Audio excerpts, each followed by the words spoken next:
The story begins with Kim Ho, our protagonist, explaining the world of the game Dragon Slayer Academy. In this game, players develop through countless trials and dangerous situations during their time at the academy.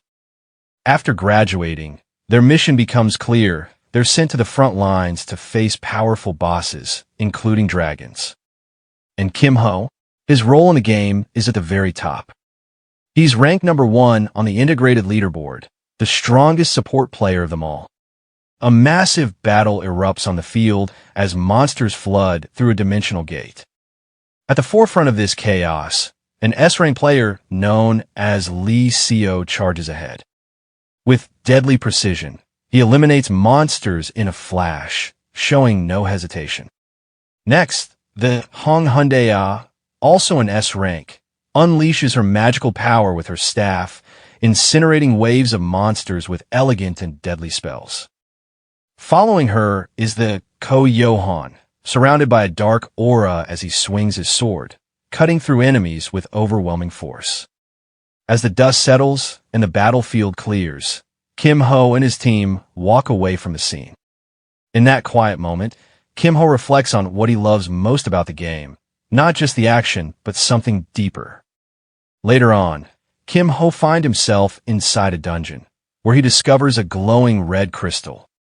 His eyes light up as he quietly acknowledges his find. A system notification immediately appears, revealing that this is a true bloodstone, a rare item that can increase a character's class by 1 rank within the Empire class category. Without hesitation, Kim Ho calls out for Carmilla. A girl emerges from the shadows behind him, a vampire NPC he's been training. Kim Ho thinks back on the game's unique mechanic, the Raise a Hero system. It allows players to take a clueless first-year NPC from the academy and develop them into an S-rank hero.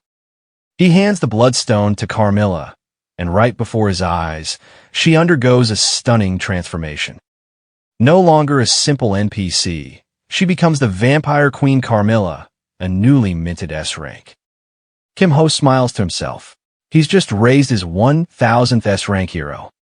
Suddenly, the scene cuts to the real world. Kim Ho is back at his computer, sitting comfortably as he yawns. Everything up until now, the game world, the battles, the transformations, all of it happened inside the game. He removes his headset, a faint smile playing on his lips, quietly acknowledging that there's nothing left for him to do. He's reached S-rank in every class. His inventory is overflowing with duplicates. He wonders if maybe he should try something different, like raising some of the more average characters just for fun. But then, a new notification pops up unexpectedly. Kim Ho frowns. A system alert at this hour? Curious, he clicks it open. The message congratulates him. He's achieved a feat no one else has, 1000 S-rank graduates. Because of this, a special quest is now available. He's surprised. This is a quest he's never heard of before. Then, another message appears, one that stuns him. The objective: prevent the destruction of the world. The difficulty: EX rank. Kim Ho is speechless. Up until now, S rank was considered the highest possible tier in the game. But now, there are EX rank items, skills, and even EX rank heroes. His mind races with possibilities. Without a second thought, he clicks accept. There's no way he's passing up brand new content like this. Another notification confirms the beginning of the quest. But just as he starts to process it, something strange happens. Kim Ho finds himself no longer at his desk, but standing in the middle of a forest. He rubs his head in disbelief. He's inside the Dragon Slayer Academy game. It hits him. The reincarnation quest didn't just give him a mission. It actually transported him inside the game world. He glances around. Trees tower over him. Sweat forms on his brow. He recognizes this place instantly. It's the tutorial forest. Which means he's starting from scratch. Opening the system menu, Kim Ho quickly checks his status window. What he sees frustrates him. His progress is gone. It's a full reset. No perks, no bonuses for being reincarnated. But then, just as he's about to complain, a new set of notifications appears. The system grants him reincarnation perks, traits like Copy and Monarch F, along with skills such as Copy and Amplification. His eyes widen. These weren't part of the normal game. Reincarnation perks? That changes everything. Crossing his arms, Kim Ho examines the system. Even if he's back to level 1, he's confident he can grind his way back. And honestly, if he's going to start fresh, a few advantages are only fair. Then another message appears. It's the first quest in the tutorial. The objective? Survive for 10 minutes.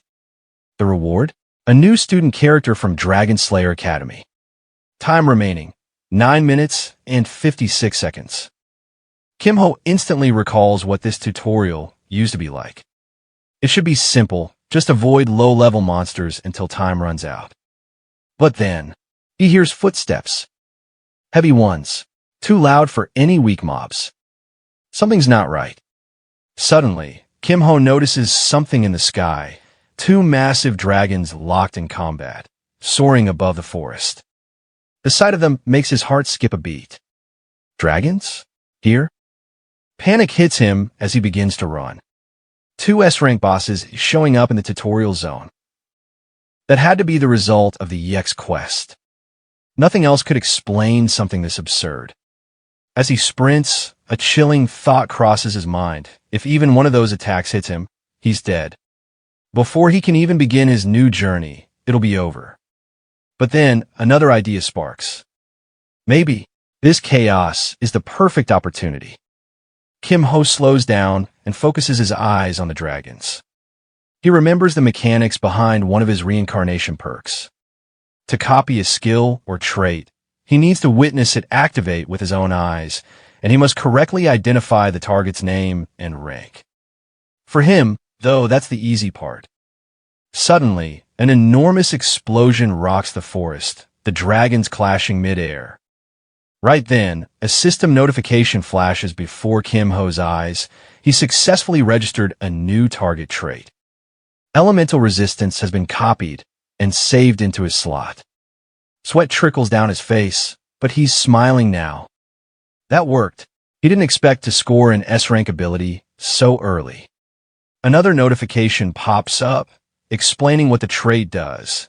Elemental resistance greatly reduces all elemental damage. Testing his new power, Kim Ho lightly lifts some nearby leaves.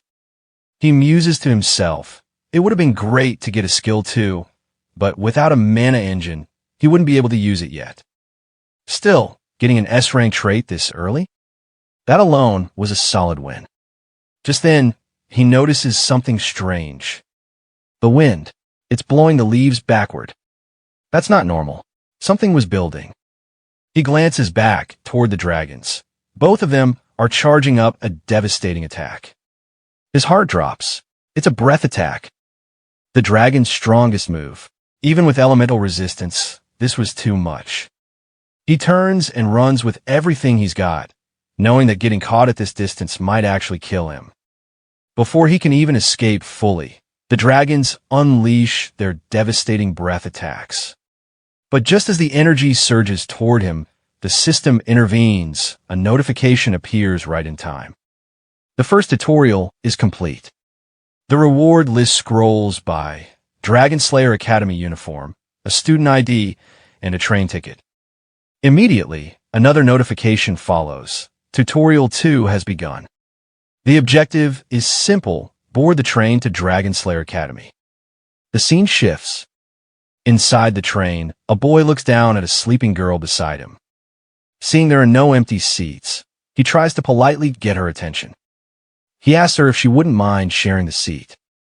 When she doesn't respond, he asks again, unsure if she's asleep.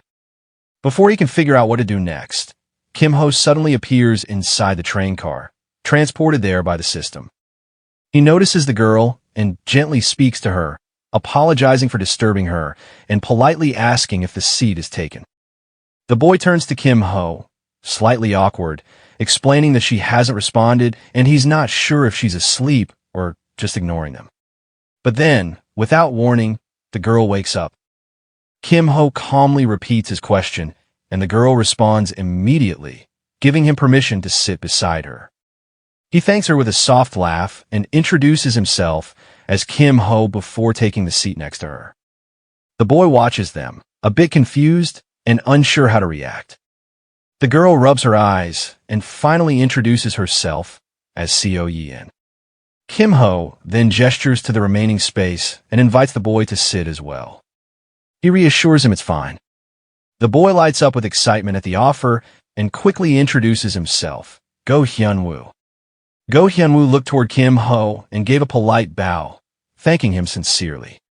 He mentioned he might have had to stand for an hour if not for the seat and promised to repay the debt someday, addressing Kim Ho respectfully as Hyung. Kim Ho watched him and couldn't help but think that the boy gave off the classic aura of a wuxia protagonist.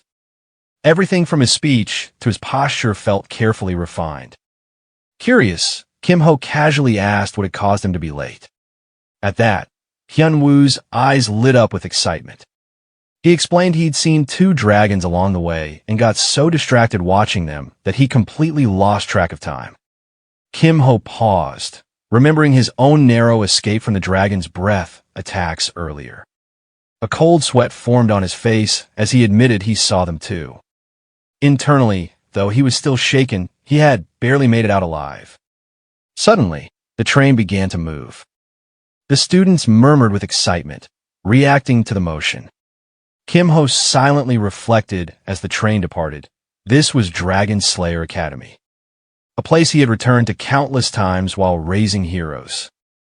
He had known every detail, every secret, to the point where it had grown repetitive. But this time there was something new. As Kim Ho looked around, he noticed that none of the faces were familiar. Not Go Hyun-woo, not Seo Yin, not even the train staff. While the world mirrored the setting of Dragon Slayer Academy, the cast had changed completely. That could only mean the events and quests might play out differently as well. He made a mental note to observe everything closely and track what had been altered so far. His thoughts were interrupted when he fell to gaze. Seo Yin was staring at him without looking away. Kim Ho noticed it right away and found it a little unnerving. What he didn't know, though, was that Seo Yin possessed a special ability. Her eyes could analyze and convert everything she saw into measurable data. When she glanced at the boy sitting across from her earlier, his status screen appeared normal, completely average. But when she looked at Kim Ho, what she saw was unclassifiable. His status screen displayed nothing but question marks. That alone made her think this guy was different. Special, even. She could count on one hand the number of times she'd seen a screen like that. Just then, Kim Ho noticed her staring and, a bit uneasy, asked her directly why she kept looking at him like that. Seo Yin paused for a moment, remembering advice someone had given her before she left for the academy. If someone catches your interest, try being nice to them. Holding on to that memory, she reached in her bag, pulled out a small packet of cookies, and offered one to Kim Ho. Surprised, he accepted it with an awkward thank you and asked if she made them herself. She confirmed it with a nod. Kim Ho took a bite. The taste was just okay. Nothing remarkable, but a kind gesture nonetheless. A moment later, Kim Ho turned to Go Hyun-woo and brought up something he'd been curious about. He asked if the wrapped object beside him was a longsword. Hyun-woo smiled and replied confidently that Kim Ho had a good eye. He explained that it was a sacred relic of his martial sect, though unfortunately, he wasn't yet qualified to break its seal, so it remained wrapped up for now. Until then, he wielded a regular iron sword, which he considered a trusty companion. Despite that, he claimed he hadn't met a worthy opponent yet. Kim Ho chuckled at that and teased lightly, suggesting maybe something sturdier would be better suited. Suddenly, the door to the compartment swung open with energy, and a cheerful voice rang out. A blonde-haired boy stepped in loudly and greeted everyone, asking if he could hang out there for a while. Without hesitation, Go Hyun-woo welcomed him warmly and told him to feel free to stay.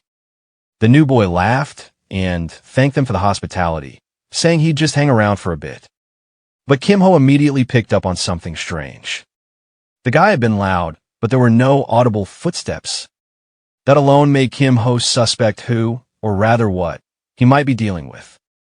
Turning to the boy with a sharp look, Kim Ho pointed out that he didn't seem like he came just to sit. He asked directly what his real business was.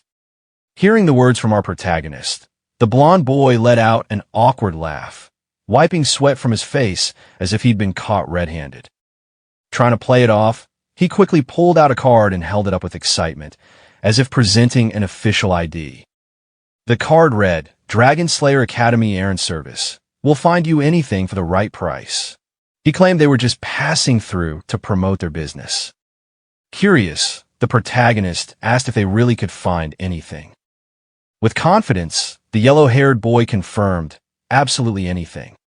But then, with a more serious tone, the protagonist followed up with a pointed question, even if it meant bending or breaking some school rules. Still riding the wave of enthusiasm, the boy didn't hesitate. Yes, he said, just give the word. Our protagonist glanced down at the card he had just received. He then asked if the boy was currently being chased because of one of those jobs. The question caught the boy off guard.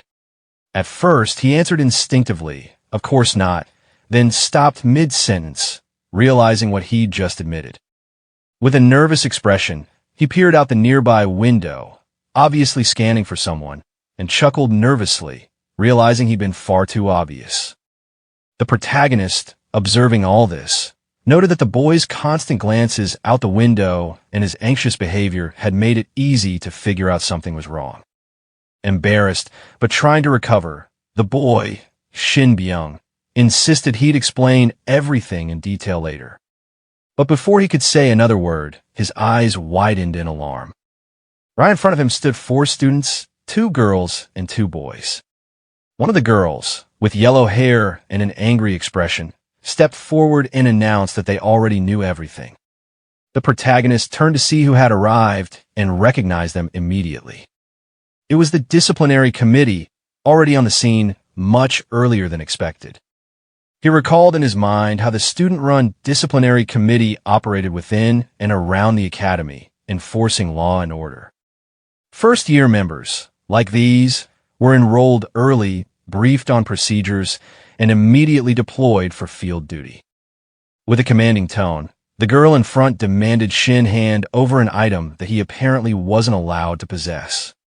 But Shin, still trying to deflect with humor, responded by asking why they were chasing him down like loan sharks. Before he could get another word out, a sudden jolt of electricity shot through him, making him cry out from the shock. The protagonist's eyes shifted toward the girl who had launched the attack, analyzing her abilities. For what he could tell, she was a lightning-type mage, a rare sight. Glancing down at the cookie still in his hand, he remembered that his slot was currently empty. He figured this was the perfect opportunity to gain a useful skill. Meanwhile, Shin struggled to recover from the shock, quietly muttering that this situation was bad. He wasn't one for direct confrontations. At that moment, the protagonist casually dropped the cookie onto the floor, almost like he had done it by accident. The disciplinary committee girl, now putting on gloves, warned that if Shin wasn't planning to cooperate, she'd have no choice but to subdue him. Without hesitation, she activated her skills. A brilliant flash erupted as a lightning-formed bird, shaped like a hummingbird, launched straight toward Shin with intense speed. But before the magical bird could land its blow, the protagonist stepped in and caught it mid-air with precision. The girl's eyes widened in disbelief. She demanded to know if Shin had brought along an accomplice. But the protagonist stepped forward with confidence, clarifying that he wasn't here as anyone's ally. Then, pointing firmly at the cookie lying on the floor, he claimed that she was the one who made him drop it. The accusation caught her completely off guard. With a bewildered and slightly embarrassed expression, she repeated the word, cookies, almost as if she couldn't believe that was the issue. And in that very moment, a notification popped up for the protagonist. He had successfully acquired a lightning attribute magic skill, Hummingbird. Kim Ho doubled down on his earlier complaint, pointing out that she really did make him drop his cookie. Anyone would be annoyed if their snack got ruined like that, he argued. The disciplinary committee's long-haired boy scoffed, calling it a pathetic excuse to start a fight and warning Kim Ho to step aside unless he wanted to get burned. Go Hyun-woo, unwilling to let things escalate against his new companions, put a hand near his sword and told them to be careful. If weapons were drawn, he wouldn't stay out of it. Tension thickened in the train car. Shin Byung-chul froze, clearly panicking as the situation threatened to spiral. Then the lightning mage girl from the disciplinary committee raised a hand and cut him before things exploded. She offered to send Kim Ho a dessert coupon for the student cafeteria as compensation. That settled them immediately. He laughed and accepted. Shin, still recovering from the earlier electric hit and now feeling left out, anxiously asked what would happen to him. Kim, teasing, told him that sounded like a personal problem. Privately, Kim Ho was pleased. He'd successfully intercepted her lightning spell and now had the chance to make good use of the skill he'd copied. A system update appeared in front of him. Copy, skill, hummingbird copy, trait elemental resistance. Once the committee retrieved the contraband they were after, the yellow-haired girl exposed what Shin had actually done. He'd stolen the station attendant's wig as a prank, and it had gone too far. Kim Ho silently agreed. Yeah, that one deserved getting zapped. As she passed him, the lightning mage gave cold advice. Stay away from Shin Byung-chul. Kim Ho just laughed and waved it off. He'd make his own decisions. The long-haired boy from the group pointed at Kim on the way out, saying he'd remember him. After the disciplinary committee left, Go Hyun-woo confirmed what they suspected. Those students really were from the committee, right? Shin nodded and explained that only top-tier elites were selected. The lightning caster who hit him was Song Chun-hai, granddaughter of Thunder Lord Song Jung-yoon of the Topaz Mage Tower. Hyun-woo asked about the others. Shin broke them down. Jo Byok was a disciple of the Fist King. Han Saman had been trained by the Sword Empress, and Jim Yohan was the sole heir of the Golden Lotus Pavilion. Serious backgrounds, every one of them. With that warning delivered, Shin grabbed the door, announced it had been nice meeting everyone, and told them not to forget to say hi next time before ducking out. Hyun-woo watched him go and chuckled about how lively that bunch was. Then, turning to Kim, he asked if he really stepped in just because of snacks. Kim Ho laughed lightly and admitted the truth. He mostly wanted a closer look at that rare lightning magic. Hyun-woo was puzzled. All Kim had done was deflect one of Song's spells. How much could he have learned from that? Kim asked how familiar Hyun-woo was with the spell called Hummingbird. Hyun-woo thought about it. That was actually his first time seeing it. It moved so fast his eyes could barely follow. It didn't seem designed to crush targets. It looked more like a control spell, something that could immobilize or paralyze. Kim told him he was half right.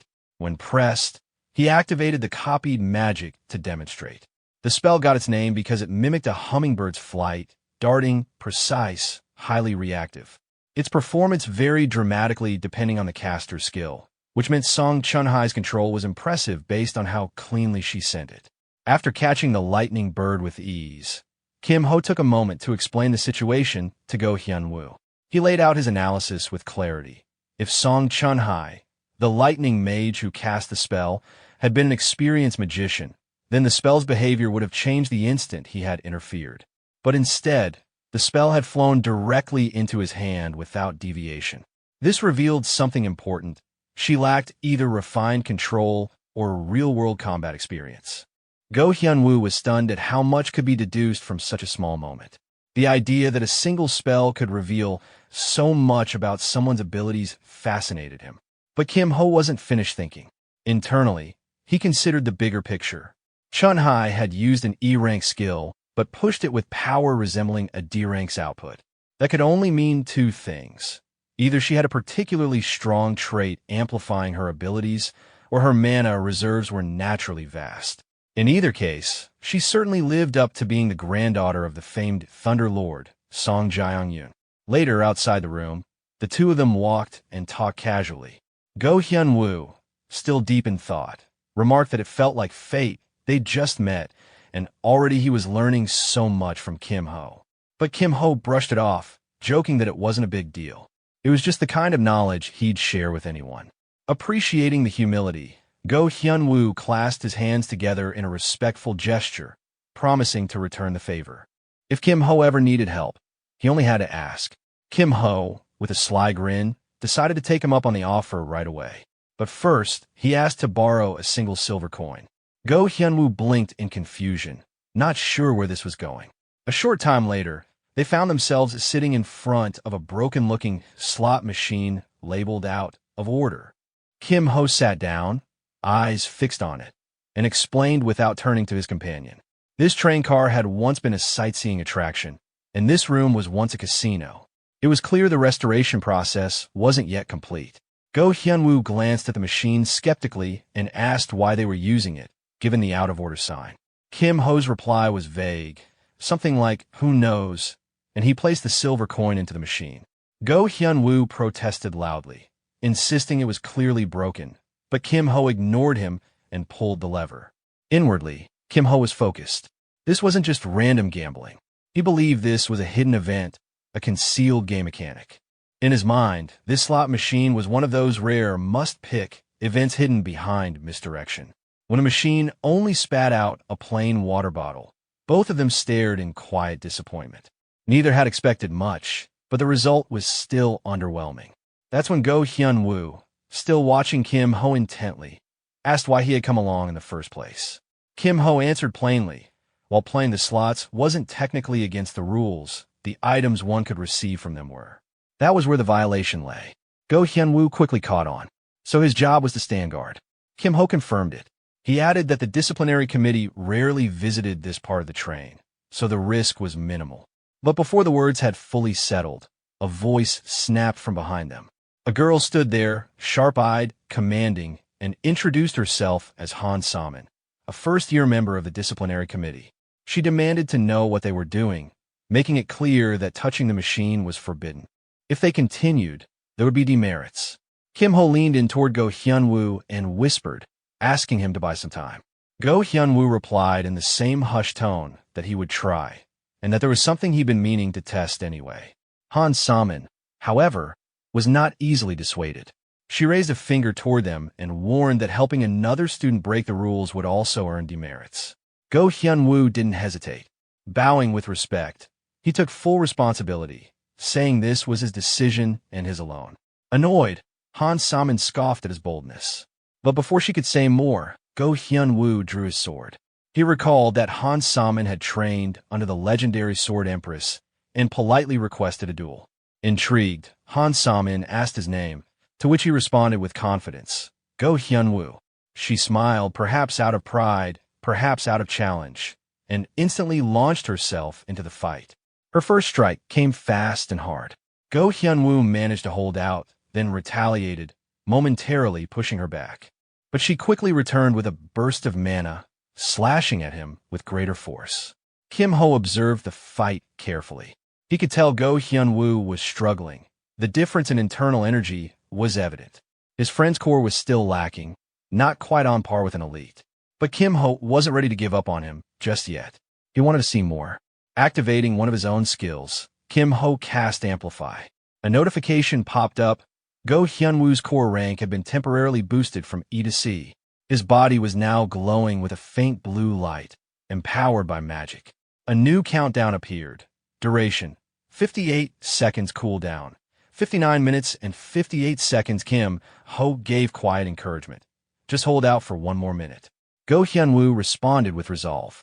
The duel turned more balanced as he fought with renewed strength, pushing back with each second that ticked down. 19 seconds, 15 seconds, 14 seconds. Meanwhile, Kim Ho returned his focus to the slot machine. He thought to himself about how slot machines were iconic symbols of casinos, often dismissed by players due to their reliance on luck. But what most didn't realize was that some had hidden mechanics. This one, in particular, had a secret pity system. He recalled the logic. Players were given just 5 silver coins. Now, this was his 5th spin. One more remained. With deliberate care, he inserted the 6th coin, the silver he had borrowed. The machine whirred once more. A different item appeared this time, not another water bottle, but something more ominous. A notification appeared in front of him. Dark ice crystal taste. Bitter cold used with extreme caution warning. You could die. Kim Ho stared at it, eyes calm and calculating. He had hit the jackpot. Kim Ho, Holding the vial, Kim Ho didn't hesitate. He had what he came for. Just as Han Saman prepared to turn her attention to Kim Ho and attack, Shin stepped in to block the blow, his weapon shattering from the impact. He stood firm, insisting the fight wasn't over yet. Meanwhile, the timer on Amplify ran out. Without waiting for the duel's result, Kim Ho consumed the contents of the dark vial. Pain hit him instantly. He grabbed his throat, the cold flooding through his body. Notifications flashed, frozen status effect applied, then removed and applied again, repeatedly. Go Hyun cried out in alarm, fearing the worst. Han Saman panicked too, warning that the vial was dangerous and could easily kill a student. But moments later, Kim Ho stood, breathing normally, and calmly said he was fine. Both of them stared at him in disbelief. Later, seated in a quiet room, Kim Ho explained with a smile that the vial was basically a kind of elixir that rapidly replenished mana. But internally, he admitted the truth. Dark Ice Crystal was a deadly substance, normally fatal even in small doses. Any normal person would have frozen solid. But thanks to his S-rank trait, elemental resistance, he was immune to the extreme cold. The residual cold still caused minor alerts, but the dangerous energy now coursed harmlessly through his body, empowering him. Go Hyun, now a bit more relaxed, asked whether Han Saman believed Kim Ho's explanation. Kim Ho brushed it off, implying that she probably didn't, but let it go anyway. Go Hyun laughed, grateful for the experience, noting that sparring with someone like Han Saman was worth it. Kim Ho chuckled and acknowledged the help, saying he also owed Go Hyun a silver. Curious, Go Hyun asked if he could see Kim Ho's skill again sometime. Though Kim Ho responded with a warm smile, he internally noted that the skill had a cooldown and limited uses. It wasn't something he could show often.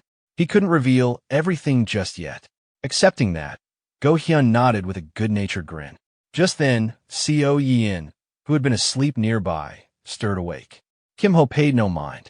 Instead, he assured Go Hyun that this wouldn't be the last time. They'd have more chances to fight and learn together.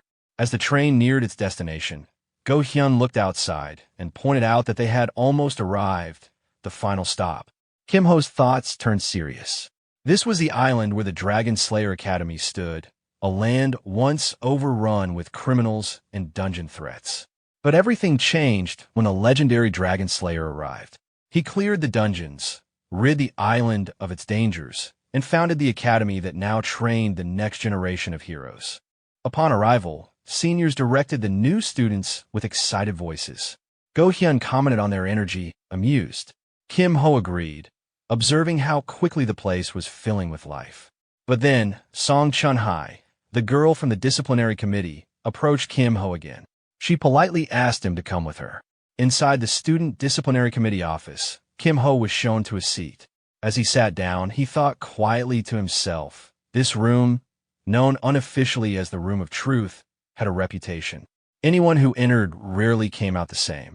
Sometime later, Kim Ho sat quietly in front of a falls detector machine, a device used to check for hidden status effects or lingering abnormalities. A committee member nearby commented that they'd heard he had consumed something from the old slot machine. Yet, the scanner revealed nothing unusual. Everything looked perfectly normal. Kim Ho, watching the results, silently acknowledged to himself that it made sense. The frozen status he had endured earlier had already worn off completely. Just then, one of the student inspectors, calm but observant, looked at Kim Ho with slight suspicion. He remarked that, apparently, it hadn't been a forbidden item after all. Still, he had something to say. He laughed faintly, but the undertone was threatening. His words made it clear. It didn't matter whether Kim Ho had known the rules. Ignoring the orders of the Student Discipline Committee was a punishable offense on its own. This was Oh Si-hoon, a third-year student and the head of Dragon Slayer Academy's Discipline Committee. Yet, despite the breach, he chose to be lenient. No harm had come to anyone, and since this was Kim Ho's first violation, he declared that he would let it go, this time. But he warned him not to show up in the committee's office again. Kim Ho bowed respectfully, addressing him with proper honorifics and accepting the outcome. Si-hoon, showing politeness in return, wished him a good semester. Kim Ho responded casually as he exited the room. Once the door closed behind him, Si-hoon turned to the yellow-haired girl beside him, Chun-hai. Noticing the displeasure in her expression, he remarked that she didn't seem happy with how it turned out.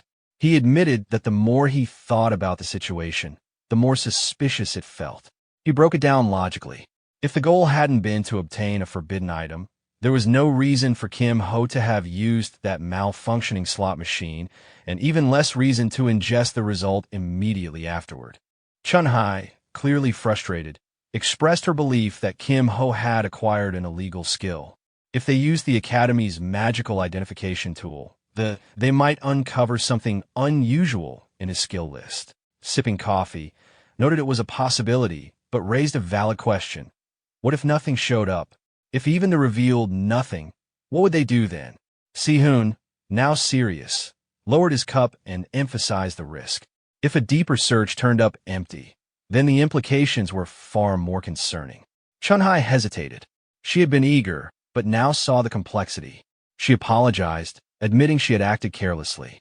Si-hoon rose from his seat and gently reassured her that he understood her concerns, but reminded her that things like this required time and patience. As he walked toward the door, he smiled lightly and urged her to get going, reminding her that she would be late for the entrance ceremony if she didn't hurry. The scene shifted to the entrance ceremony. The atmosphere buzzed with excitement. Kim Ho stood among the new students, and his friend Go Hyun cheerfully waved him over, offering a seat nearby. Grateful, Kim Ho accepted with a polite nod. At that moment, a new system notification appeared before him. You attended the entrance ceremony on time. Reward: E-rank weapon selection ticket, 5 silver. Reading it, Kim Ho couldn't help but smile to himself. Even an E-rank weapon was better than nothing, and, amusingly, he had just earned back the money he'd spent on the slot machine. Suddenly, a new presence appeared in front of the gathered freshmen. A man in a tracksuit, accompanied by his assistant, walked up to the podium. The crowd immediately recognized him. This was the principal. Some students whispered in disbelief. The man didn't look particularly impressive, but despite his casual appearance, he carried a heavy legacy. He was once the leader of the famed Dragon Slayer team. By tradition, the principal of Dragon Slayer Academy was always a retired frontline hero, one of the most elite individuals in the world. Only one person at a time could hold the title of, even among the countless S-rank warriors. Ordinary in appearance or not, he was a man of immense, unmatched power. Still, the students couldn't resist gossiping. Rumors circulated that the Saintess had rejected his romantic advances not once, but 5 times. The man finally reached the microphone. With a calm voice and authoritative tone, he welcomed the new students and congratulated them on being accepted into the academy. He began his formal speech, recounting the history and purpose of the institution. Dragon Slayer Academy had been founded long ago, with the clear mission of preparing for battle against dragons, and of training those worthy of the title Dragon Slayer. The first hero, he explained, had deliberately chosen the word slay to be part of the Academy's name. It was meant to be a reminder, a challenge.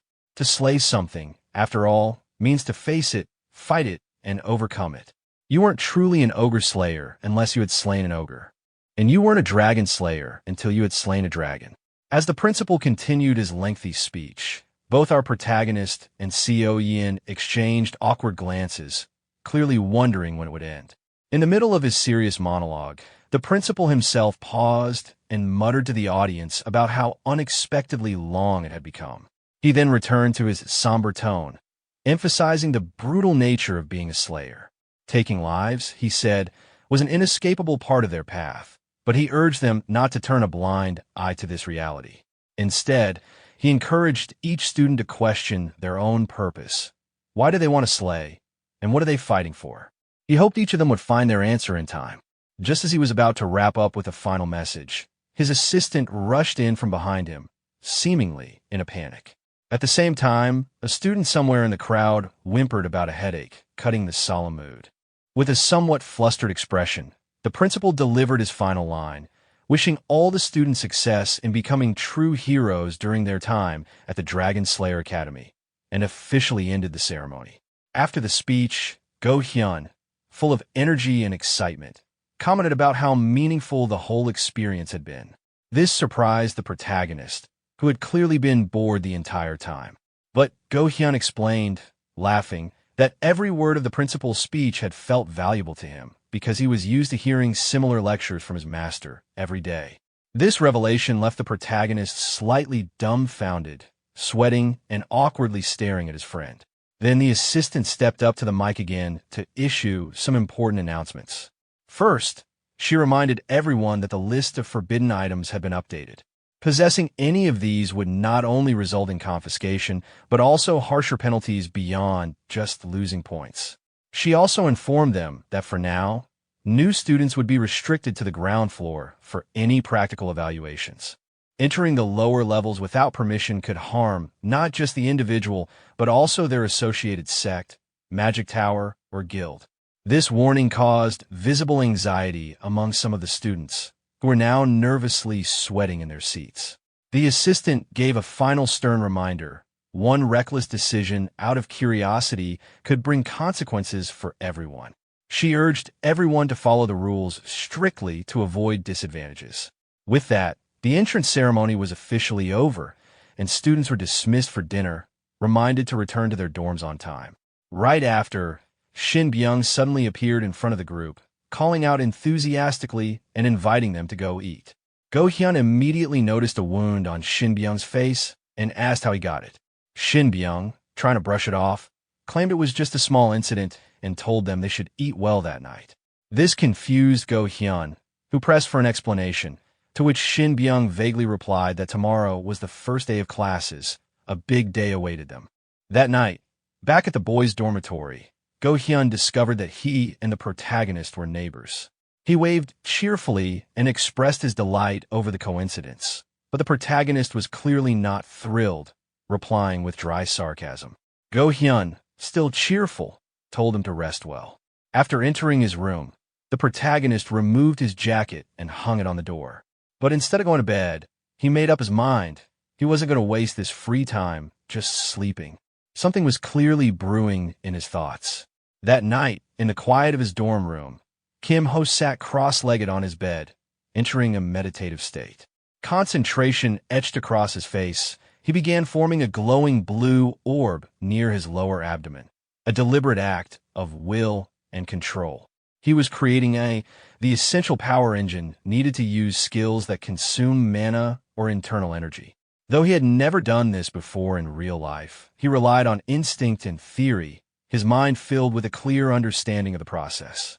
With the dark ice crystal he had consumed earlier, his body was brimming with mana, almost overflowing. As he opened his eyes, a steely determination burned within them. He was confident this would work. Meanwhile, just across the hall, Go-hyun-woo was also sitting in quiet meditation within his own room. His thoughts lingered on the battle with Han So-mi, the first real opponent he had encountered since descending the mountain. Both of them had held back somewhat during the match, but he knew that even at full strength, the outcome would have been uncertain. Had Kim Ho not intervened at the precise moment his iron sword broke, he likely would have lost. Since that moment, one word kept echoing in his mind when he thought of Kim Ho, master. Kim Ho carried the kind of calmness that only truly powerful people possessed, and his gaze seemed to pierce through everything. Go-hyun-woo glanced at his sword leaning in the corner of his room, pondering whether he should ask Kim Ho for guidance. But after a moment's hesitation, he shook his head. No, he told himself. Kim Ho was the first true friend he'd made. He didn't want to impose. Smiling faintly, he refocused, determined to push forward with his own strength.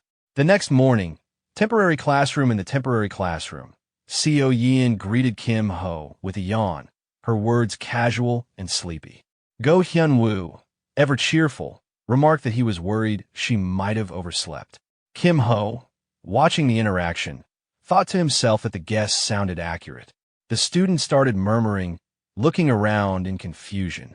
The bell had rung, but the podium at the front of the class remained empty. Kim Ho silently observed the situation, mildly unimpressed. Whoever their homeroom teacher was, they clearly didn't value punctuality. Just as the class grew restless, the classroom door opened. A man entered, radiating a sharp, intimidating presence that silenced the room immediately. The students stared, taken aback. He scanned the classroom with a piercing glare before introducing himself bluntly. Lee Soo-dok, their homeroom teacher. To test the students, he pointed to one and demanded to know his nickname. Nervously, the student stammered out a few options until finally blurting the correct one. The Human Butcher. Kim Ho processed the name silently. In a world filled with superhumans who had surpassed the boundaries of ordinary strength, there were those who strayed, villains who used their power selfishly and cruelly. Lee Soo-dok was a man tasked with hunting and executing such criminals. His nickname, while grim, was well-earned. It reflected a career in which he'd killed far more villains than he had spared. Now standing before the class, Lee Soo-dok made it clear he hadn't been thrilled about becoming a teacher. But the principal had asked, and he was a professional. He didn't take any assignment lightly, and this would be no exception. His intensity hung heavy in the air. The message was clear. He would not tolerate failure. The students could feel it too. Some averted their eyes. Lee Soo-dok began writing on the board and continued with the course outline. Grading would be tough. Written exams would account for 30% of their final grade. Attitude and behavior made up another 10%, points that could be lost with poor discipline and could even drag down other grades. That part, he warned, would be under his strict watch. And then came the biggest component, practical exams.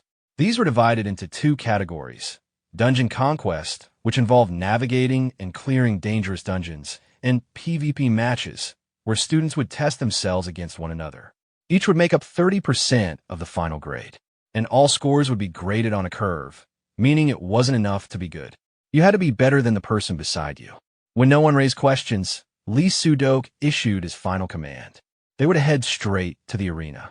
In the arena, two students clashed in the ring, spells and strikes echoing through the air as the atmosphere pulsed with tension and anticipation.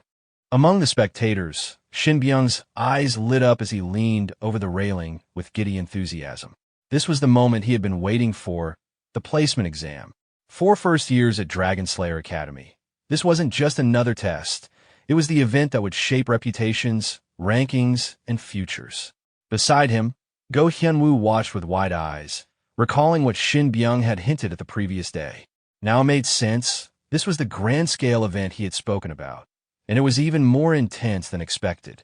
The match structure was explained to the crowd as the next round prepared. In order to expose students to various combat situations, the Academy frequently altered the rules for PvP matches.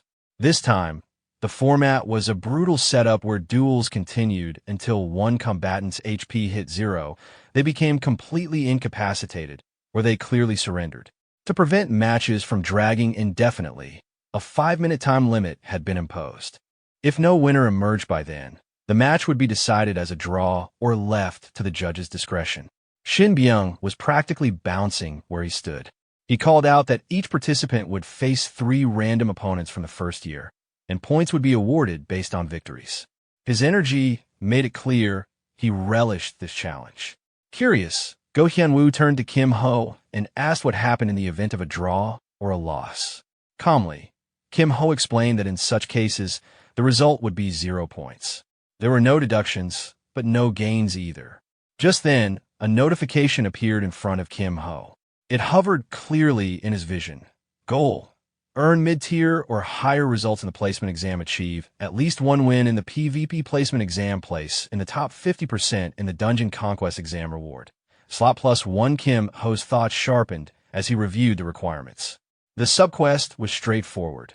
1 win in the PvP match and a solid performance in the dungeon segment would be enough to clear it. But his focus wasn't on the reward just yet. What mattered more now was what the placement exam truly offered information. It was the perfect opportunity to study the other students, to gauge their abilities, and to identify those who might one day grow into top-tier combatants, or who possessed unique skills he could later. Then came the announcement from the arena's loudspeaker. Kim Ho, Hong Yunhwa, stepped forward. The crowd stirred. Go Hyun-woo turned toward Kim Ho with bright eyes and called out encouragingly, wishing him luck with genuine admiration. Kim Ho stepped into the ring, coming face to face with his first opponent, a red-haired girl standing confidently, radiating fiery energy. She studied him sharply. From the insignia on his uniform, she quickly noted that he wasn't affiliated with any major tower, at least not one she recognized. Her eyes narrowed. She knew of the Ruby Tower's reputation, experts in flame-based magic with unmatched destructive force and superior battlefield control. She was proud to represent it.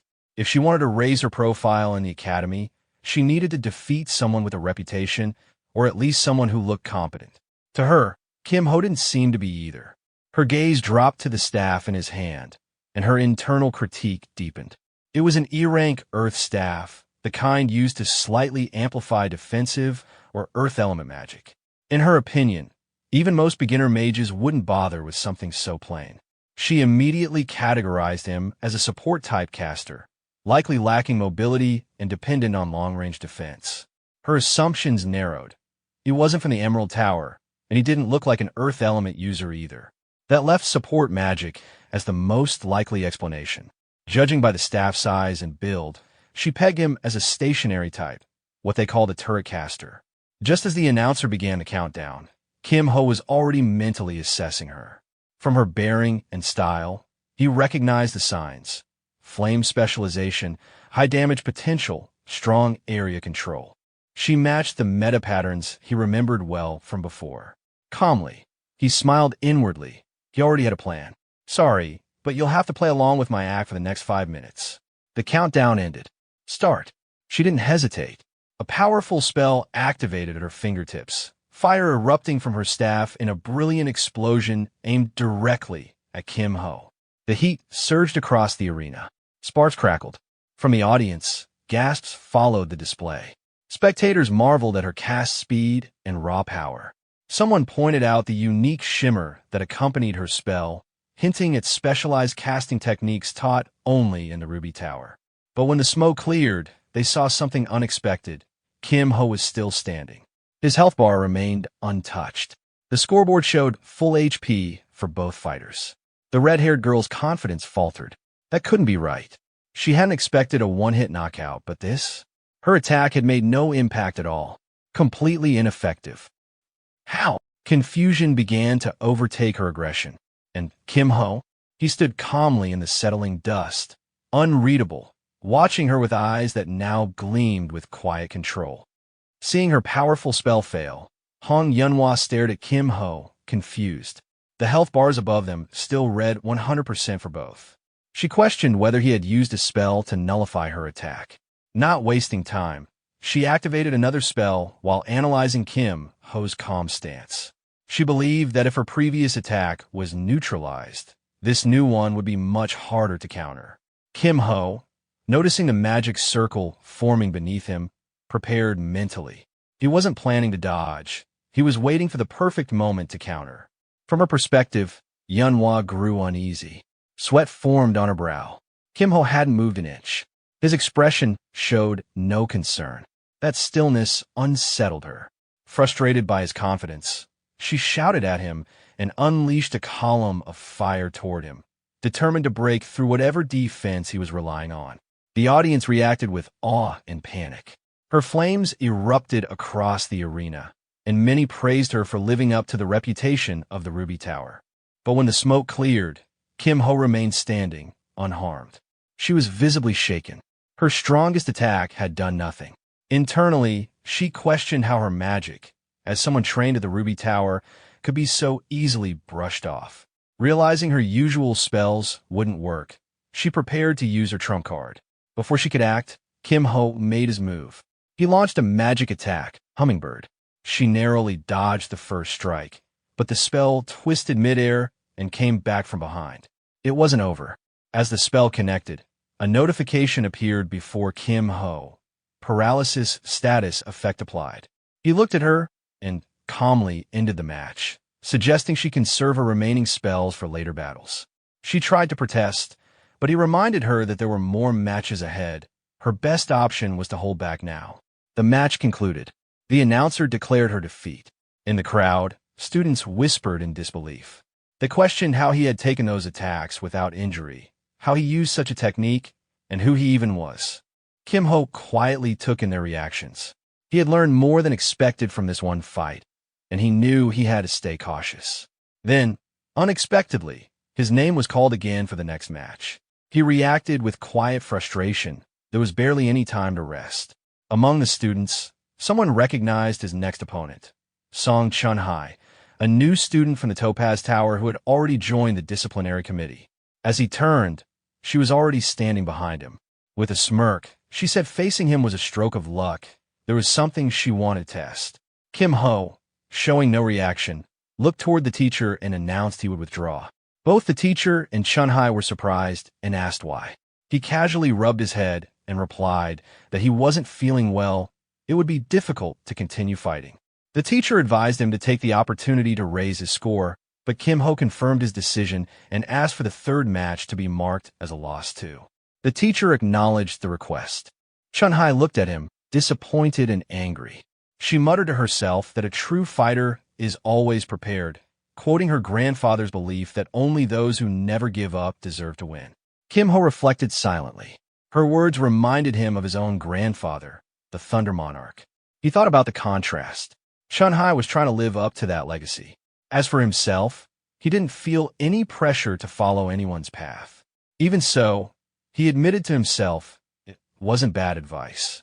Not that he intended to follow it. Our protagonist began walking away from the arena, clearly uninterested in continuing. His tone was indifferent, as if he'd already made peace with the outcome. He casually dismissed the match, claiming it wasn't for him and telling the girl to consider it her win. The girl, hearing this, didn't hide her disappointment. She turned her back to him, clearly let down, and muttered how foolish she felt for ever having any hope in him.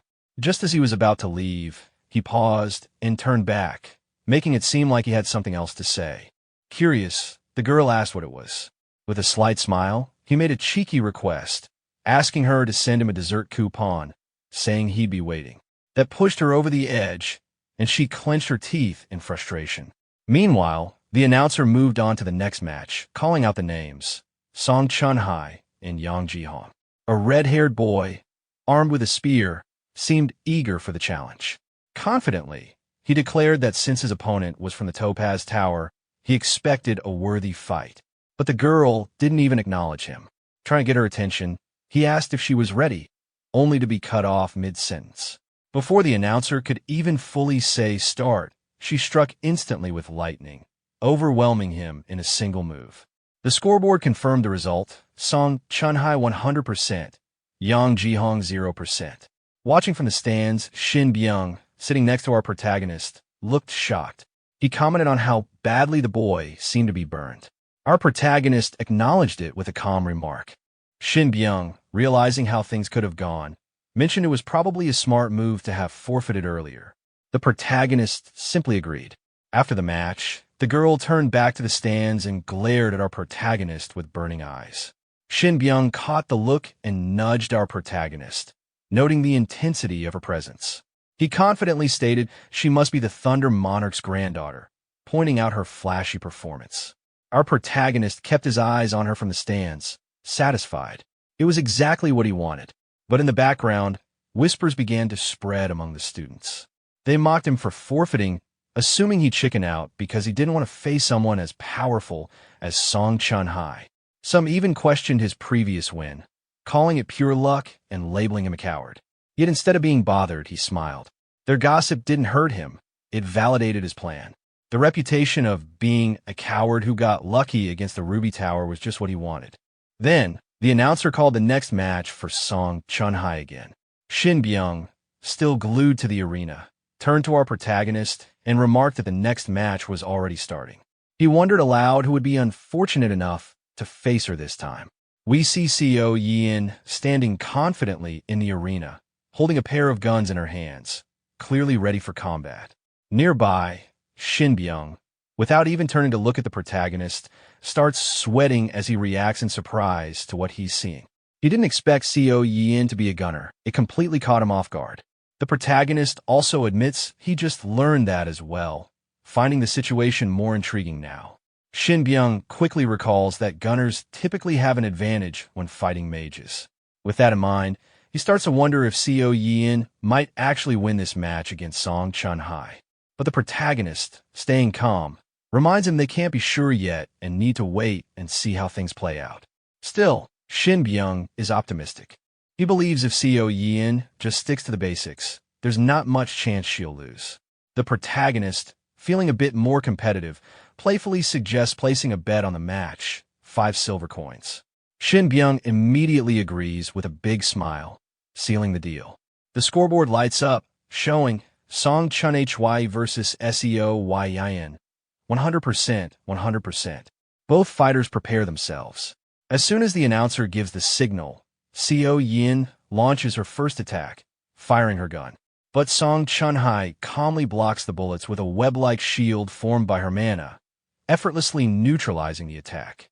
Shin Byung, caught off guard, reacts with alarm, surprised that the bullets were blocked so easily. Meanwhile, the protagonist expected this outcome. He starts analyzing the fight internally, concluding that Song Chun Hye has significantly more mana at her disposal. Even an E-rank tool like the Hummingbird seems to gain D-rank power in her hands. Seo Yin doesn't back down and attacks again.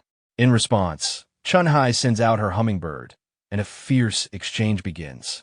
The two clash repeatedly, but eventually, one of the Hummingbirds manages to hit Seo Yin. The impact causes her to become paralyzed, and she lets out a grunt of pain. Seeing this, Shin Byung panics. He knows if that hit had landed just a little more directly, it might have ended the match right there. But the protagonist stays composed, arms crossed, noting that although Seo Yin managed to dodge, her movements have clearly slowed due to the electrocution. He's confident now. Once someone gets shocked like that, the follow-up attack is almost guaranteed to hit. He firmly believes Chun Hye is going to win with ease. But then, unexpectedly, Seo Yin pulls out a smoke grenade and throws it. Both Chun Hye and the protagonist are taken by surprise. The sudden appearance of the smoke grenade causes confusion. Shin Byung, getting excited, quickly jots something down in his notebook. He praises the move as a smart decision. According to him, regular bombs would have been blocked anyway, but a smoke grenade changes the dynamic. He's thrilled now, saying this is exactly the kind of moment where a gunner's true strength comes to life. Inside the smoke, Song Chun Hye struggles to see clearly. The confusion gives Seo Yin the opening she needs. A single bullet silently cuts through the smoke and lands a clean hit on Chun Hye's shoulder, catching her completely off guard. The girl glanced back at Seo Yi while being carried away, thinking to herself that although she had managed to avoid a direct hit using a magic barrier, the impact was still strong enough to knock her off balance. At that very moment, Seo Yi was right behind her, silently raising a gun. Sensing her presence, the girl could feel the danger escalating and realized that if this kept up, things could get serious very quickly. Watching from the sidelines, Shin Byung was surprised. He noted how extravagant this new student must be, using an invisibility cloak right from the start. Clearly, she had some serious resources behind her. Seo Yi moved swiftly and decisively to reposition herself for another attack. Observing this, Shin Byung commented that switching to a rifle had also been a smart move. A bullet then zipped past the girl's neck, missing by mere strands of hair. The scoreboard displayed the current state of the match.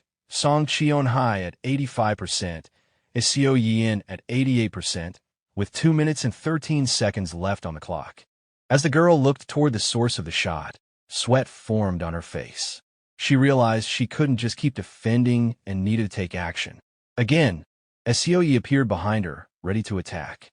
The girl quickly threw up a barrier and tried to read the direction of the incoming magic bullets. The moment the bullet barely grazed the barrier, she spun around and activated a skill, deciding it was the perfect time to strike back. Seo Yi immediately jumped upward to evade, but the girl pointed at her midair and declared she had her. This time, Seo Yi couldn't avoid the incoming attack. A hummingbird materialized and struck her with an electric shock on contact. The scoreboard updated again. Song Chun Hye at 85%, Seo Yin dropped to 68%, and the match timer hit midnight. Watching the conclusion, the protagonist nodded to himself, thinking it went just as he expected. He turned his attention to the yellow-haired girl and acknowledged that she clearly had no equals among the freshmen. Still, Seo Yin holding her off until the time ran out was impressive in itself. Shin Byung, accepting his loss, handed over 5 silver coins with a sigh.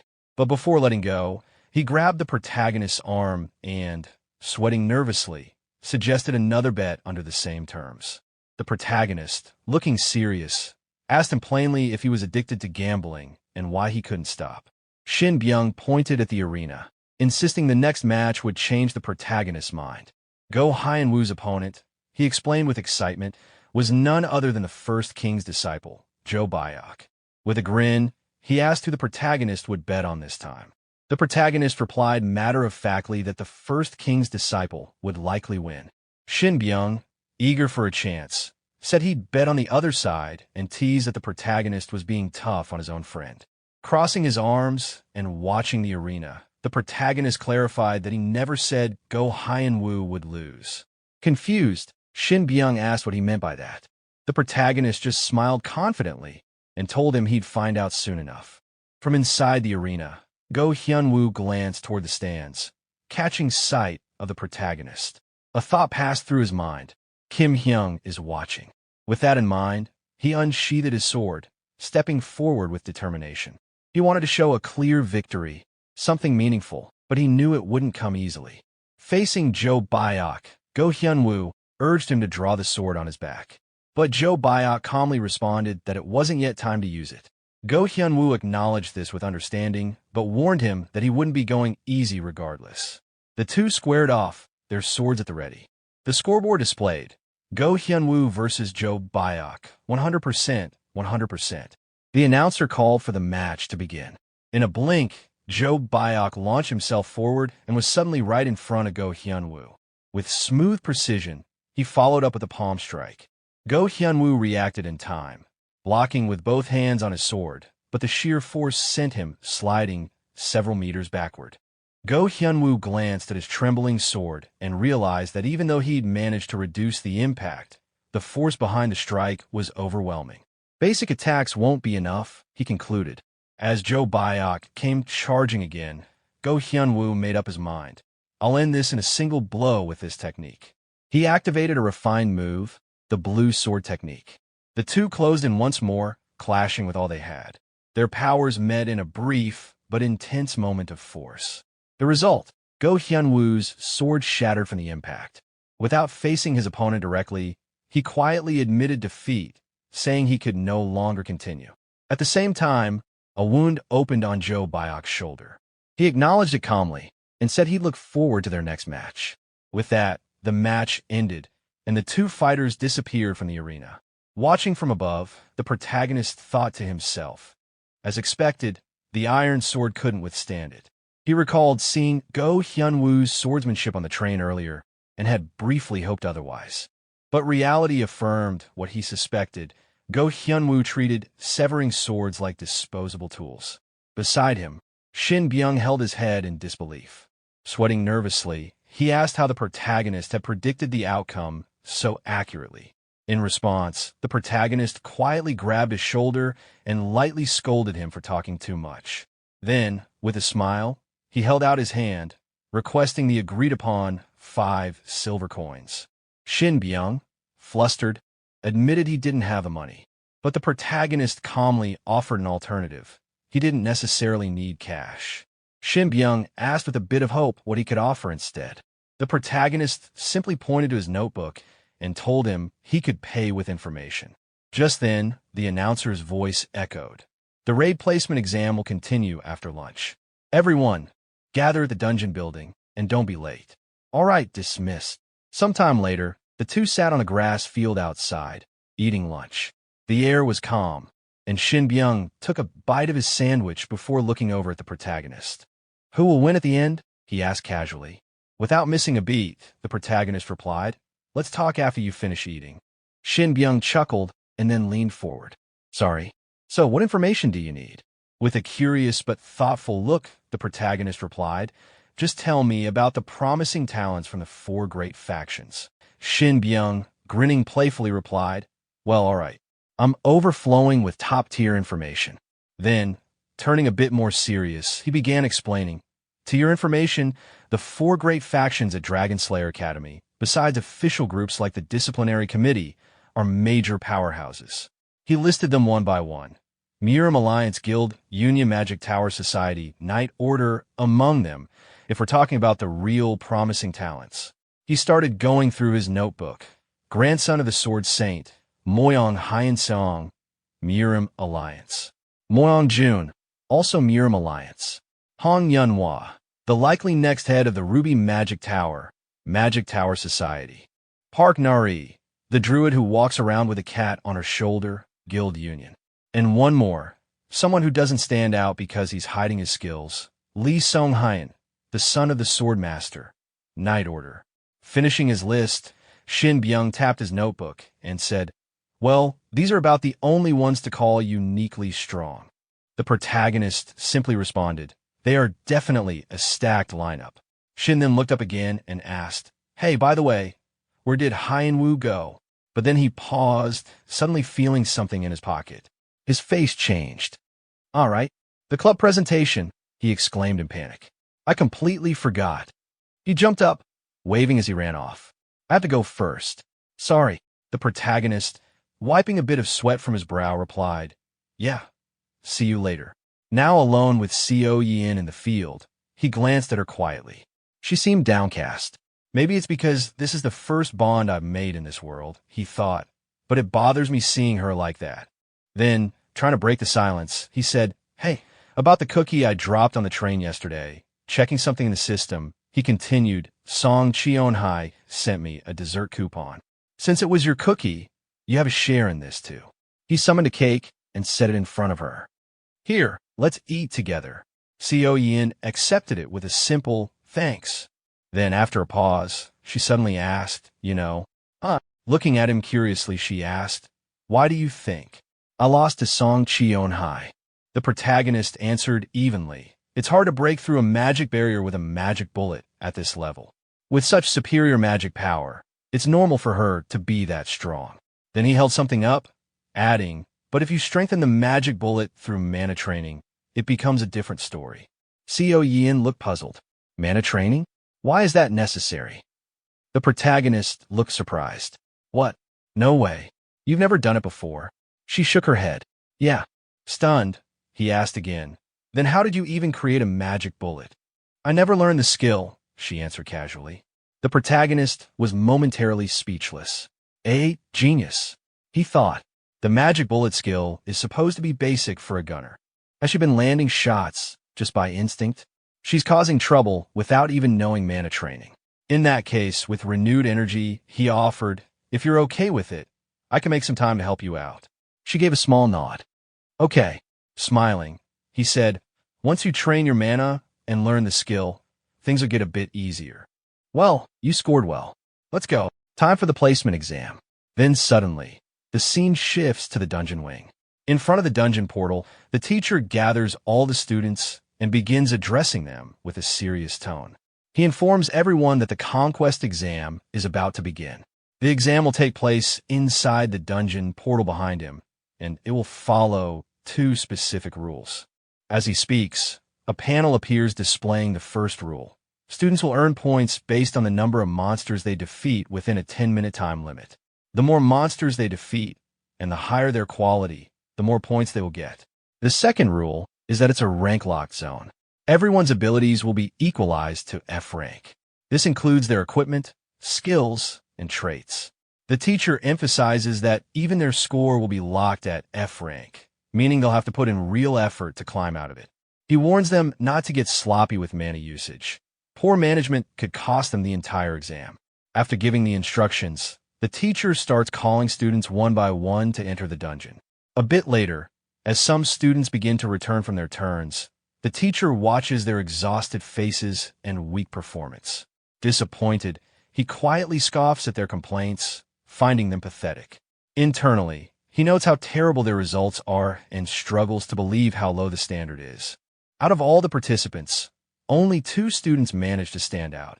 Han Somi, who earns 928 points and ranks first, and Choi Jong-pil, who manages to hit the top 20%.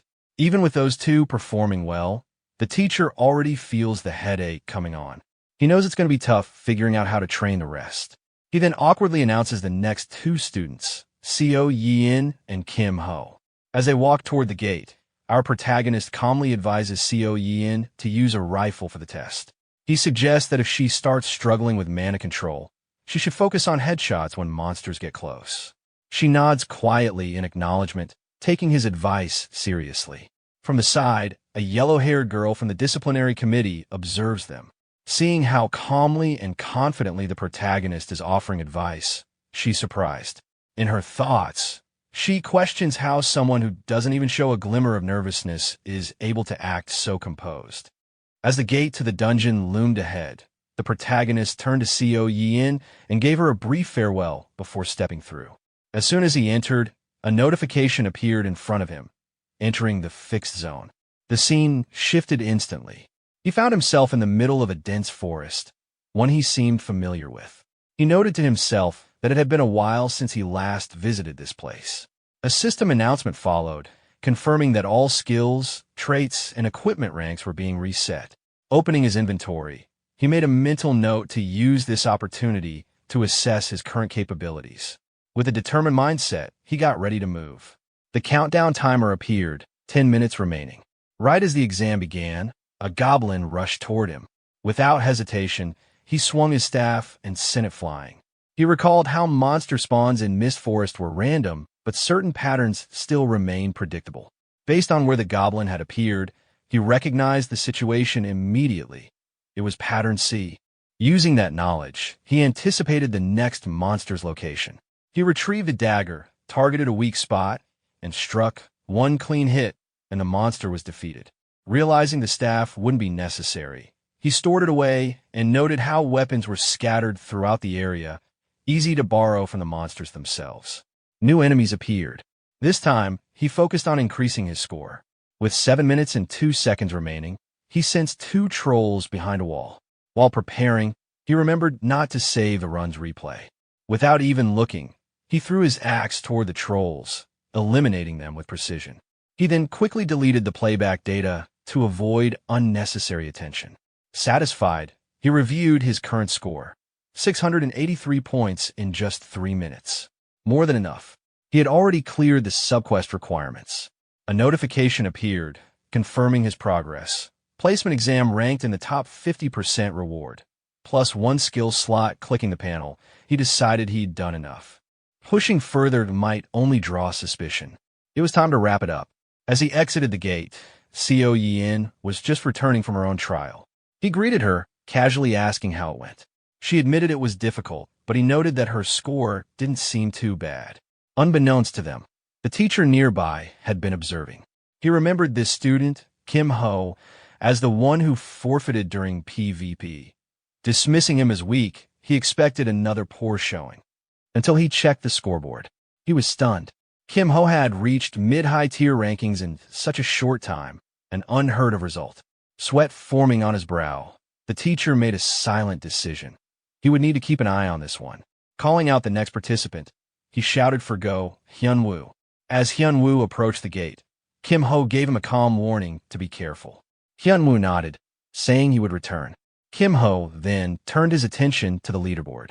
At the top stood Lee Sung-hyun, 951 points, first Han Somi, 928 points, second Moyong-jun, 903 points, third. Recognizing the names, he reflected.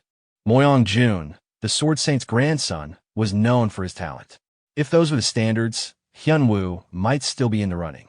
Then, unexpectedly, the board updated again.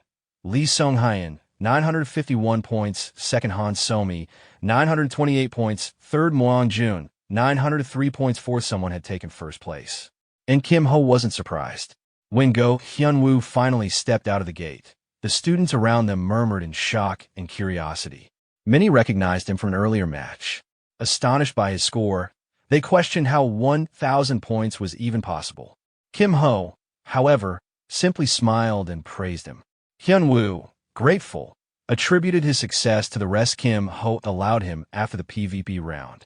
Still smiling, Kim Ho replied lightly, hinting that maybe he was reading a little too much into it. And at the same time, 2 people were arguing nearby, and one of them scoffed, saying, what's with that guy? Even the coward is pushing into high ranks now. The other one replied, right? He even forfeited the PvP exam. Hearing that, Go Hyun glanced toward them angrily, but our protagonist stopped him and said, forget it.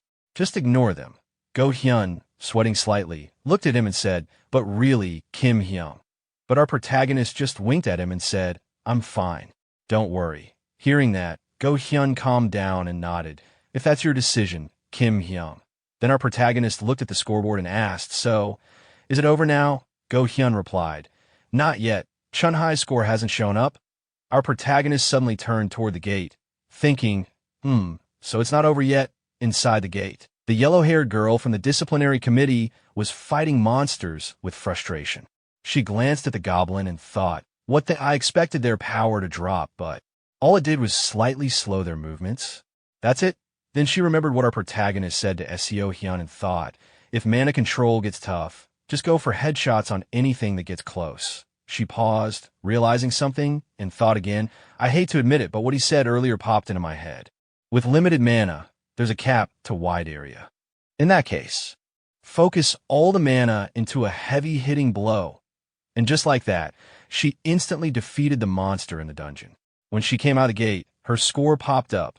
Song Chunhai, 571 points, 47%. She glanced slightly toward our protagonist, her face blushing, and thought, TCH, why did it have to be revealed in front of everyone? Didn't even get a good score. But suddenly, the teacher interrupted all the students and said, that completes the placement exam. Step up and don't be late for your classes.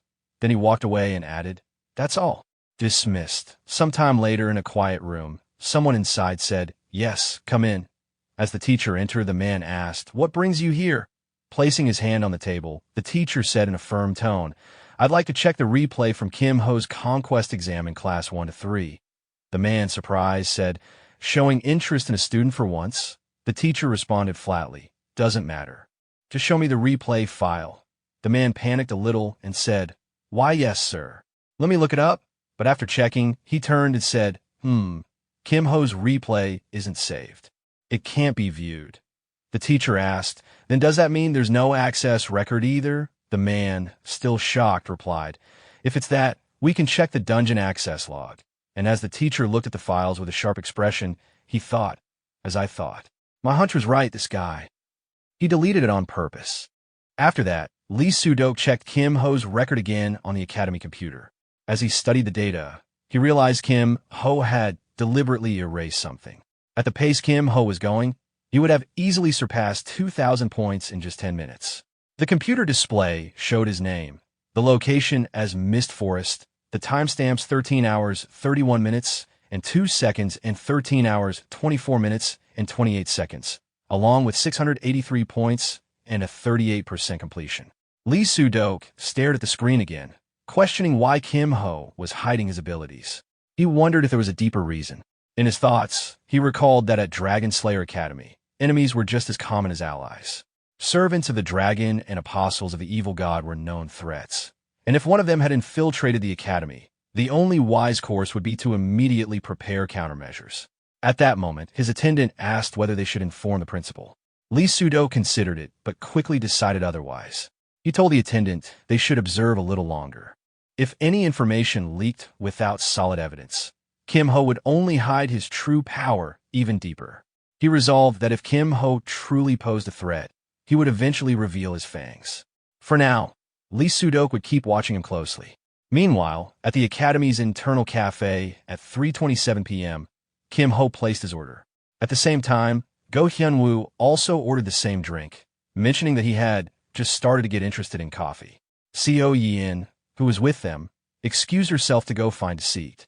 Kim Ho dismissed her remark, saying he and Go Hyun-woo would simply drink it themselves. After collecting their drinks, Kim Ho and Go Hyun-woo sat down together.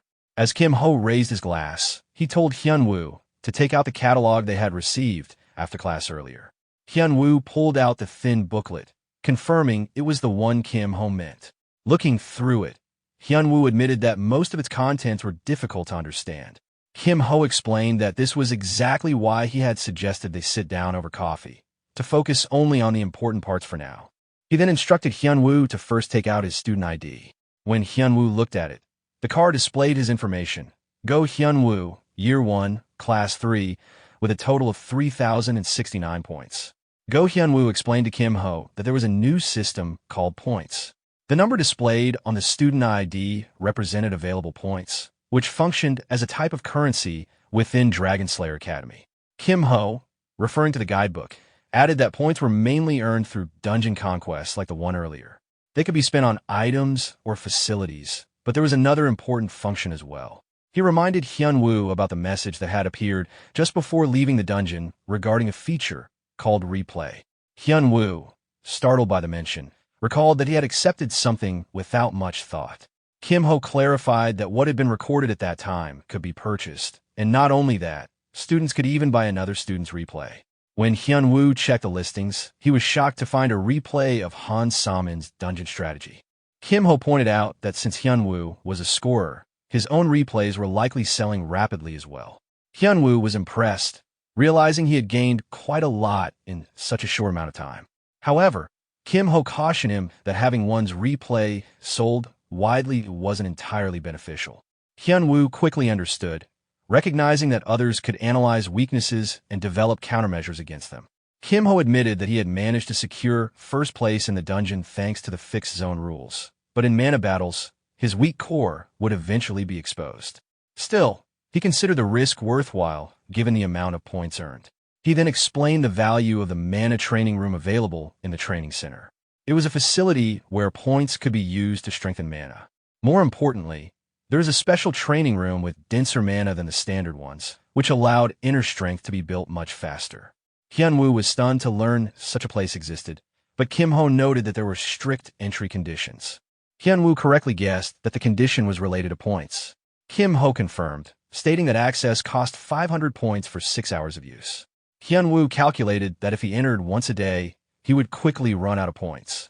Kim Ho reminded him that spending them all there would prevent him from using them elsewhere when needed. Hyunwoo considered alternatives and asked if there was another way.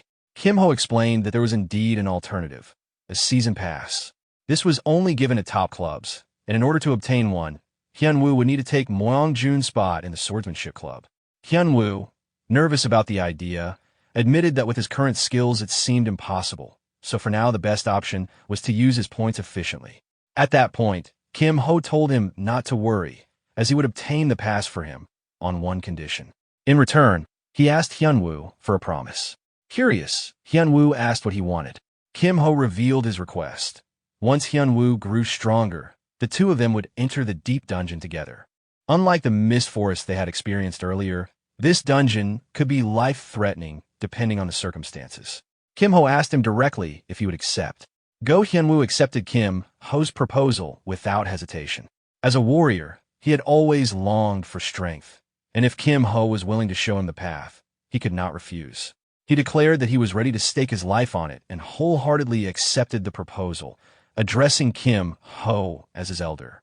Kim Ho told him to focus on training inside the special training room for now, instructing him not to hesitate. He promised to secure the season pass within 2 weeks. Hyunwoo agreed, finding 2 weeks to be a reasonable timeline, and said he would wait with that in mind. Kim Ho then raised his voice, stating that while Hyunwoo grew stronger, he himself would go make a deal. Shortly after, Kim Ho arrived at Workshop 4. He greeted the senior working there, introducing himself and expressing interest in a magical engineering club. The senior, busy with his work, asked who he was and dismissed him, telling him that Workshop 1 handled such matters. When Kim Ho explained that he had already visited Workshop 1 and was directed here, the senior reluctantly told him to just take a quick look without disturbing him, since he was busy. Kim Ho politely agreed and promised not to be a bother. Observing Kim Ho's demeanor, the senior quickly evaluated him, estimating his magical engineering skills to be around B rank. Kim Ho then activated his skill, Copy, targeting the senior. A system notification confirmed his success. His first goal was achieved, and the target skill was registered into his slot. Magical engineering at rank B was successfully copied, filling the second of his 2 available slots alongside Hummingbird at rank E. With that secured, Kim Ho turned his attention to his next goal within Workshop. Searching around, he eventually found what he was looking for, a 10 by 10 by 10 cube blueprint. Showing it to the senior, he asked if it seemed valuable. The senior dismissed it, explaining that although it had high specifications, no one was capable of making it, so it was useless. Kim Ho, feigning casual interest, asked if he could have it since it looked interesting, offering to trade instead of taking it for free. He presented a purchase notification, a heat catalyst reagent worth 1,000 points. He suggested exchanging it for the blueprint. The senior considered it. While the reagent wasn't an extraordinary item, in magical engineering, it was always useful to have more of them. Deciding it was worth it, the senior agreed, but warned Kim Ho not to tell anyone. He handed over the blueprint in exchange. Kim Ho thanked him sincerely, while the senior quietly celebrated saving 1,000 points. Kim Ho, however, smirked inwardly. To him, the reagent had been trash, and selling it for 1,000 points was practically a cause for celebration. Still, he questioned whether the blueprint was truly worthless. As he examined it further, a system notification appeared. He had triggered a subquest titled Mysterious Cube. The description explained that he had discovered a highly unusual blueprint in a magical engineering workshop. The quest objective required scoring mid-tier or above in the placement test, and the reward was the unlocking of a follow-up quest. Kim Ho scoffed at the task, thinking the quest was practically trash since no one would go through such hassle. But then he noticed the final reward, an S-rank item called the Cube of Life. For someone like him, who had raised countless S-rank heroes, the prize was more than worthwhile. Later, at the training center's mana training room, Kim Ho reflected on the blueprint. He realized that he could construct the item without even following the entire quest chain. He activated his amplification ability, temporarily boosting his magical engineering rank from B to S for a duration of 59 seconds, with a cooldown of 58 minutes and 58 seconds. With this power active, he began working on the mysterious cube. The system displayed the countdown of his boosted duration as he carefully manipulated the design. As he continued, he calculated that, at his current pace, it would take approximately 3 days to finish the construction. After another round of work on the cube, Kim Ho saw his amplification effect expire. The duration dropped to 0. His magical engineering rank decreased from S back to B, and the cooldown timer showed 58 minutes and 54 seconds remaining. He realized again how tight the 1-minute time frame was. Without the boost, his lowered rank meant he couldn't manipulate the cube at all. Acknowledging this, he decided to alternate between training and crafting. Until the cooldown ended, he would refine his core through meditation, then return to working on the cube when amplification was available again. This became his cycle, 1 hour of meditation followed by 1 minute of cube work, repeating over and over. Each time he activated amplification, his magical engineering rank temporarily rose from B to S, allowing him to continue progress. Determined, he reminded himself that he had to finish the Cube of Life before Friday, as an important event was scheduled to occur on that day. Working through the night, he eventually noticed morning had already arrived. Accepting that, he prepared for the school day. Upon arriving at class, he greeted Co Yin, noting she was there early. She explained she had simply woken up early. He asked if Go Hyunwoo had arrived yet, but before an answer came, Co Yin handed him a pack of cookies. Surprised but appreciative, he thanked her. The dinosaur-shaped cookies caught his attention, and he commented that they were cool. Shortly after, Go Hyunwoo entered the classroom, greeting both Kim Ho and Co Yin. Kim Ho turned and remarked that Hyunwoo was a bit late before asking how the special training room had been. Hyunwoo explained that it was the first time he had felt his inner strength grow so quickly. With just a little more effort, he believed he could break through a wall. Kim Ho was satisfied with this answer and assured him that he would provide the season pass as soon as possible. Hyunwoo expressed his thanks. At that moment, Lee Sudok entered the classroom and called for silence. He instructed everyone to take their seats and then made an announcement. From that day onward, battles would be held in the arena. The time limit for each battle had been increased to 10 minutes, so students would need to manage their movements carefully.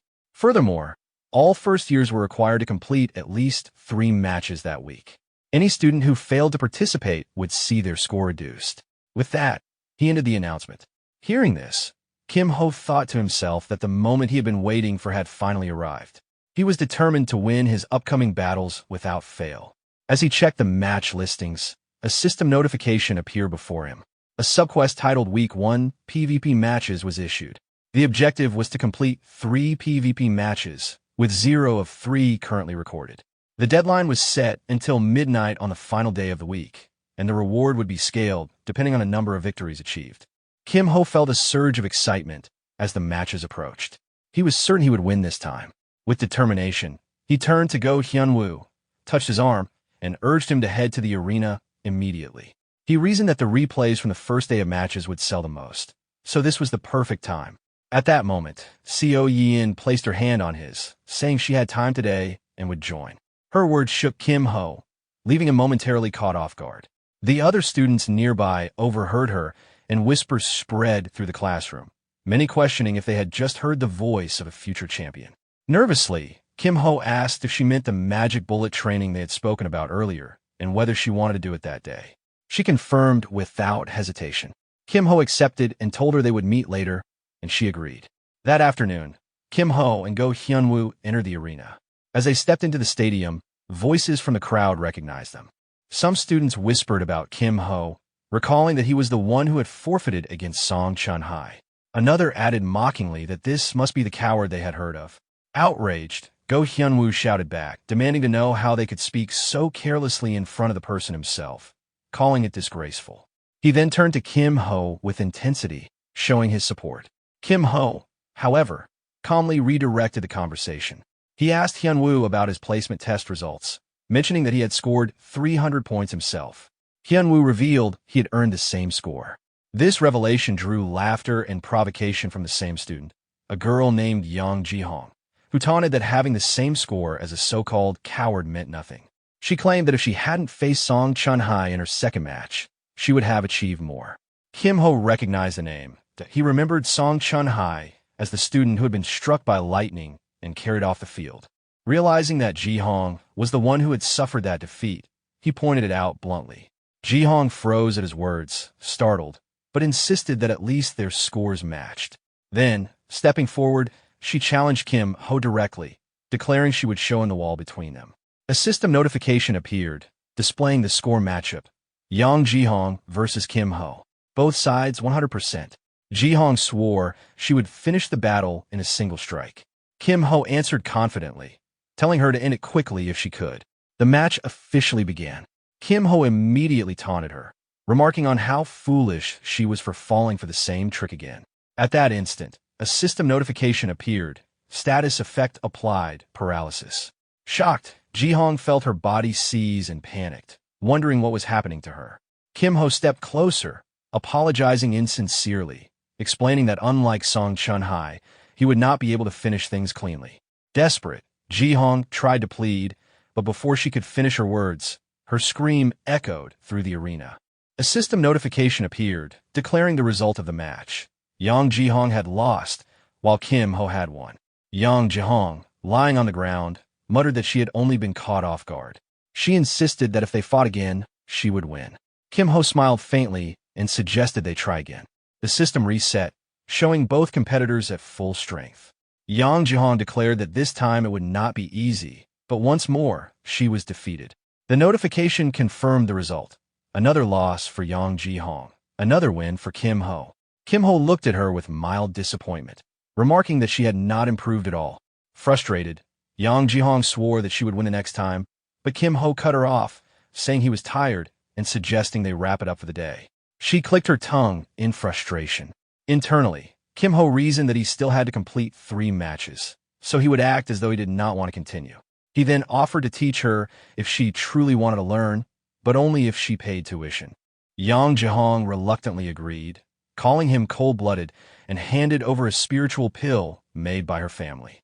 Kim Ho accepted it, acknowledging that it wasn't a bad form of payment, but added one more condition: she must not record or speak about their matches. She agreed quickly, reasoning that it would bring her no benefit if word got out anyway. Satisfied, Kim Ho announced that since he had been paid, he would spar with her until she was content. The system once again displayed the results after multiple rounds. Yang Jihong lost repeatedly, while Kim Ho continued to win. Eventually, Kim Ho told her that was enough and praised her for her effort. Yang Jihong stopped him, saying she wanted to apologize. She admitted she had judged him too quickly based on appearances and conceded that he was not a coward. Kim Ho, however, replied that it was better to continue pretending he was one. Yang Jihong seemed puzzled, but accepted his words, realizing there must be a reason behind them. She noted that she couldn't be the only one to suffer and chose not to press the matter further. Afterward, Kim Ho walked over to Go Hyunwoo and asked if he had finished his own match. Go Hyunwoo told Kim Ho that he had already won 2 matches and would finish his third soon, so Kim Ho should go ahead. Kim Ho wished him good luck and left for the Mana training room. Inside, he greeted Co Yin, apologizing for the wait and inviting her to sit. She acknowledged, and he began what he called the first special lecture on magic bullets. Co Yin reacted with interest, and he instructed her to start by forming a basic magic bullet. As he watched, Kim Ho noted to himself that her skill was remarkable, though he still wondered how she had lost to Song Chunhai with such strong control over mana. Co Yin explained that their lesson would begin with distribution, the idea that each shot should use the proper amount of mana. Kim Ho asked what the second step was, but before she could answer, the system displayed a live match result. Co Yin versus Kwok Ji-cheol, with the scores nearly even, 99% to 98%. On the battlefield, Kwok Ji-cheol thought to himself that he could hide within the environment, believing there was no way she could monitor every hill. But Co Yin's eyes detected the unnatural flow of mana between the hills, exposing his position.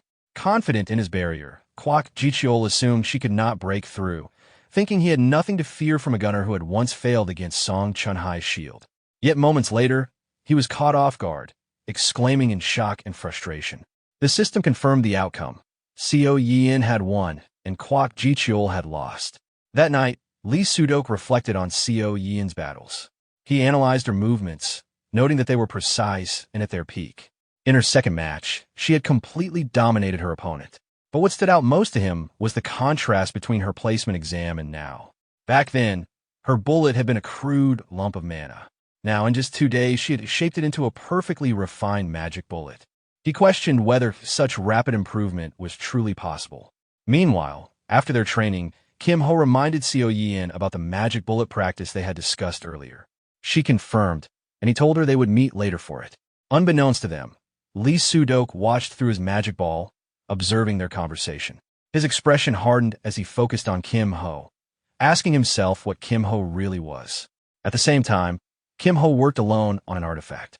Completing it, he remarked to himself that it was finally finished.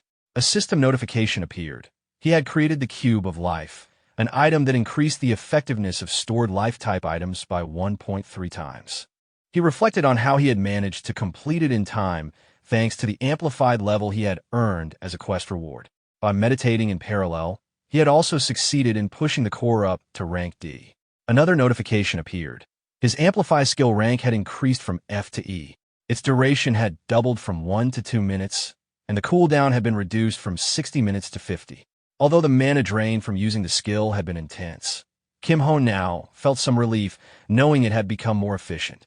With preparations complete, he considered that it was time to begin spreading word of his work. At that moment, he noticed someone nearby, a young woman he immediately recognized as Park Nari, a druid from the Nature Guild Union and a promising talent. Seeing her as a perfect opportunity, Kim Ho thought to himself that he would need her help. Animals, being highly sensitive to life energy, would not simply pass by without reacting to the cube. Just as he expected, an animal suddenly jumped toward the cube. Startled, Nari quickly turned and called out in alarm, asking what was wrong with it. Observing her reaction, Kim Ho silently confirmed that his plan was working. Nari, flustered, apologized and tried to pull the animal away, insisting that it leave immediately. Kim Ho noted to himself that, as expected of a druid, she had sensed the life energy radiating from a cube. Teasing her slightly, he asked if she could take the animal away quickly since he was in a rush. Embarrassed, she apologized again, remarking that she didn't understand why the animal was acting so strangely today. After finally pulling it back, Nari smiled politely and asked if Kim Ho was in Class 3. He answered simply that he was. Nari apologized once more, telling Kim Ho to take care before leaving with her animal. Watching her go, Kim Ho thought to himself that this encounter would be enough to spread word of his artifact to the Nature Club, which in turn would help him secure a season pass. With that part handled, he shifted his thoughts toward the main event he had been waiting for. Later, in class, the instructor guided the students through their lesson. She spoke about combat scenarios, instructing them to study the clash between the Goblin Champion and the Swordmaster, directing them to the appropriate page in their texts. While the lecture continued, Kim Ho kept track of the time. With 1 minute left until lunch, he silently counted down the seconds. The teacher concluded the class, leaving 32 seconds. Finally, 0, time for the break. As soon as the bell rang, a brown-haired student stretched in relief, glad class was over, but quickly froze in confusion. Something strange had appeared. He stammered, unsure of what he was seeing, and then the classroom erupted in screams as students shouted in alarm. The boy, panicked, questioned what had just happened. He wondered about the orb that had appeared, asking himself if it had been a barrier. Other students quickly noticed numbers glowing on their foreheads and pointed it out to one another in disbelief. At that moment, the school announced the event. A surprise possession inspection had begun. Known as the Bandwave, it was a special magnetic field designed to detect forbidden items and list them on the official ban list. The inspection specifically targeted students carrying restricted goods. Kim Ho realized the process had already started. From a noise nearby, he recognized the voice of Jo Byok, who was being caught up in the wave. Go Hyun-woo, watching the scene unfold, remarked that it was interesting. Kim Ho, however, was already analyzing the situation. While some students were unaffected from the beginning, one particular boy, the same brown-haired student, was clearly in trouble. The student cursed loudly, panicking over the sudden inspection. Kim Ho approached him and asked if his club president hadn't already warned him about the inspection. The boy admitted he had been told, but claimed he hadn't expected anything this severe. Now frantic, he muttered that he would be in serious trouble if caught with everything he had. Kim Ho offered help, but when the boy hesitated, he told him to forget it. That only made the boy more desperate, begging Kim Ho to save him and swearing he would do anything in return. Kim Ho made him confirm the promise, then told him he owed him one. The boy nervously agreed. Kim Ho instructed him to place any banned items into a container, prioritizing smaller and more valuable ones. The boy hesitated again, asking what would happen to them once placed inside. Kim Ho cut him off, telling him they didn't have time to waste. Whether he trusted him or not was up to him, but the inspectors would arrive any moment. Convinced, the boy hurriedly placed his items inside, addressing Kim Ho respectfully as he did so. Right then, senior students entered the classroom and ordered everyone to freeze. One of them singled out Kim Ho and his companion, demanding to know what they were hiding. Kim Ho stood up and casually replied that they were just taking a break. The senior mocked the excuse, clearly unconvinced. Kim Ho's friend spoke up in his defense, insisting that it was true, he had only been resting. The senior, ignoring the protest, ordered them to hand over their banned items quietly, accusing them of somehow evading the ban wave, but warning that they couldn't hide from it. He explained that the crystal in his possession would expose any cheating. Then, turning his eyes on Kim Ho, he trailed off in disbelief, clearly stunned by what he saw. The crystal inspection showed no reaction. Kim Ho calmly addressed the senior, pointing out that it hadn't responded and asked if he could leave. The senior dismissed him, telling him to return to his seat. As he walked back, Kim Ho reflected on the situation. This was exactly why he had wanted everything finished before Friday, an item capable of bypassing the ban wave. Its true value was immeasurable, and anyone who understood what it was would stop at nothing to obtain it. For him, it was time to put it to use through trade. After the inspection ended, one of his classmates, the boy he had helped earlier, approached him in relief. He thanked Kim Ho earnestly, admitting that without his help, he would have lost all his possessions and possibly faced death or enslavement. Kim Ho reminded him that he would collect payment later and to consider it a debt. The boy promised he wouldn't try to escape the obligation. With that settled, Kim Ho suggested they head to the club room to unlock the forbidden items. His classmate agreed eagerly, adding that the president of his club had been waiting to meet Kim Ho in person. As they walked, the boy explained where they were headed. The club was infamous within Dragon Slayer Academy, dealing in illegal trades of banned items and thriving in chaos. It was the Thieves' Club. They arrived, and the boy called out to his sister with a laugh. She immediately scolded him, striking him as she reminded him that she had told him not to slack off and that this was important. He yelped and begged her to stop. Kim Ho introduced himself politely, addressing her as senior. She introduced herself as Dang Yu-young.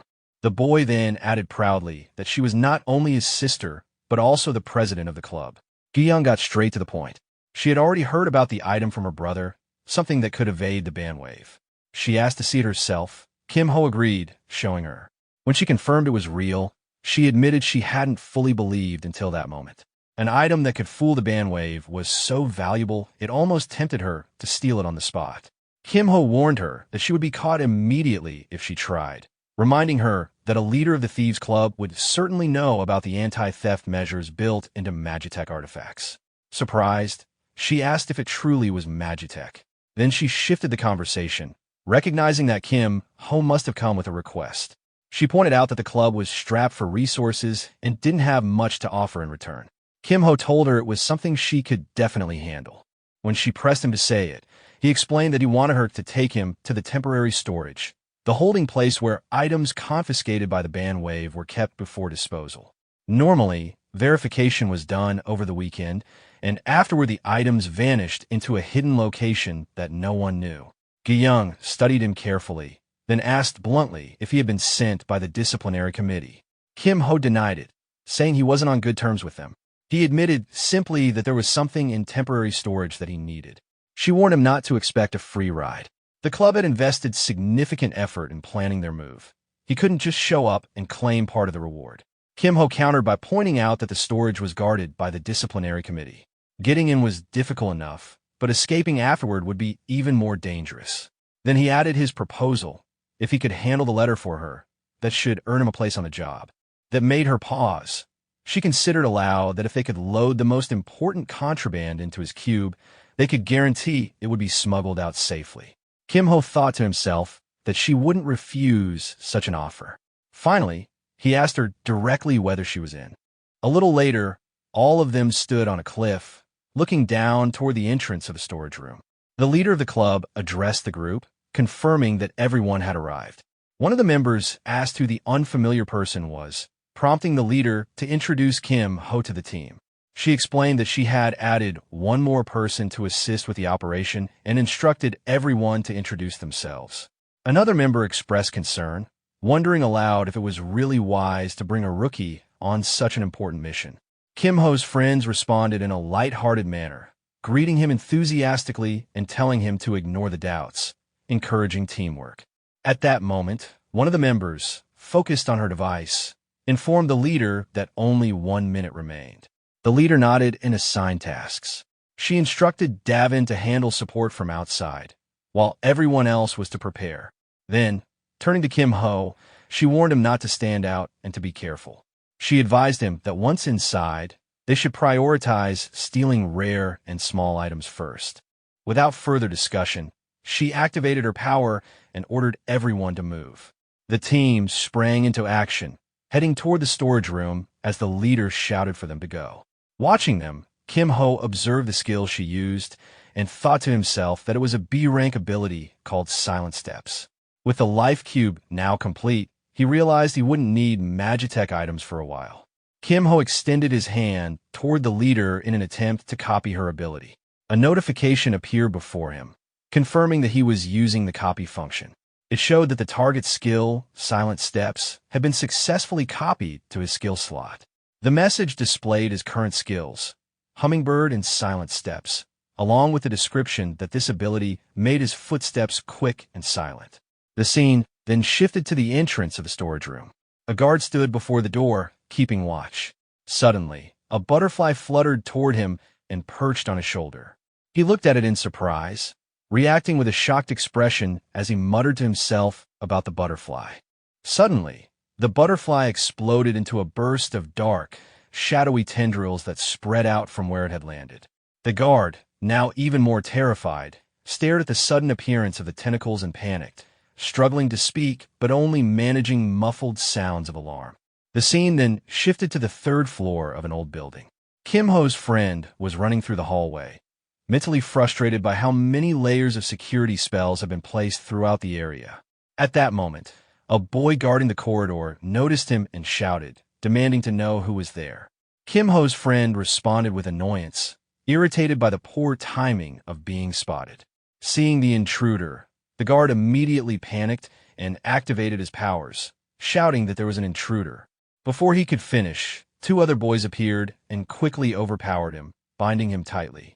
The guard struggled, making choking sounds, but was left helpless. Without waiting, Kim Ho and his team moved past the tied-up guard. Kim Ho's friend told him that it was better to handle the situation easily, explaining that struggling would only make things worse for everyone involved. Meanwhile, the club leader gathered the team and informed them that the temporary storage room was just around the corner. She instructed everyone to pause briefly, assess the situation, and then breach the room. Holding a mirror in her hand, she focused on the guard stationed at the storage door. Annoyed, she muttered that of all people, it had to be that goblin-looking guard on duty, adding that handling him alone would be too much for her. Kim Ho, observing the situation, looked toward the club leader and thought to himself. He realized that the guard was a third-year student wielding an A-rank axe called Hell Cleaver, and that this wouldn't be an easy challenge for Deng Young. He also noted that his attempt to sneak in quietly might not work, so he decided it would be best to assist in the operation. Suddenly, the protagonist turned toward the club leader and quietly asked if she knew how to use the skill Shadow Dream. The club leader's eyes widened in surprise as she asked how he knew about it. Without hesitation, the protagonist responded that there was no time to explain and asked if she could use it. She admitted that she had only learned the basics and that it was still a C-rank skill. The protagonist, sounding confident, replied that it was perfect and good enough for their needs. At that moment, a notification appeared in front of the protagonist, showing that he was using the Amplify skill, which increased the rank of Shadow Dream from C to A, extending its duration and slightly reducing its cooldown. Feeling something surge through her body, the club leader, sweating, asked how he had done that. The protagonist ignored the question and told her there was no time to explain, urging her to proceed. The club leader, unable to respond, glanced at him with suspicion, wondering who he really was. A second later, she activated Shadow Dream. A swarm of dark butterflies appeared, flying straight toward the axe-wielding guard in front of the storage door. The guard, startled, realized it was a suction-type attack and panicked, swinging his axe and cutting some butterflies, but an explosion suddenly erupted from where he stood. The protagonist and the club leader quickly hid behind a nearby wall. The scene showed the guard being enveloped by numerous black threads formed from Shadow Dream's power. Observing this, the club leader, sweating, thought to herself that the axe-wielding guard, capable of A-rank firepower, had been taken out in a single blow. She then turned back to the protagonist and told him that they would need to talk later. The protagonist replied that finishing the mission came first. The club leader, now composed, loudly instructed the team to grab everything they needed and move quickly. The team members responded affirmatively. Meanwhile, the protagonist took out his life cube and thought about using it to shop for items. He reminded himself that the banned item list at the academy only restricted items based on their side effects. Anything that harmed the body or mind was banned. As he searched through the storage room, he considered that what he was looking for was a banned item with an elemental penalty. A notification identified the item as Shockstone, which carried the penalty of paralysis. The protagonist reasoned that with his S-rank elemental resistance, he could nullify that penalty, making a safe choice. He concluded that this was enough for now and decided to search for skill books next, knowing that skills with elemental penalties were often powerful. The protagonist examined several books and thought to himself that there should be something useful among them. As he continued searching, he found one that seemed particularly lucky. Realizing he didn't have a combat skill yet, he decided it would be wise to learn this skill immediately. Just then, a boy wearing glasses appeared inside the storage room. Looking at the team members with a cold expression, he remarked on how they were still working late into the night. He was introduced as Guak Sung Jae, a second-year student from the Demon Slayer Academy's discipline committee. Before anyone could respond, another boy appeared from behind him.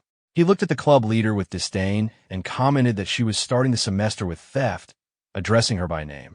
This boy was Song Chun Ki, the president of the student council at the Dragon Slayer Academy. The club leader, visibly sweating, looked at the two intruders and asked why such high-ranking students were performing menial monitoring tasks. In her mind, she realized how troubling it was that first Guak Sung Jae, and now even the student council president had come down herself. Song Chun Ki then cut off the conversation and ordered them to disarm and come quietly to the disciplinary room. Hearing this, The club leader quickly considered that the longer they lingered, the worse the situation would get. Without hesitating, she raised her hand and instructed everyone to split up and escape immediately. She activated her skill, Shadow Haven, which created a dome of shadows concealing allies inside for 5 minutes, allowing them to escape unnoticed. Meanwhile, the glass-wearing boy, noticing the intruders fleeing the storage room, pulled out a glowing orb from his hand and ordered that no one be allowed to escape. The scene shifted to the hallway where the protagonist was sprinting at high speed. Suddenly, an object flew toward him, but he narrowly dodged it in the blink of an eye. The glass-wearing boy appeared in front of the protagonist and complimented his evasive move. The protagonist, recognizing him, thought in his mind that this must be Guak Sung-jae and wondered when he had arrived. Confidently, the boy activated his power and told the protagonist that he had already identified most members of the Thieves' Club, but the protagonist was unfamiliar to him, probably a freshman. The protagonist remained silent, not responding. Noticing this, the boy suspected that the protagonist was trying to conceal his voice to avoid detection and praised the tactic as smart. Without warning, the boy attacked using his power and declared that surrender was clearly not an option. Without hesitation, the protagonist counterattacked using his own power. Seeing the force of the attack, the glass-wearing boy immediately defended himself and mocked the protagonist, calling him Hummingbird and saying it wouldn't be enough to help him.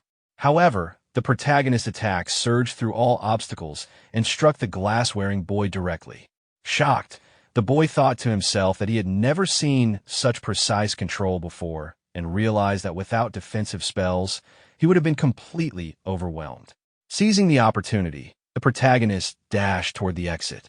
Impressed despite himself, the glass-wearing boy acknowledged that it was impressive for a first-year student. Still, he wasn't ready to give up. He gathered his energy and surrounded the protagonist with multiple energy cannons, preparing for a final strike. Looking at the protagonist trapped by the energy, he declared that the student wouldn't have another chance and that it was time to finish him off. The glass-wearing boy released the energy from all the cannons at once, focusing on the protagonist's location. Confident in the power of his attack, he thought no one could withstand it. But as the energy hit its target, he suddenly felt an unexpected surge of heat. Out of the explosion, the protagonist reappeared, his hand blazing with fire. The glass-wearing boy, stunned, immediately recognized the technique and wondered aloud if it was the very skill he feared.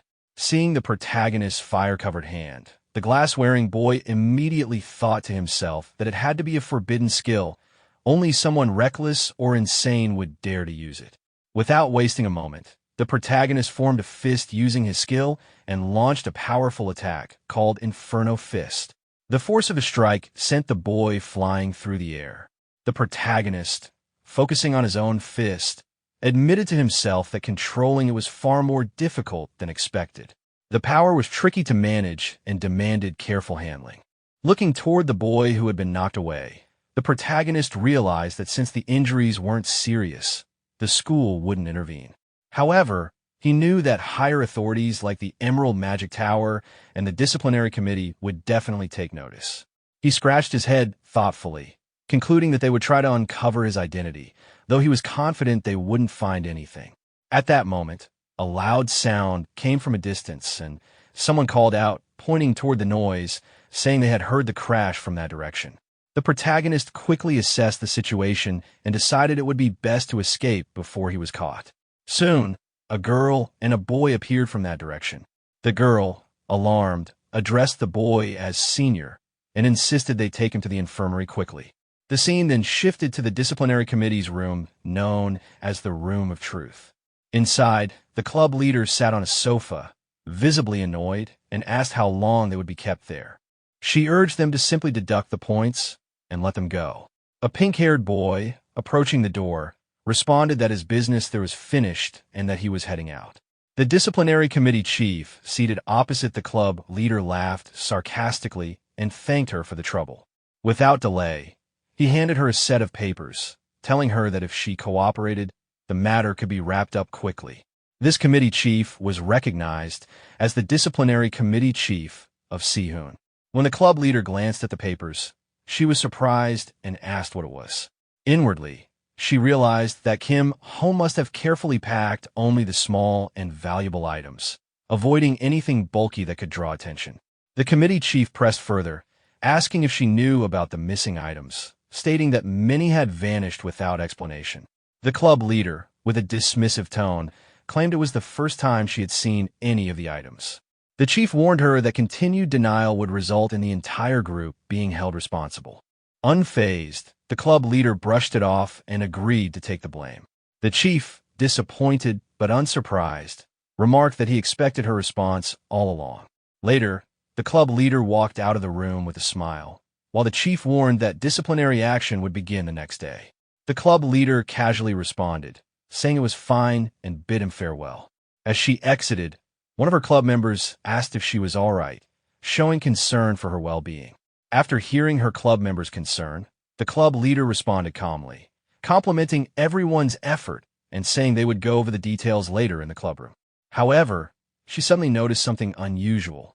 Looking at the group, she asked why only 4 members were present and wondered where the last one was.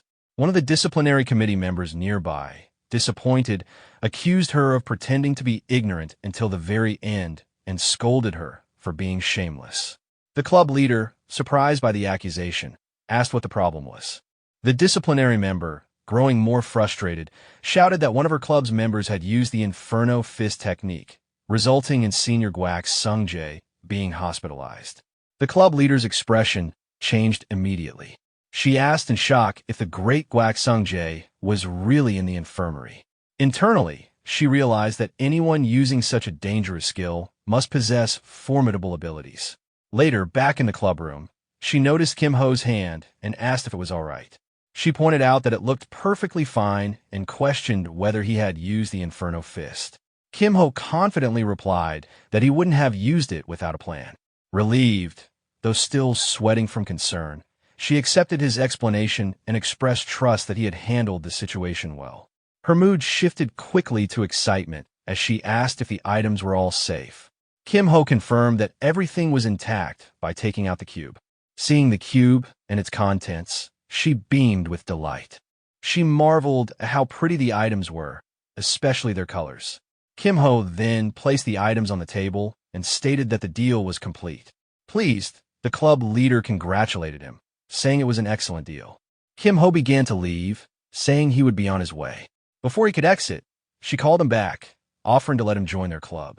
She assured him that she would take great care of him. Kim Ho, intrigued, asked if that was a recruitment offer. When Kim Ho asked if the offer was a recruitment invitation, the club leader responded playfully, saying she had been watching him. She joked that he was arrogant and greedy, calling him a thief in every possible way.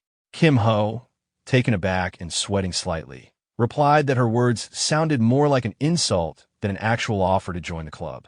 Either way, he declined. Annoyed by his response, the club leader grew irritated and urged him to reconsider. Kim Ho, unfazed, showed her the cube again and bluntly asked if she wanted him for the life cube, because he intended to sell it. Her eyes widened in shock as she asked what he meant. Without changing his tone, Kim Ho explained that he wanted the special practice room season pass, 4 of them. The club leader was stunned and nervously asked if he planned to acquire 4 passes just to avoid the ban wave. Kim Ho clarified that avoiding the ban wave was only a bonus, and the real advantage came from the core ability. She asked what the core ability was, confused. Kim Ho responded that he would first show her the item description, but wanted a small favor before that. Curious, she asked what kind of favor he needed. Kim Ho smiled gently and said she only needed to pass a message to the head of the Magitech Club, that a freshman had completed a 101,010 cube. The club leader was surprised, but agreed that it was simple enough. She asked to see the item description. After looking at it, she was shocked again and exclaimed at the enhancement it provided, boosting the effects of stored life-type items by 1.3 times. A notification appeared in front of the club leader, displaying the details of the life cube. It explained that the cube enhanced the effects of stored life-type items by 1.3 times. Seeing this, she was stunned and exclaimed in disbelief, questioning how such an item could even exist. She immediately recognized its value, saying it was completely worth the price. Kim Ho, handing the cube to her, calmly asked if she was satisfied and added that he would be on his way. As he began to leave, she called after him from behind, reminding him that even without the cube, her offer still stood and urging him to think it over carefully. Kim Ho smiled and replied respectfully, acknowledging her offer without committing. A few days later, on the campus of Dragon Slayer Academy, Kim Ho and his friend Seo Yin walked toward their classroom. Kim Ho casually asked if she had a good weekend. She replied shortly, confirming she did. Kim Ho, noticing how tired she looked, pressed further, asking if she was sure she was okay. She didn't deny it, but remained quiet. At the same time, Kim Ho noticed two people following them. Observing them carefully, he thought to himself that they seemed to be making a move, likely from either the Emerald Magic Tower or the Nature Club. He wasn't particularly concerned, but found it annoying and considered handling the situation right away. Turning to Seo Yin, he told her to go ahead without him, saying something urgent had come up and he would take care of it quickly. She noticed the tailing figures and agreed without hesitation. Once Seo Yin left, Kim Ho faced the two followers and asked them directly why they kept following him. He told them to speak up if they had something to say. One of them looked at him arrogantly and claimed that Kim Ho had walked right into them, saving them the trouble. He then revealed that they were from the Emerald Magic Tower and asked if that cleared things up. The other follower, a girl, awkwardly explained that their leader had asked them to bring Kim Ho in and inquired if he would mind coming with them. Kim Ho, unfazed, replied confidently that he wasn't part of their tower and told them that if they needed anything, their leader could come in person. When Kim Ho made it clear that he wasn't going to cooperate, the boy's eyes lit up with excitement. He pulled out a pair of gloves, eager for a fight, and told Kim Ho that some people only understand a lesson after receiving a solid blow. Kim Ho agreed without hesitation and immediately launched an attack. The boy was struck instantly and electrified, writhing in pain as sparks shot through him. The girl with him looked on in shock, staring at her companion lying on the ground. She exclaimed in disbelief, recognizing the attack as the hummingbird's skill and struggling to speak. Without missing a beat, Kim Ho turned toward her, preparing to attack again. He told her that if she wanted a fight, she should come at him immediately, since he was short on time. Terrified, the girl raised both hands in surrender, apologizing profusely and asking to be spared. Inside her mind, she realized that the hummingbird's movements were far from ordinary. It was obvious this was a highly skilled fighter, and it was best not to get involved. She quickly told Kim Ho that she would take her companion back and that he should go ahead without worry. Kim Ho, unimpressed, walked away, remarking that at least one of them knew when to quit. The girl lifted her companion and, half joking, wondered aloud if the rumors about Kim Ho being a coward weren't true after all. The boy, still arrogant despite his defeat, dismissed it. He claimed Kim Ho had just gotten lucky with one hit and vowed to make him pay next time. Before he could finish, a magic bullet suddenly struck him in the head out of nowhere. Shocked, the girl's eyes widened as she exclaimed, "A sniper? From where?" Before she could process it further, another bullet hit her as well, and she groaned in frustration, asking, "Why me too?" Both of them collapsed to the ground, stunned, in the middle of the crowd. Later, the scene shifted to their classroom, where the teacher was explaining to all the students that dungeons are designed to drain one's resources before reaching the core. If supplies run out before achieving the goal, the entire run is considered a failure. Kim Ho sat among the students, listening. Just then, his friend approached and sat beside him. Noticing this, Kim Ho asked why she showed up late when she had left first that morning. The teacher continued explaining to the students, emphasizing that this time's dungeon raid would be a time attack. Students could attempt surface-level dungeons multiple times in practice mode, but scoring would only be allowed once. They needed to reach the target and destroy the totem within 5 minutes to clear the challenge. The teacher advised everyone to practice and find the most efficient route before going live, and then concluded the class for the day. After the class ended, a pink-haired boy approached Go Hyun-woo, playfully calling out to him and asking if he wanted to team up for a 2-player dungeon run. Go Hyun-woo hesitated for a moment, but seemed open to the idea. Meanwhile, Kim Ho extended his hand toward his friend, reassuring him not to worry about him and telling him to go ahead with the others. His friend agreed without much thought, saying that if Kim Ho said so, he'd try syncing with another teammate. Kim Ho, sweating slightly, glanced at the other students and silently realized that his friend had already made up his mind. Just then, Seo Yin, his friend, innocently tugged at his clothes and told him to come with her. Sometime later, the boy who had been following Kim Ho was seen pinned against a wall by someone. Frustrated, he protested, complaining about the unfairness of the situation. A short-haired boy, wearing an angry and demanding expression, scolded him harshly. He explained that his older brother, who was supposedly from the disciplinary committee, had been defeated by a thief. He lashed out, saying that the two brothers were tarnishing his family's reputation. Nearby, the girl who had also been following Kim Ho was kneeling on the ground, one hand raised toward the sky. The short-haired boy, still enraged, mocked the idea that a famous coward could not be defeated even by a large group of people. After releasing the pinned boy from the wall, the short-haired boy walked away, calling him pathetic, sighing heavily in disappointment.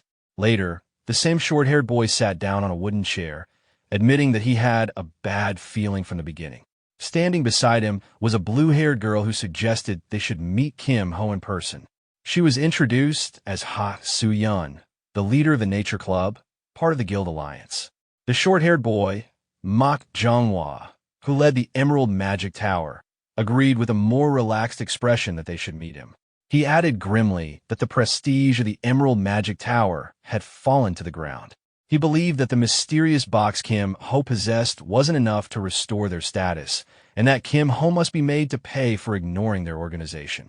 Meanwhile, the green-haired boy who had been following Kim Ho struggled to stand up from the ground. He pleaded to be given another chance, insisting he would make up for his failure. The short-haired boy dismissed him coldly, questioning his right to even ask for another chance. Still, the green-haired boy stood firm, explaining that he had simply been caught off guard and begged for one more opportunity. The short-haired boy's gaze turned intense as he warned him that if he failed again, he would be expelled from the club. He asked him if he still wanted the chance. The green-haired boy confidently answered that he was sure he could win. The short-haired boy, in a tone that was both encouraging and threatening, promised to lend him his golem. He warned that this time, he needed to defeat his opponents overwhelmingly. Grateful, the green-haired boy bowed respectfully and vowed that he would surely win. Later, the scene shifted to the training ground located in the Goblin Swamp. Kim Ho and his friend Seo Yin were running through a group of goblins. Kim Ho reassured her, saying that since it was only practice, there was no need to rush. She responded simply with agreement. As Kim Ho glanced at his system panel, he thought about how to earn the best reward for both solo and duo dungeons. The system panel displayed a sub-quest titled Second Week Strategy Battle, where the goal was to clear the dungeon within the week. Rewards would vary depending on how much time remained, with specific targets for solo and duo runs. Seeing that, Kim Ho realized he would need to complete both challenges within 1 minute. At that moment, 2 goblins appeared in front of them. Looking at the goblins, Kim Ho thought that handling the solo dungeon wouldn't be a problem, but the duo dungeon was a different challenge. He considered that if he shared the patterns with Seo Yin, it would be easier, but that wouldn't help her grow. Without noticing his thoughts, Seo Yin simply attacked the goblins with magic bullets. Kim Ho, still analyzing the situation, realized that helping her like this wouldn't allow her to develop. He decided she needed to learn through practice. Suddenly, a new goblin appeared, wielding a large sword. A system notification popped up, identifying it as a strong enemy, the submerged goblin. Both Kim Ho and Seo Yin stopped in front of the goblin. Kim Ho smiled gently and asked if she wanted to avoid the goblin like they had in their first practice or try to catch it. Seo Yin hesitated, then asked if catching it would earn points. Kim Ho confirmed that defeating a boss monster would give an additional 120 points. Motivated, she decided to try catching it. Hearing Seo Yin's determination, Kim Ho activated his power and launched an attack on the goblin. He encouraged her, telling her he would support her effort. The goblin swung its large sword to defend itself, but despite the block, the attack still landed and knocked it back, affecting its entire body. From behind Kim Ho, Seo Yin suddenly appeared, holding her gun aimed at the goblin. She gritted her teeth and exclaimed in frustration at the situation. She fired the goblin, but the bullet had no effect. Instead, it only irritated the goblin further. Angered, the goblin shifted its attention from Kim Ho to Seo Yin and charged toward her. Reacting instantly, Seo Yin tried to activate her ability, using amplification to enhance her attack. However, before she could act, Kim Ho stepped in. With a determined expression, Kim Ho activated his skills once more and cut her off, declaring that she wouldn't get the chance to be attacked. At that moment, a notification popped up announcing that Hummingbird's rank had increased from E to C. A massive electric bird materialized from Kim Ho's power and struck the goblin, overwhelming it. A short while later, a notification appeared in front of both of them. It showed that 11 or more goblins had been defeated, with only 18 seconds left on the clock. The time remaining was 2 minutes and 29 seconds, granting them 149 points, with a clear bonus of 500 points, totaling 649 points. Looking at the notification, Kim Ho commented that they had cut down the completion time significantly compared to their first practice and wondered if they could reduce it even further. Seo Yin replied softly, agreeing. Then, with a blank expression, she turned to him and asked if he could give another special lecture on magic bullets. Kim Ho smiled to himself, realizing she secretly harbored a competitive spirit and that struggling with the boss monster had hurt her pride. He then suggested that they wrap up their practice and head to the training center. Seo Yin agreed enthusiastically. Later, the scene shifted to the training center's shooting range. Kim Ho began explaining a new skill to her. He told her that although her magic bullets and gun were flawless, she was still using them as mere tools without truly mastering their potential. Holding a magic bullet in his hand, he offered to demonstrate how to better understand the skill by imagining her hand as a magic gun, making it easier for her to grasp the concept. Kim Ho demonstrated how to fire a magic bullet toward a target dummy, explaining that by concentrating mana and releasing it at the right moment, one could replicate the effect of a magic bullet. He encouraged his friend to attempt the technique using just her hand first. Later, Seo Yin tried to follow his instructions, focusing on channeling her mana to her fingertips as though drawing it upward. However, the energy unexpectedly flew backward, startling her. Kim Ho, excited by her effort, urged her to attempt the motion without using an actual magic bullet, explaining that success would mean simply being able to propel the mana outward.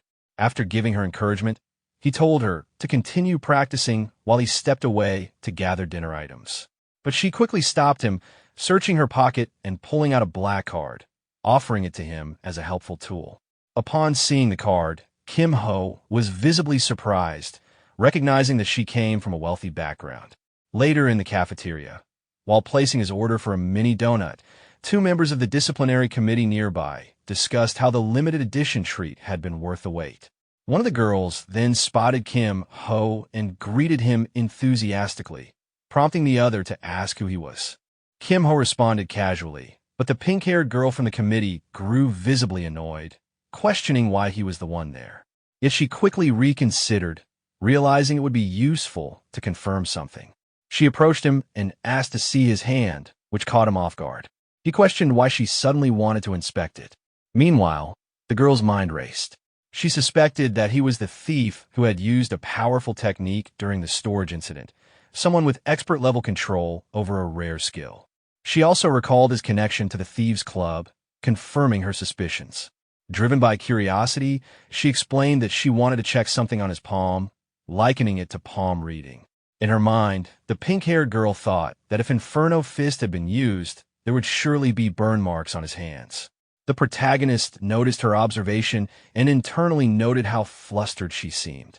She appeared eager to see his hands for herself, as if searching for proof, while he calmly allowed her to examine them. Her expression softened as she inspected one hand and then moved to the other, clearly surprised that both were untouched. The protagonist, with a hint of exasperation, internally wondered how long this inspection would continue. Flustered by the prolonged scrutiny, the girl quickly withdrew and apologized for the intrusion. The protagonist, however, made one last request for her to reveal the result of her palm reading, particularly regarding his luck with love. She became slightly irritated at his persistence, thinking he would face many difficulties ahead. The protagonist quietly smiled to himself, realizing that she and others were still attempting to identify the culprit from the temporary storage incident. He felt reassured that by dodging her question just enough, he should be safe for now. The next day, the protagonist and his friend Seo Yin were at the training ground, running toward the forest as usual. They moved in sync, following the routine they had practiced the day before. Seo Yin immediately began targeting goblins with her magic bullets, though the shots caused little damage. The protagonist, meanwhile, unleashed his own attacks using his scales, obliterating the goblins instantly. After a short while, a notification appeared before them, detailing their progress, the remaining time, the number of goblins defeated, and the score from defeating a strong enemy. The total score reflected their efficiency and teamwork, a tangible result of their practice. The protagonist glanced at Seo Yin and felt a sense of satisfaction. The battle had gone flawlessly, a perfect demonstration of their combined efforts.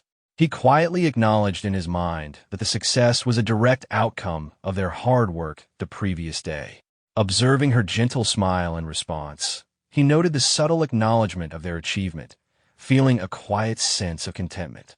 Later, the scene shifted to the arena, where countless students filled the stadium, all gathered near the gates. The protagonist and his friend Seo Yin prepared themselves, considering the solo dungeon ahead. He reminded himself that, although the solo dungeon shouldn't be too difficult, it would be wise for her to attempt a few runs in practice mode, just in case.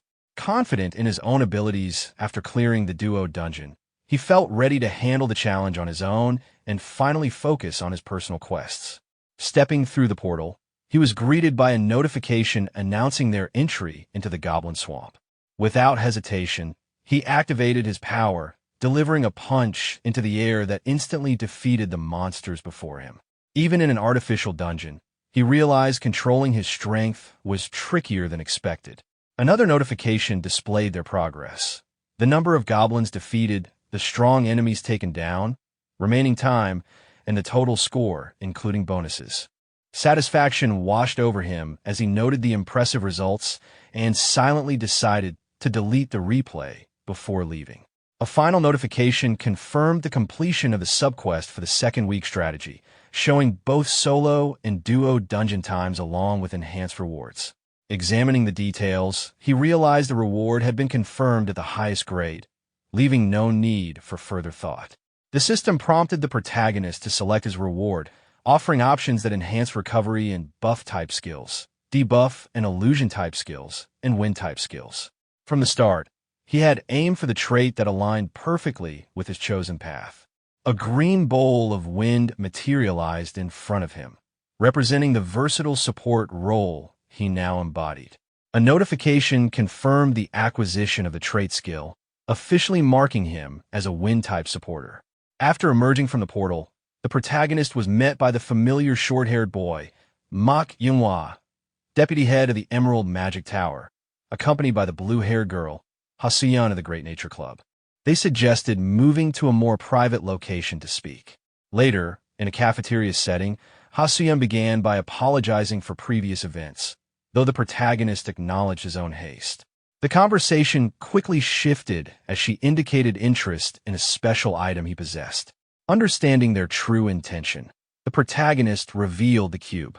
The green-haired girl's small, dark-colored cat immediately reacted, rushing toward the cube before curling up inside it. The sight confirmed the item's authenticity, leaving the short-haired boy momentarily stunned. The green-haired girl, noticing the kitten inside the cube, urged it to come out, but the protagonist calmly told her to leave it be. The blue-haired girl observed the scene with curiosity, noting how attached the kitten seemed to the cube. She sensed the cube radiated the energy of a powerful life-type artifact and requested permission to examine its item description, assuring him the club would protect the information with their honor. The protagonist, seeing no harm, agreed. The short-haired boy's face reflected shock as he read the cube's description, realizing its effects were 1.3 times stronger than typical stored life-type items. The blue-haired girl also reacted with astonishment, marveling at the item's ridiculous power. She then inquired if he was willing to sell it, but the protagonist remained non-committal, acknowledging the cube's value. The short-haired boy became insistent, emphasizing that such an item's true worth could only be realized in the hands of someone skilled and imploring him not to waste it. The protagonist found their proactive approach amusing and felt a quiet sense of gratitude for it. Despite this, he composed himself and explained that he would need to hesitate before making a decision. The blue-haired girl, still curious, encouraged him to state his terms, promising to accommodate his requests. With confidence, the protagonist laid out his conditions. For special engineering room season passes, a princess's single season pass along with items equivalent to 3 others, and a blank skill book. The short-haired boy reacted with visible frustration, slamming his hand on the table, convinced the demands were excessively greedy. As the negotiation continued, the blue-haired girl considered the protagonist's demands. She felt the season pass request was reasonable, but a blank skill book seemed excessive. The protagonist, sensing the hesitation, decided to back off and suggested letting the deal be forgotten. Just as he was preparing to leave, the green-haired girl spoke up from the back, revealing that she actually possessed one of those blank skill books. She admitted she hadn't used it yet, having no suitable skills to imprint, and would likely keep it in her inventory indefinitely. Glancing at her beloved kitten, she smiled, noting how much it enjoyed the cube. The blue-haired girl allowed her to go ahead, and the green-haired girl gratefully offered the blank skill book. Without delay, they handed the item over, swiftly completing the trade. The protagonist appreciated the efficiency of the transaction, took the item, and reflected on the success of the deal. The calm was broken when a green-haired boy suddenly stood up, expressing anger and demanding a duel. The protagonist, maintaining composure, declined, dismissing the idea as unnecessary. The boy was shocked, insisting that duels were honorable, but the protagonist pointed out the irony of someone who valued honor ganging up on him with another person. Frustrated, the boy struggled to respond, but the protagonist simply walked away, stating that he had no intention of wasting time on frivolous challenges and suggested the boy could boast however he wished. Seeing an opportunity to escalate, the short-haired boy produced a card, announcing a prize for the match, signaling that the confrontation was far from over. The card turned out to be a production VIP ticket, which immediately raised the stakes. The short-haired boy questioned whether the duel was truly worth the protagonist's time, and the protagonist, smiling, accepted the challenge. The green-haired boy deferred the choice of date to him, and the protagonist decided that 2 days later would be suitable, explaining that he needed that time to master something first. The short-haired boy, confident in his judgment, remarked on the limited time to design and learn a skill, challenging the protagonist to do his best. The protagonist, filled with excitement, assured them they could look forward to the outcome. 2 days later, the arena was filled with spectators.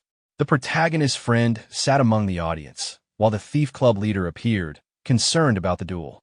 She questioned why the protagonist had accepted, noting that Manhwa was likely full of tricks. Her brother replied, reasoning that the protagonist must have believed he could win and had his own strategy. Despite this, a sense of unease lingered, prompting the Thief Club leader to watch carefully for any unexpected tactics. Meanwhile, in the arena, the green-haired boy prepared for the duel, putting on his gloves and acknowledging the protagonist's courage for not backing down. The stage was set, tension building as the duel was about to commence. The protagonist acknowledged the stakes with a simple thought, noting that a VIP ticket was on the line and there was no reason to refuse. From the audience, the short-haired boy reminded both sides that the duel would be recorded as a replay, visible to anyone, and both the protagonist and the green-haired boy agreed. The announcement to begin came, directing both duelists to enter the arena. Immediately, a system notification appeared. The map was set to the Dark Zone. The rule was deathmatch, with a 10-minute limit, and the score was displayed at 100% for both Kim Ho and Kwak Ji-cheol. In an instant, they were transported to a different location, and the battle officially began. The green-haired boy, fueled with excitement and determination, reminded himself of the difference in their levels, confident that he would prove himself this time. The protagonist, however, did not respond verbally, his focus entirely on activating his power. A faint light appeared at his fingertips, catching the green-haired boy off guard. The sudden appearance of the attack shocked him, and before he could react, the protagonist's assault landed, sending him sprawling to the ground. When the green-haired boy struggled to stand, the protagonist remarked on the dirt floor, noting it shouldn't be difficult to endure, though the boy's dramatics suggested otherwise. Frustrated, the boy gathered rocks with his skill, readying a new attack called Earth Cluster, hurling them toward the protagonist. With calculated precision, the protagonist dodged the rocks and redirected one back toward the boy, eliciting a shocked reaction as he realized the same trick was being used against him again. An explosion followed, and when the dust cleared, the green-haired boy lay on the ground, frustrated and determined not to let the match slip away. Struggling to rise, he acknowledged the protagonist's strength and prepared a more serious attack, thinking that this duel must end with him as the winner. In a sudden display, he summoned a massive entity behind him, a wood golem, a creation imbued with the forest's power, granting life to an ancient tree. The golem towered behind him, signaling that the next phase of the duel would be far more dangerous and intense. From the audience, the Thief Club leader watched the duel with mounting frustration. Her anger boiled over at the sight of the golem, shouting in outrage. Her brother tried to calm her, but it only seemed to escalate her irritation. She then turned her glare toward a third-year student observing from a distance, furious at his presence, blaming him for allowing the situation. Nearby, the short-haired boy, watching the arena without shifting his attention to the chaos, quietly noted that while he had hoped the golem wouldn't be used, its destruction would pose no real challenge. Meanwhile, the Thief Club leader's thoughts raced. With so many eyes on the match, the protagonist could not risk using his most dangerous attack, and perhaps someone should intervene.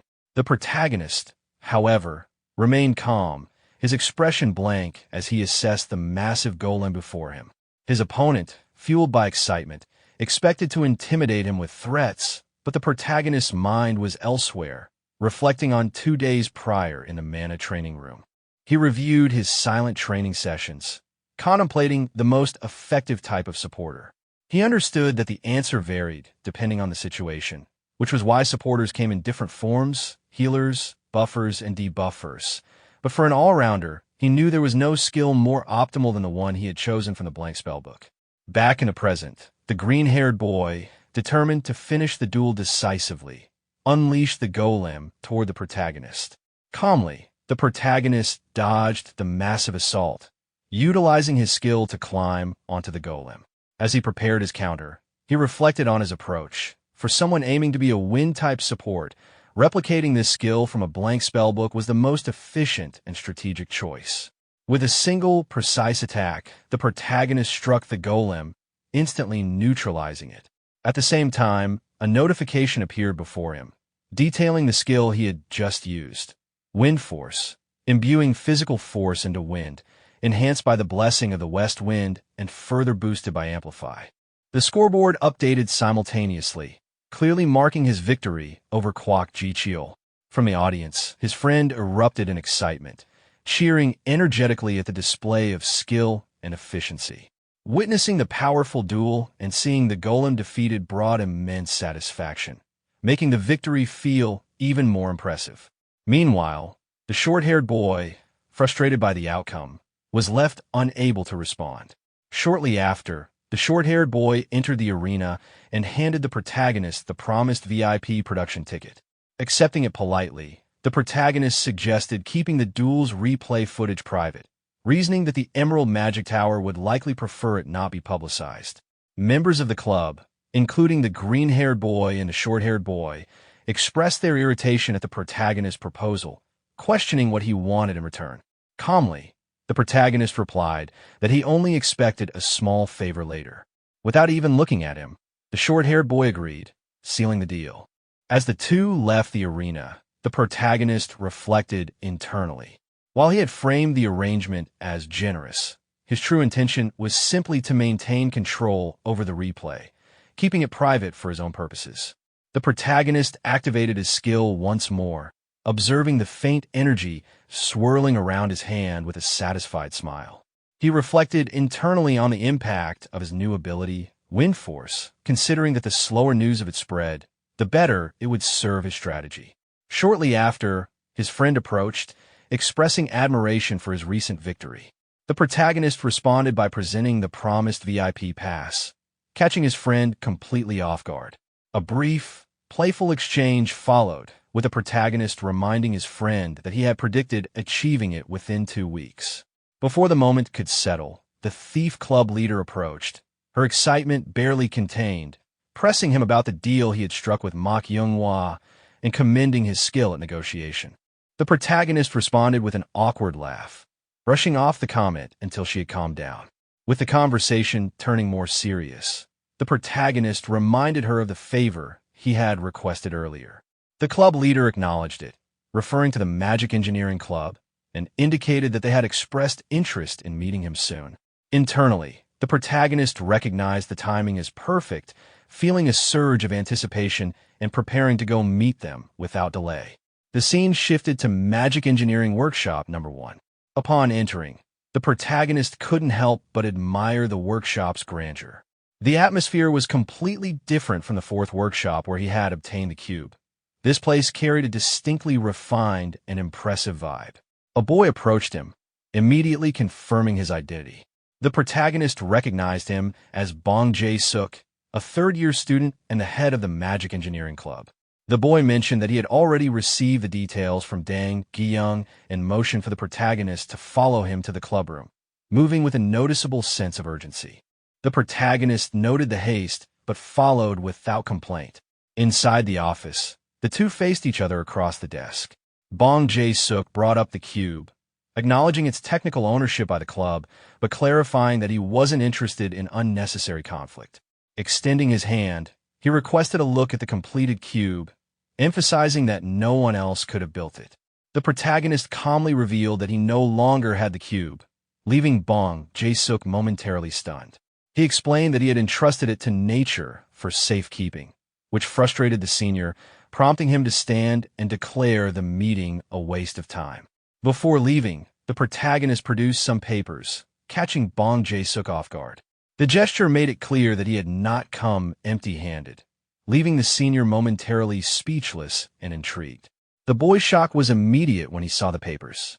His eyes widened as he realized that the documents contained the 10 by 10 by 10 cube blueprint. Sweating and staring intensely at the sheets, he noted the painstaking detail captured in every configuration, though he quickly noticed that the blueprint was incomplete. Excitement overtook him as he demanded confirmation that the protagonist possessed the rest of the blueprint. Calmly, the protagonist assured him that it had been kept safe. The boy, eager and slightly breathless, pressed him to state his demands. The protagonist simply indicated a single request: access to Workshop number 1's equipment. The senior considered it briefly before agreeing to allow use during the day, with exclusive access from midnight to early morning. The protagonist presented additional papers in exchange, and the deal was sealed. Once he received the remaining sheets from the protagonist, the boy's tone shifted as he inquired if the protagonist had considered joining the Magic Engineering Club.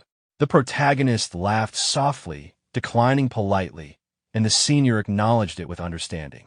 He encouraged the protagonist to continue producing blueprints of such caliber and offered access to leftover materials from the workshop, if needed. With a final nod, he departed, leaving the protagonist alone. The protagonist watched him leave with a gentle smile, silently appreciating the straightforwardness of the interaction. In his mind, he reflected that the groundwork was now complete, marking the true beginning of his preparations for crafting a terminal-grade weapon. In the infirmary, the disciplinary committee was hard at work. A glass-wearing member leaned toward the short-haired boy, urging him to reconsider his decision. The short-haired boy, however, remained firm, questioning why he should. The glass-wearing member pressed on, noting how few first years could even face a golem, let alone a 3rd year. The short-haired boy countered, pointing out that despite the difficulty, the act had tarnished Emerald's reputation. The other boy admitted that his own sibling had acted out of line, but he questioned whether the protagonist had acted alone. Frustration flashed across the short-haired boy's face. He demanded to know if the disciplinary committee was interfering in Emerald's affairs, to which the glass-wearing member calmly responded that he was merely requesting a fair judgment. After a tense pause, the short-haired boy finally asked what was being sought. The other boy replied simply, "Give the protagonist a chance." He proposed a 2-month trial, during which the protagonist's ranking, specifically Kwok Jicheol's, would determine the outcome. The glass-wearing boy agreed, acknowledging that 2 months was more than sufficient. As the short-haired boy walked away, he muttered a sharp humph and glanced back, calling out the name Song Chun-hai. Hiding behind a wall, the pink-haired girl of the disciplinary committee had overheard the exchange. Sheepishly, she stepped out and asked if he had known she was there. The glass-wearing boy smirked, revealing that he had noticed her sneaking into the arena bleachers. He questioned her on the fight's outcome, asking if she believed she could defeat the protagonist herself. She admitted she couldn't say for certain. He pressed further, asking if she had checked the protagonist's hands. Flustered, she confirmed that she had inspected both hands thoroughly and found no scratches. The glass-wearing boy paused, thinking to himself, if the protagonist had used Inferno Fist, there was no way he could have healed that quickly. Had he misjudged him? Doubt lingered, but he knew there was still more to uncover. Suddenly, he remembered the protagonist he had faced, and frustration surged through him. In his mind, he thought again, that arrogant gaze like everything's beneath him. It's hard to believe that's not the same person. Turning his attention back to the girl, the glass-wearing boy said, "I'm sorry. I'll have to ask you to keep working on this." She clenched her fist tightly and replied, "No need to apologize. I'm doing this because I want to. I'll definitely catch him slipping." It was Monday of the 3rd week. The protagonist's homeroom teacher addressed all the students, explaining that cooperation would be just as important as it had been in the previous week. However, the objective this time was different, and through the match, they might discover weaknesses in their teamwork that had gone unnoticed before. To address these issues, a mentoring program had been organized within the academy, and the students were encouraged to carefully consider the opportunity throughout the week. The teacher concluded the announcement without further elaboration. Go Hyun-woo then turned to the protagonist and asked if he had already signed up for the mentoring program. The protagonist glanced at his system notification, which confirmed that his application had been completed under his name. He replied that there was no reason to hesitate. With a serious expression, he explained to Go Hyun-woo that participants would be paired with a top-ranking 3rd-year student or a graduate, depending on individual tendencies. He added that chances like this to learn from such people would be rare. Excited, Go Hyun-woo agreed at once and said he would sign up as well. Looking at his own system notification, he thanked the protagonist in advance. The protagonist then turned to Seo Yin and asked about her decision. Still asleep, she responded that it was annoying and that she was too sleepy. The protagonist simply looked at her and thought to himself that she knew how to form aura grenades to some extent, but still had much to learn, so mentoring would be important for her. He wondered if there might be a way to persuade her. Suddenly, Go Hyun-woo's eyes lit up with excitement as he asked the protagonist if he would partner up with him for this week's match. The protagonist laughed softly and agreed without hesitation, saying that teaming up this time would be fine. At that moment, Seo Yin woke up, rubbing her face with her hand, and asked if she couldn't team up with him as well. Go Hyun-woo laughed awkwardly and suggested that, since there were 2 matches this week, they could each partner with him for 1 match. The protagonist, half to himself, wondered if his opinion even mattered. Seo Yin, still groggy but agreeable, replied that the arrangement sounded good. Go Hyun-woo, still excited, then told the protagonist that he needed to train and that the 2 of them should go ahead first. The protagonist responded with a nod and a simple, "Okay, see you tomorrow." The next day, Go Hyun-woo approached the protagonist and apologized for making him wait. The protagonist simply replied that he had arrived just a minute ago. Inside his mind, the protagonist noted how different Go Hyun-woo seemed. His aura felt sharper than the previous day. He wondered what was going on with him. Go Hyun-woo, noticing the protagonist's gaze, smiled gently and said he was looking forward to the match. The protagonist, observing him carefully, thought that Go Hyunwoo's core had reached C rank much faster than expected. Still keeping things light, Go Hyunwoo jokingly asked if the protagonist's match with Seo Yin had gone well the day before. The protagonist rubbed his head awkwardly and admitted they had won, but left it at that. The scene then shifted to the arena, where the protagonist stood facing two opponents, a red-haired girl and a boy holding a shield in his hand. The protagonist looked at the red-haired girl and thought about their previous match. He recalled that the opponent they faced the day before had been Hong Yunhua, a rising star from the Ruby Magic Tower. He realized that he had expected Seo Yin wouldn't be a match for someone of that level yet, but the outcome had been even more one-sided than he had feared. At the same time, a notification appeared in front of him, showing Seo Yin's performance percentages dropping from 81% to 78%, and then to 74%. Seeing this, he thought to himself that, in the end, his worst fears had come true.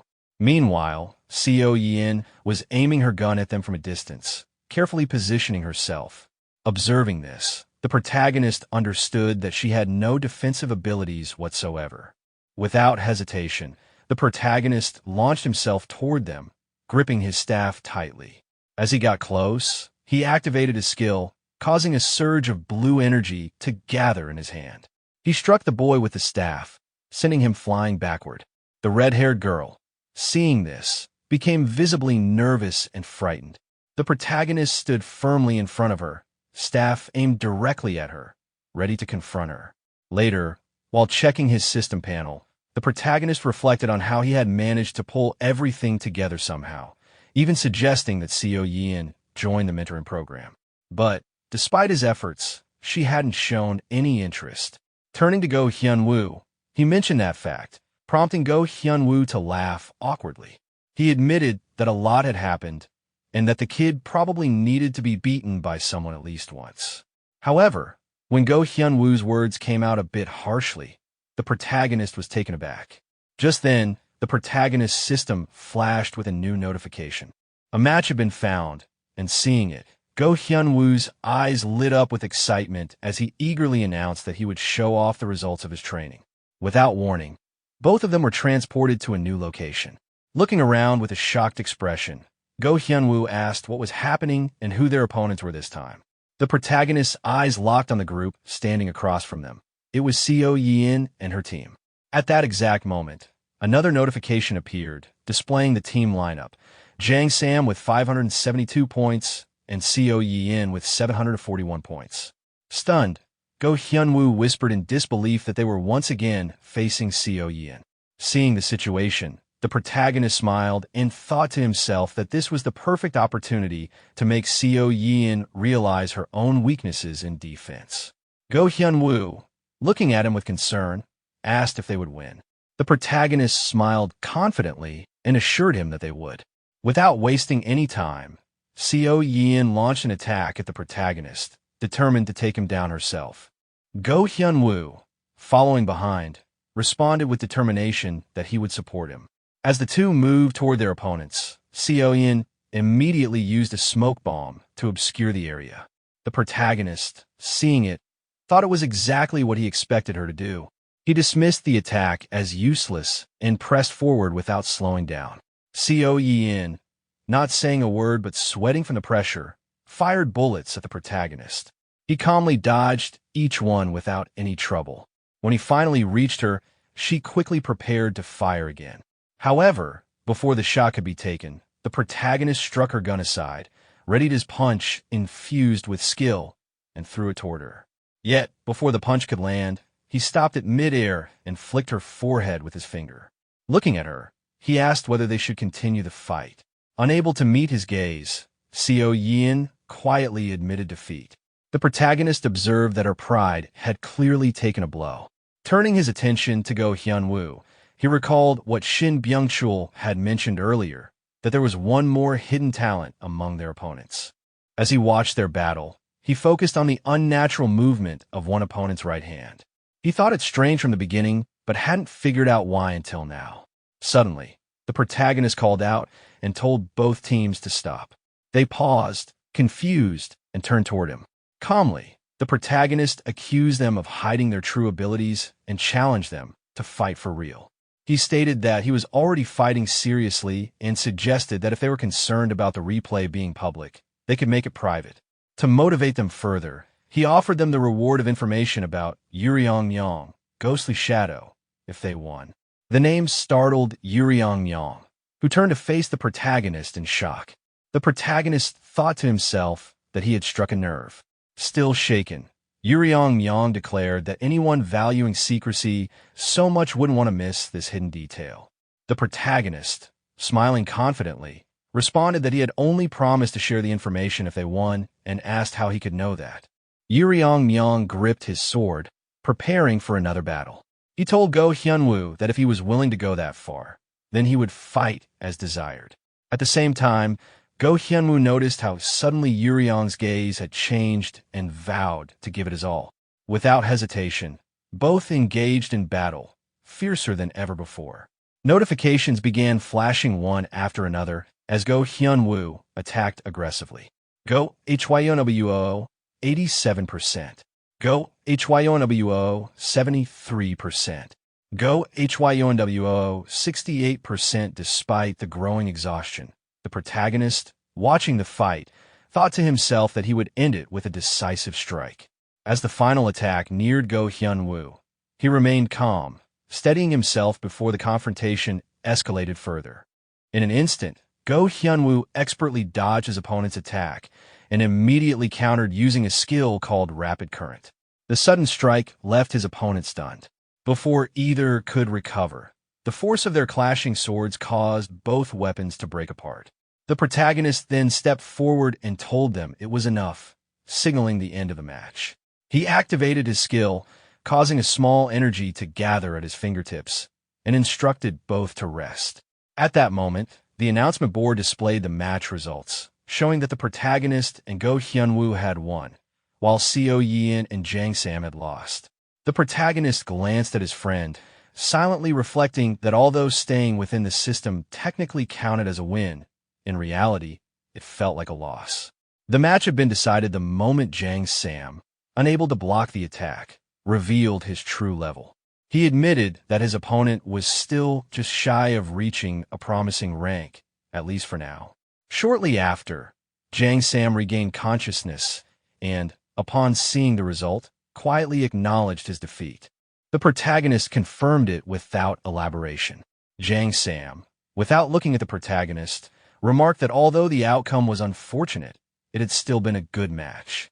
The protagonist assured him that Go Hyunwoo would feel the same way. Before departing, Jang Sam adjusted his shoulder and asked the protagonist if his techniques had been too obvious. The protagonist smiled and explained that they had been a little noticeable, mentioning that his sword grip appeared awkward and overly ordinary, which made his moves easier to read. Surprised, Jang Sam asked if being too ordinary made it obvious. The protagonist clarified by asking him to consider the nature of the Dragon Slayer Academy, where the strongest individuals from around the world gathered. In such a competitive environment, anything ordinary stood out more than usual. Jang Sam reflected on this thoughtfully, agreeing that being ordinary would indeed attract attention in such a setting. He then respectfully bowed to the protagonist, expressing gratitude for the advice and asking about another skill, Ghost Shadow Step.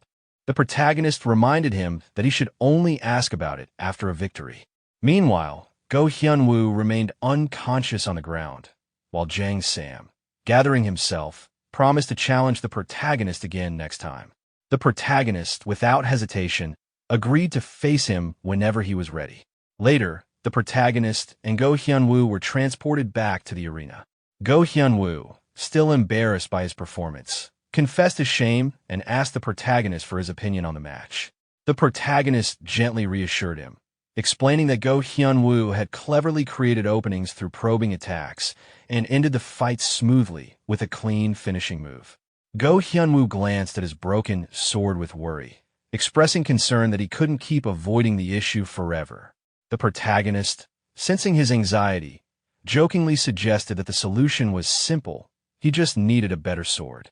Go Hyunwoo, embarrassed, thought to himself that his financial situation wasn't great enough to afford such a luxury.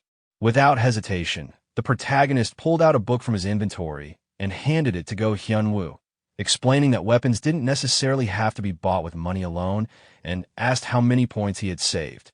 Go Hyun-woo quickly checked his points and revealed that he had about 5,000 saved. The protagonist assured him that this was more than enough and recommended purchasing both an E-rank and a D-rank longsword.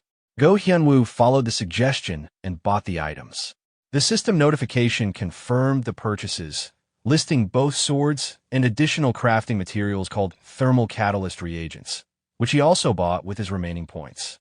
The protagonist instructed him to first hand over the reagents, and when Go Hyun-woo asked what they were used for, the protagonist explained they were crafting materials and promised to help him create a useful item. He encouraged Go Hyun-woo to focus on recovering and assured him that they would work on it together. Grateful, Go Hyun-woo smiled gently and thanked the protagonist. That evening, the protagonist made his way to the fourth workshop, thinking about how the week's duels had already concluded and that he should prepare materials for an item to assist Go Hyun-woo. Upon entering, he greeted the room and was met by a boy working on something. The boy looked back briefly but quickly returned to his task, clearly uninterested in the protagonist's presence. The protagonist recalled how this boy had been scolded by Bong Jae-suk previously for meddling and assumed he wasn't fond of interruptions. Still, the protagonist approached him again, apologizing silently as he tried to replicate a skill he observed. His system registered the action, confirming that he successfully copied another skill, now filling his slots. Thinking ahead, the protagonist realized that with his new skill, he would no longer need another one and decided it was time to let it go. He smiled while surveying the abandoned equipment scattered around the room, considering it an ideal place to gather decent materials. These items were failed projects, discarded for some reason, but their crafted parts remained intact. He reasoned that dismantling such items was usually harder than acquiring new materials, but this time, it might work in his favor. He began working on dismantling the equipment, and the boy eventually noticed and asked what he was doing. Without looking up, the protagonist explained that he was trying to extract materials from it. Sweating nervously, the boy asked if he could watch, and the protagonist, smiling, agreed without hesitation. He handed the boy a glass tube filled with materials, which astonished him. The boy marveled at how clean the materials looked, almost brand new despite being dismantled. The protagonist, thinking a good opportunity, asked if the boy would be interested in trading some materials. The boy's eyes lit up with excitement, and he eagerly asked what the protagonist needed. The protagonist listed a few essential components. The boy then hesitated, worrying that Bong Jae-suk might scold him again for such dealings. The protagonist reassured him that trading a few materials shouldn't be a problem, and that if necessary, direct permission could be obtained. Relieved but anxious, the boy offered to send a message to seek approval. Although the message was seen but not replied to, he interpreted the lack of response as consent. However, before he could finish his thought, Bong Jae-suk suddenly appeared at the door, soaked in sweat. The boy was stunned, unable to comprehend the situation. Bong Jae-suk ignored the commotion and approached the protagonist directly. Without asking for explanations, he inquired whether the protagonist had dismantled the equipment himself. Waiting for a response, he promptly presented another set of items, explaining that although it was a failed project, it had consumed a significant amount of materials.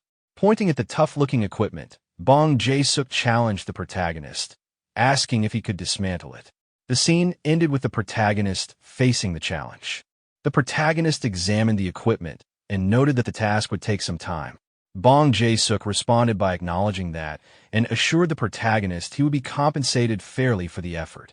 The protagonist smiled and mentioned that since he also needed materials, he would accept payment in the form of goods rather than currency. Bong Jae-suk agreed and offered to prepare whatever the protagonist required as soon as he sent the list. He then reassured him that it wasn't urgent, encouraged him to take his time, and told him to send the requirements by message. The protagonist responded respectfully. Meanwhile, the boy who had been working nearby pointed at himself and asked for a favor. The protagonist inquired what the favor was, and the boy explained that there was something he needed dismantled in another location. The protagonist didn't mind and agreed to help. The boy expressed his gratitude and promised to assist in procuring whatever materials the protagonist might need. The next morning, the protagonist entered his classroom, surprised at how quickly the morning had come. He thought about finishing his tasks after class since there was still plenty of time, and considered taking a quick nap before lessons began. Noticing his friend early in the room, he wondered why she was there so soon, recalling how she had vanished without a word the previous day. He calmly approached her and asked why she was there so early, whether she had skipped breakfast, and if she wanted something to eat. She didn't respond, but instead expressed her annoyance. The protagonist, observing her reaction, realized that she was still holding onto some resentment. Trying to ease the tension, he explained that the match the day before had been one-sided and that his intention had only been to point out her weaknesses. He mentioned that her fighting style became drastically weaker when her position was exposed, and since her magic bullets had solidified, he suggested she consider investing in a support skill this time. This caught her attention, and she asked if he would personally give her special training. The protagonist gently placed bread on the table and explained that although he wanted to help, this was something she would benefit more from learning with another expert in the field. Even if it was troublesome, he advised that she sign up for mentoring. After a brief pause, she accepted and agreed to do it. Just then, Go Hyun-woo appeared unexpectedly and remarked on her decision to sign up. The protagonist encouraged the move and asked if Go Hyun-woo was feeling all right. Go Hyun-woo expressed gratitude, saying that thanks to the protagonist, he was in perfect physical condition. However, he admitted that although his body was fine, he was still concerned about the weapon he had purchased the day before. He planned to test it during the upcoming duels. The protagonist smiled, noticing what Go Hyun-woo was holding, and encouraged him to use that weapon as well. Go Hyun-woo, surprised by the item the protagonist handed him, questioned it, unsure if it was just a simple clip.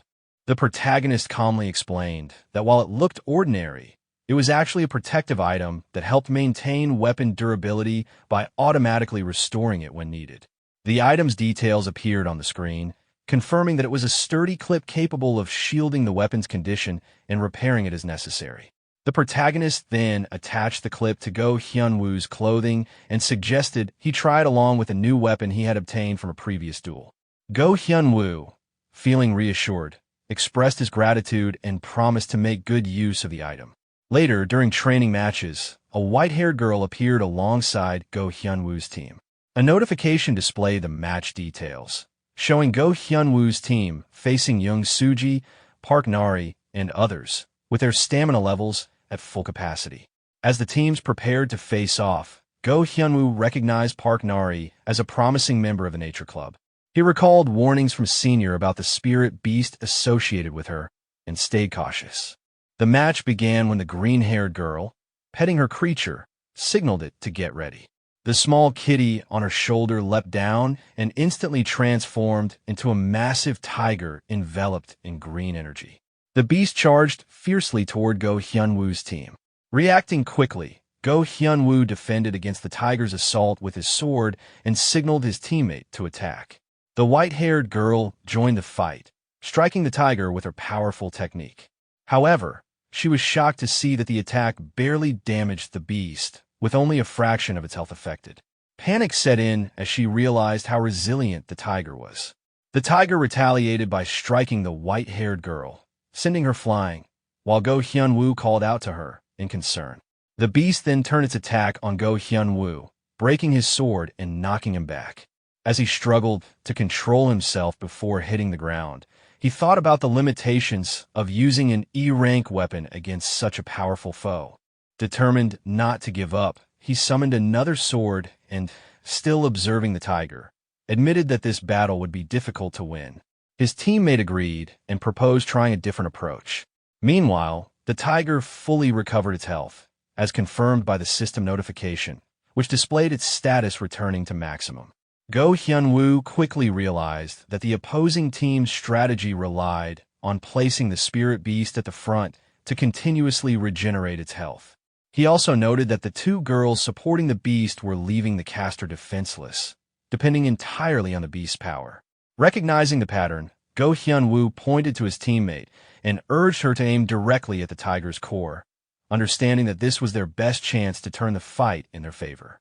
Both Go Hyun-woo and Bukung instantly launched themselves toward the two girls standing opposite them, ready to attack. The blue-haired girl, holding a crystal in her hand, had anticipated this kind of assault and immediately activated a defensive skill. A barrier of trees appeared around her and her companion, shielding them from the incoming attacks. Seeing the sudden appearance of the tree barrier, both Go Hyun-woo and Bukung were momentarily shocked. Without hesitation, Bukung activated her skill, releasing a powerful ice-infused strike, while Go Hyun-woo used his own skill to launch a concentrated stream of force. Go Hyun-woo, thinking through the situation, realized that their attacks wouldn't break the barrier so easily. He resolved that his next strike would need to surpass the protective spell's limits and finish the fight in one decisive blow. However, before he could act, the tiger, which had been lurking behind him, appeared and attacked, swiftly defeating Bukung. Go Hyun-woo, startled by the tiger's sudden presence, froze for a moment. The scene shifted to later in the arena, where the scoreboard confirmed the outcome. Go Hyun-woo and Bukung's team lost, while Park Nari's team emerged victorious. The next day, Go Hyun-woo expressed regret over the humiliating scene from the previous day. The protagonist reassured him that his efforts were commendable given the opponent's exceptional talent. Go Hyun-woo then asked what the protagonist would have done in such a situation. The protagonist explained that beyond strategy or technique, the vast gap in equipment was the decisive factor. He elaborated that Park Nari, supported by the Nature Club, had access to a wide range of skills and recently acquired a powerful artifact through trade, equipping her with superior items from head to toe. Upon hearing this, Go Hyun-woo, sweating in disbelief, recognized that losing had been inevitable. The opponent's strength wasn't just based on skill, but also thorough preparation. The protagonist suggested that it might be time to consider other options. He explained that matching Park Nari's level of equipment was impossible, but countermeasures could still be pursued. This gave Go Hyun-woo hope, and he asked if there was indeed a way. The protagonist confidently spoke about a rare debuff-type item, the Demon's Sword, which was essential for top-tier swordsmen. Hearing about it for the first time, Go Hyun-woo reacted with surprise and admitted that this was something new he had learned from the protagonist. The protagonist then pointed to the clip attached to Go Hyun-woo's clothing and emphasized that the priority should be ensuring the durability of his weapon. He advised focusing on acquiring artifacts that enhance weapon durability, especially for B-rank weapons and higher. Go Hyun-woo doubted the feasibility of obtaining such items, as they wouldn't be easy to acquire. The protagonist, however, smiled and explained that while it might be early, there was a way, obtaining the items as drops from underground dungeons associated with the Dungeon Association. Go Hyun-woo immediately raised concerns, pointing out that it was dual season, making such excursions impossible. The protagonist calmly explained that it wouldn't matter because they wouldn't be able to access the underground dungeon next week either. When Go Hyun-woo asked why, the protagonist explained that the underground dungeon involved real combat, unlike the surface. Freshmen who had just enrolled wouldn't be sent into life or death battles. Still worried, Go Hyun-woo asked if that meant there was no way at all. The protagonist reassured him that while it wasn't possible officially, there was another option. Go Hyun-woo questioned the meaning behind officially, and the protagonist confidently proposed that they could sneak in, using the errand service to gain access covertly. Upon hearing this, Go Hyun-woo realized that the protagonist was referring to Shin Byung-chul, confirming the plan without hesitation. The protagonist confidently assured Go Hyun-woo that Shin Byung-chul would arrive soon. Not long after, Shin Byung-chul appeared before them with excitement, eager to assist. The protagonist explained that he was planning to enter a dungeon, and that Monday evening would be the perfect time. Shin Byung-chul immediately asked for the dungeon number. Without hesitation, the protagonist revealed it as number 388. Taking out his notebook, Shin Byung-chul confirmed that it was a D-rank dungeon called Feathered Serpent Altar, meant for 4 people, and questioned who would be entering. The protagonist pointed to Go Hyun-woo, indicating that it would be just the two of them. Though concerned that things could go wrong and that he might be held responsible, Shin Byung-chul hesitated. The protagonist, however, assured him that in the worst case, they could simply bail out of the dungeon. Go Hyun-woo supported this decision, expressing his commitment to accompany the protagonist. Reluctantly, Shin Byung-chul agreed and began preparing for their entry on Monday evening. The protagonist then asked what the payment for this request would be. Shin Byung-chul smiled and jokingly said that between them, payment wasn't necessary since he still owed the protagonist from a past event. He considered it settled and promised to assist wholeheartedly, despite admitting with some humor that he had only ventured underground once before. The protagonist, recognizing that Shin Byung-chul wasn't all that familiar with dungeon explorations, reassured him not to half-heartedly approach the task. Shin Byung-chul, though slightly embarrassed, vowed to give his utmost dedication. Taking things a step further, the protagonist proposed adding another dungeon to their mission for experience's sake, Dungeon number 104, a B-rank dungeon known as Black Serpent Fong, which delved into deep levels. Shin Byung-chul immediately objected, stating that it was beyond his ability to handle, but the protagonist encouraged him to at least ask the chief about it. After some thought, Shin Byung-chul agreed it wasn't entirely impossible and promised to inquire about it. He then confirmed their plan and left them with a promise to meet Monday evening. Once he left, the protagonist turned to Go Hyun-woo and suggested that they should finalize their plan. Go Hyun-woo eagerly agreed and asked what needed to be done. The protagonist explained that they would first enter the scheduled D-rank dungeon, Feathered Serpent Altar, where Go Hyun-woo would obtain his weapon while the protagonist would achieve his own goals.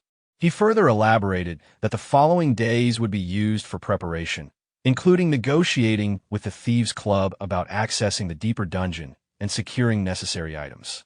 He warned that even the smallest mistake in such a dungeon could be fatal.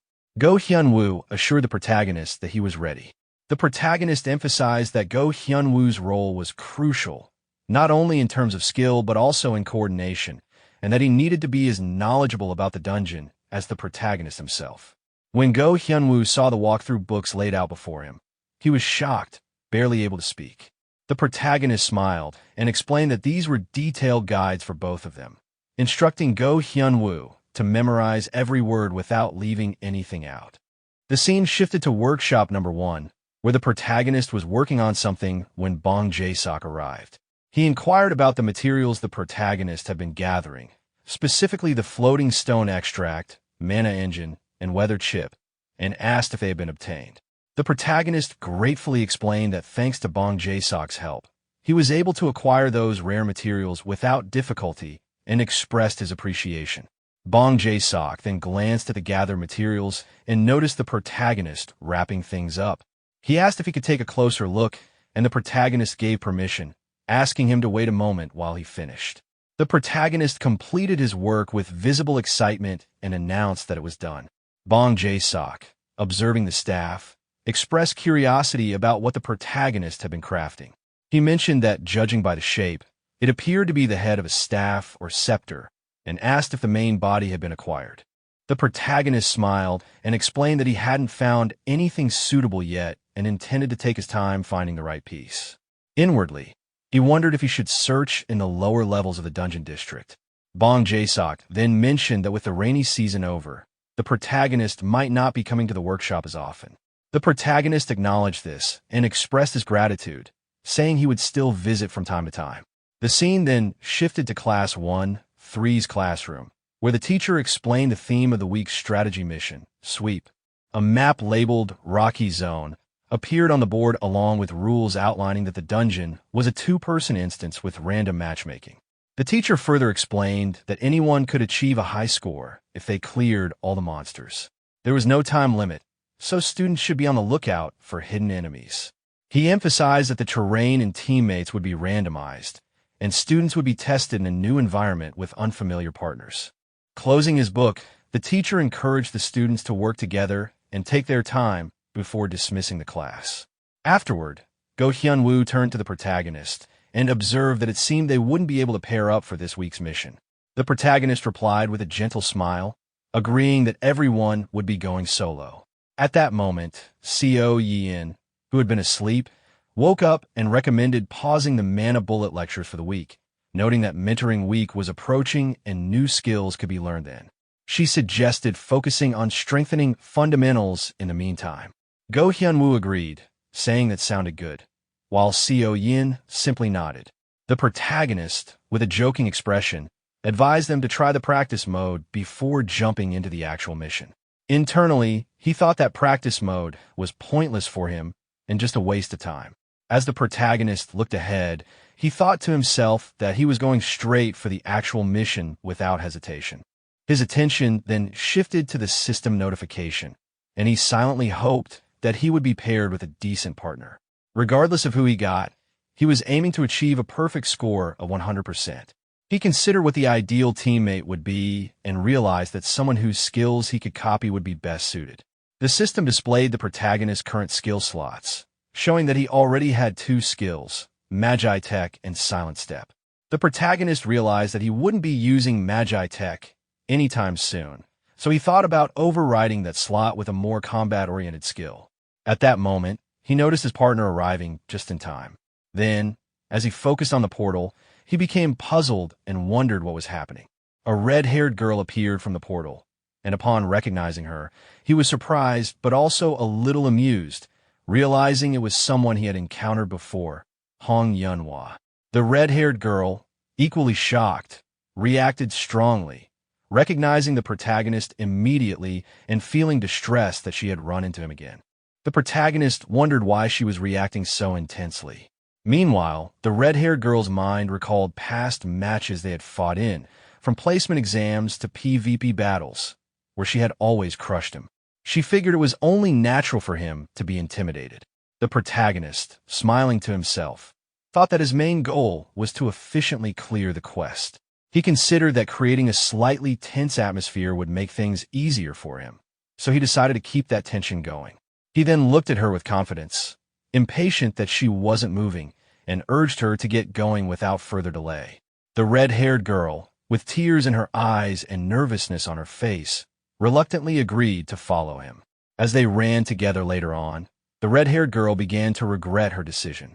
She sat silently, thinking that she should have taken the day off and tried again the next day, instead of insisting on clearing the mission early just to save face. After running for some time, she looked at the protagonist ahead of her and silently cried out in frustration. She never wanted to partner with him and wondered how she ended up stuck with him. She also questioned where they were headed, as the area around them appeared strangely empty. Not realizing that the protagonist was effortlessly killing every monster without attracting attention, she simply looked at the system notification and wondered why it seemed too easy. She thought it strange that there should be monsters around every corner, but the area remained empty. Spotting a fallen goblin nearby, she panicked, believing there was still one monster left, and called out to the protagonist for help. The protagonist, however, ignored her pleas, which frustrated her even more. She clenched her teeth in irritation, wondering why he wouldn't even respond to her calls for help. She felt like she was stuck cleaning up the mess alone. In her frustration, she activated her own skill, Combustion, and attacked a monster, all the while thinking to herself how impressive the protagonist's combat was, even though she was annoyed. Internally, she wished they would stick together and grow frustrated that he wouldn't cooperate. Though she didn't say it aloud, the thought lingered in her mind. Meanwhile, the protagonist, running ahead of her, impatiently scolded her in his mind, wondering if she thought she could solo the entire mission by herself. He urged her not to fall behind and to keep up with his pace. The red-haired girl, Hong Yunhwa, hesitated for a moment but then agreed to follow the protagonist's orders, responding awkwardly as if unsure but willing to cooperate. As she looked at the protagonist, she grew suspicious. She thought to herself that something felt off during the entire mission. He hadn't once hesitated or paused. He was charging forward without giving it a second thought, as if he had completed this exact mission hundreds of times before. Without warning, the protagonist suddenly stopped and told her to hold up. He pointed toward a tunnel in the distance and questioned whether it was a burrow. Curious, he suggested that they should take a closer look. Examining the entrance, Hong Yunhwa concluded that it was likely a goblin burrow because of its small size, too tiny for a person to crawl through. The protagonist, confident in his approach, told her to check it out anyway. Startled, She hesitated and asked if she really had to go. The protagonist gave her a threatening look, implying that she could handle it and pushing her further. Feeling pressured, she nervously agreed and decided to crawl into the hole, though reluctant. Watching her enter the burrow, the protagonist was confused. He hadn't expected her to physically go inside. He had only meant for her to cast a fire spell inside from outside. As she crawled in, a yellow light suddenly burst from the tunnel. The protagonist noticed it and wondered aloud what that glow was. Before anyone could react, the tunnel exploded. The protagonist, unfazed, commented that such fiery explosions were typical in a dungeon like Ruby Tower. After the dust settled, Hong Yunhua crawled out of the burrow, rubbing her face in frustration. She complained about the ordeal, wondering why she was putting herself through this, yet resignedly admitted that dungeon crawling often led to such chaotic moments. Standing up, she expressed relief that they had found the goblin burrow in time and that they managed to eliminate the goblins before they could escape. Just then, the system notification informed them that only one monster remained. The protagonist noted this and said that they only needed to defeat the final boss to complete the mission. However, before they could react, a dangerous monster suddenly appeared from behind them. The protagonist quickly grabbed Hong Yunhua and warned her not to lose focus in a dungeon. Feeling awkward, she apologized, blaming the explosion for possibly alerting nearby monsters. The large boss monster now stood before them. The protagonist explained that this must be the dungeon's boss and reassured her that since they had to fight him anyway, it was a good opportunity. He encouraged her to stay sharp, promising that the battle would be manageable if they attacked together. Observing her, he thought to himself that she still seemed shaken and partially blamed himself for that. He resolved to help boost her confidence. With that in mind, he surprised her by telling her to take the boss on solo. The girl was shocked by this sudden challenge, unsure how she could face such a powerful opponent alone. The protagonist, however, confidently urged her on, insisting she could handle it and encouraging her not to back down. Motivated by his words, she bravely stepped forward and accepted the challenge, saying she'd give it a try. Inside, the protagonist smiled to himself, eager to see her true potential and silently cheering her on to prove her worth. The girl then positioned herself for an attack, gathering magical energy at the tip of her wand. The protagonist, watching closely, thought to himself that this was her moment to show her real strength. She activated her skill, Overheat, and launched the attack. The monster, instantly irritated by the sudden strike, charged toward her in anger. Seeing the monster's reaction, Hong Yunhua panicked, thinking about how fast it had retaliated. She questioned when it could have moved so quickly. As the monster raised its weapon to strike, she felt desperate not to lose.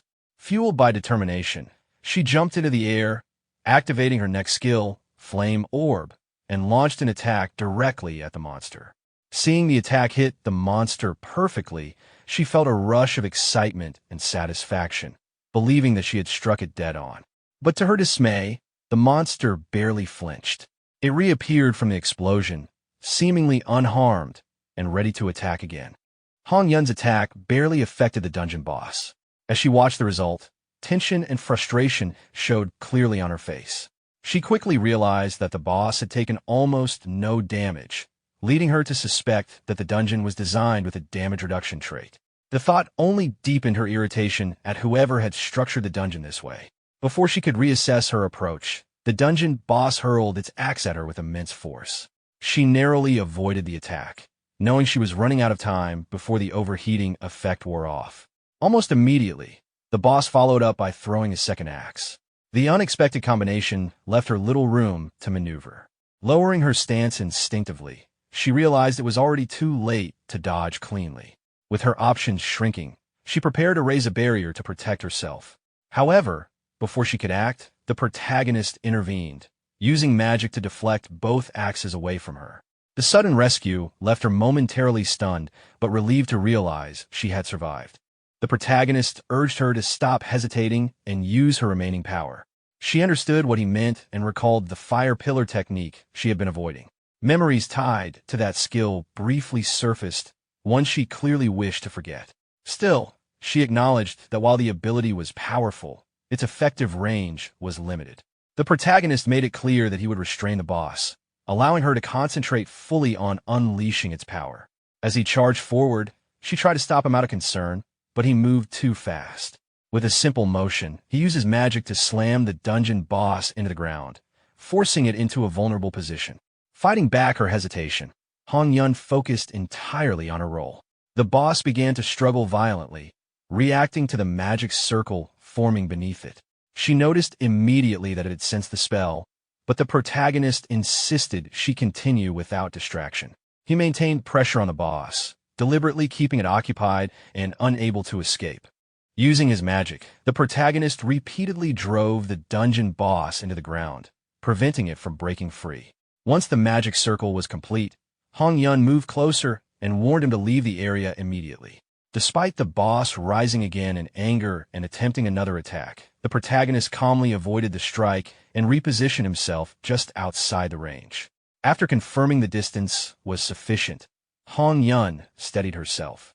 She concentrated all of her remaining strength, knowing this single strike would determine the outcome. When she released the fire pillar, it engulfed the dungeon boss completely, leaving no chance for recovery. As the flames consumed the boss, the protagonist observed the result with quiet confidence. Once the fire faded, the dungeon was cleared entirely, and the system registered a perfect completion with a full score and bonus rewards. Exhausted, Hong Yun acknowledged that the fight was finally over. The protagonist reflected briefly on how efficiently the battle had ended, even against the boss, though he recognized that he had pushed himself harder than usual. After a moment of hesitation, Hong Yun approached him with a personal request. She asked for the replay of the battle to be made private, clearly uncomfortable with it being publicly viewed. To compensate for the loss of points, she offered a ruby, insisting it was more than enough for such a request. The protagonist was surprised by the value of the ruby and questioned internally why she would go so far over a replay. From her perspective, his reaction made her worry that the offer might not be sufficient. In response, she attempted to raise the offer further, only for him to stop her and agree to settle with what she had already given. He acknowledged her effort in the battle and addressed her by name, which caught her off guard. The realization that he had carried much of the fight from the beginning left her conflicted and embarrassed. As she prepared to leave, she created a portal and awkwardly returned the compliment before exiting, bringing the encounter to a quiet close. Watching her leave, the protagonist allowed himself a small smile, finding her embarrassment unnecessary. Once she was gone, his expression turned serious as he began evaluating her performance. Hong Yanhua had moved far better than he had expected, and the rumors about her being on par with rising talents now felt justified. What stood out the most to him was her close combat ability, which exceeded his initial assumptions. Through the copied skill system, he confirmed that he had successfully acquired 2 abilities from her: Overheat, rank D, and Thief Step, rank B. This confirmed that her skill set had given him the freedom to choose what to copy. While he wasn't entirely sure what Overheat had absorbed from her, he could tell that it had granted him access to a powerful flame-based technique known as Inferno Fist. With a skill of that nature, he knew his physical stats would rise significantly. His attention then shifted to the ruby she had given him. He considered how to handle it, knowing that he needed to head to the underground floor of the dungeon building that night. He decided that stopping by Ruby Tower later would be the most practical way to deal with it. The scene shifted to the ground floor of the dungeon building, with a protagonist teleported inside. After taking a quick look around, he noticed that Go Hyun-woo and Shin Byung-chul hadn't arrived yet. With time to spare, he chose to check his quest rewards while waiting. Opening his panel, he confirmed that the Week 4 Strategy Battle subquest had been fully completed. The objective had been cleared with a perfect completion rate, and the reward granted him an additional copy trait slot. Seeing this, he felt relieved, as it finally allowed him to copy a new trait. He hoped to find something useful before entering the underground dungeon. At that moment, someone appeared behind him, complaining that he had gone ahead without saying anything. Turning around, the protagonist found 2 familiar faces.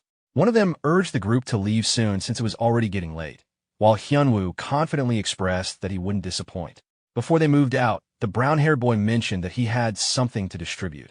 He handed both of them second-year tie pins and anonymous badges, instructing them to put the items on. After equipping them himself, He explained that the accessories blurred facial features and made their appearances seem ordinary. With these on, even encounters with senior students wouldn't raise suspicion. The effect was immediate and noticeable, leaving the protagonist momentarily surprised at how indistinct the boy's face had become.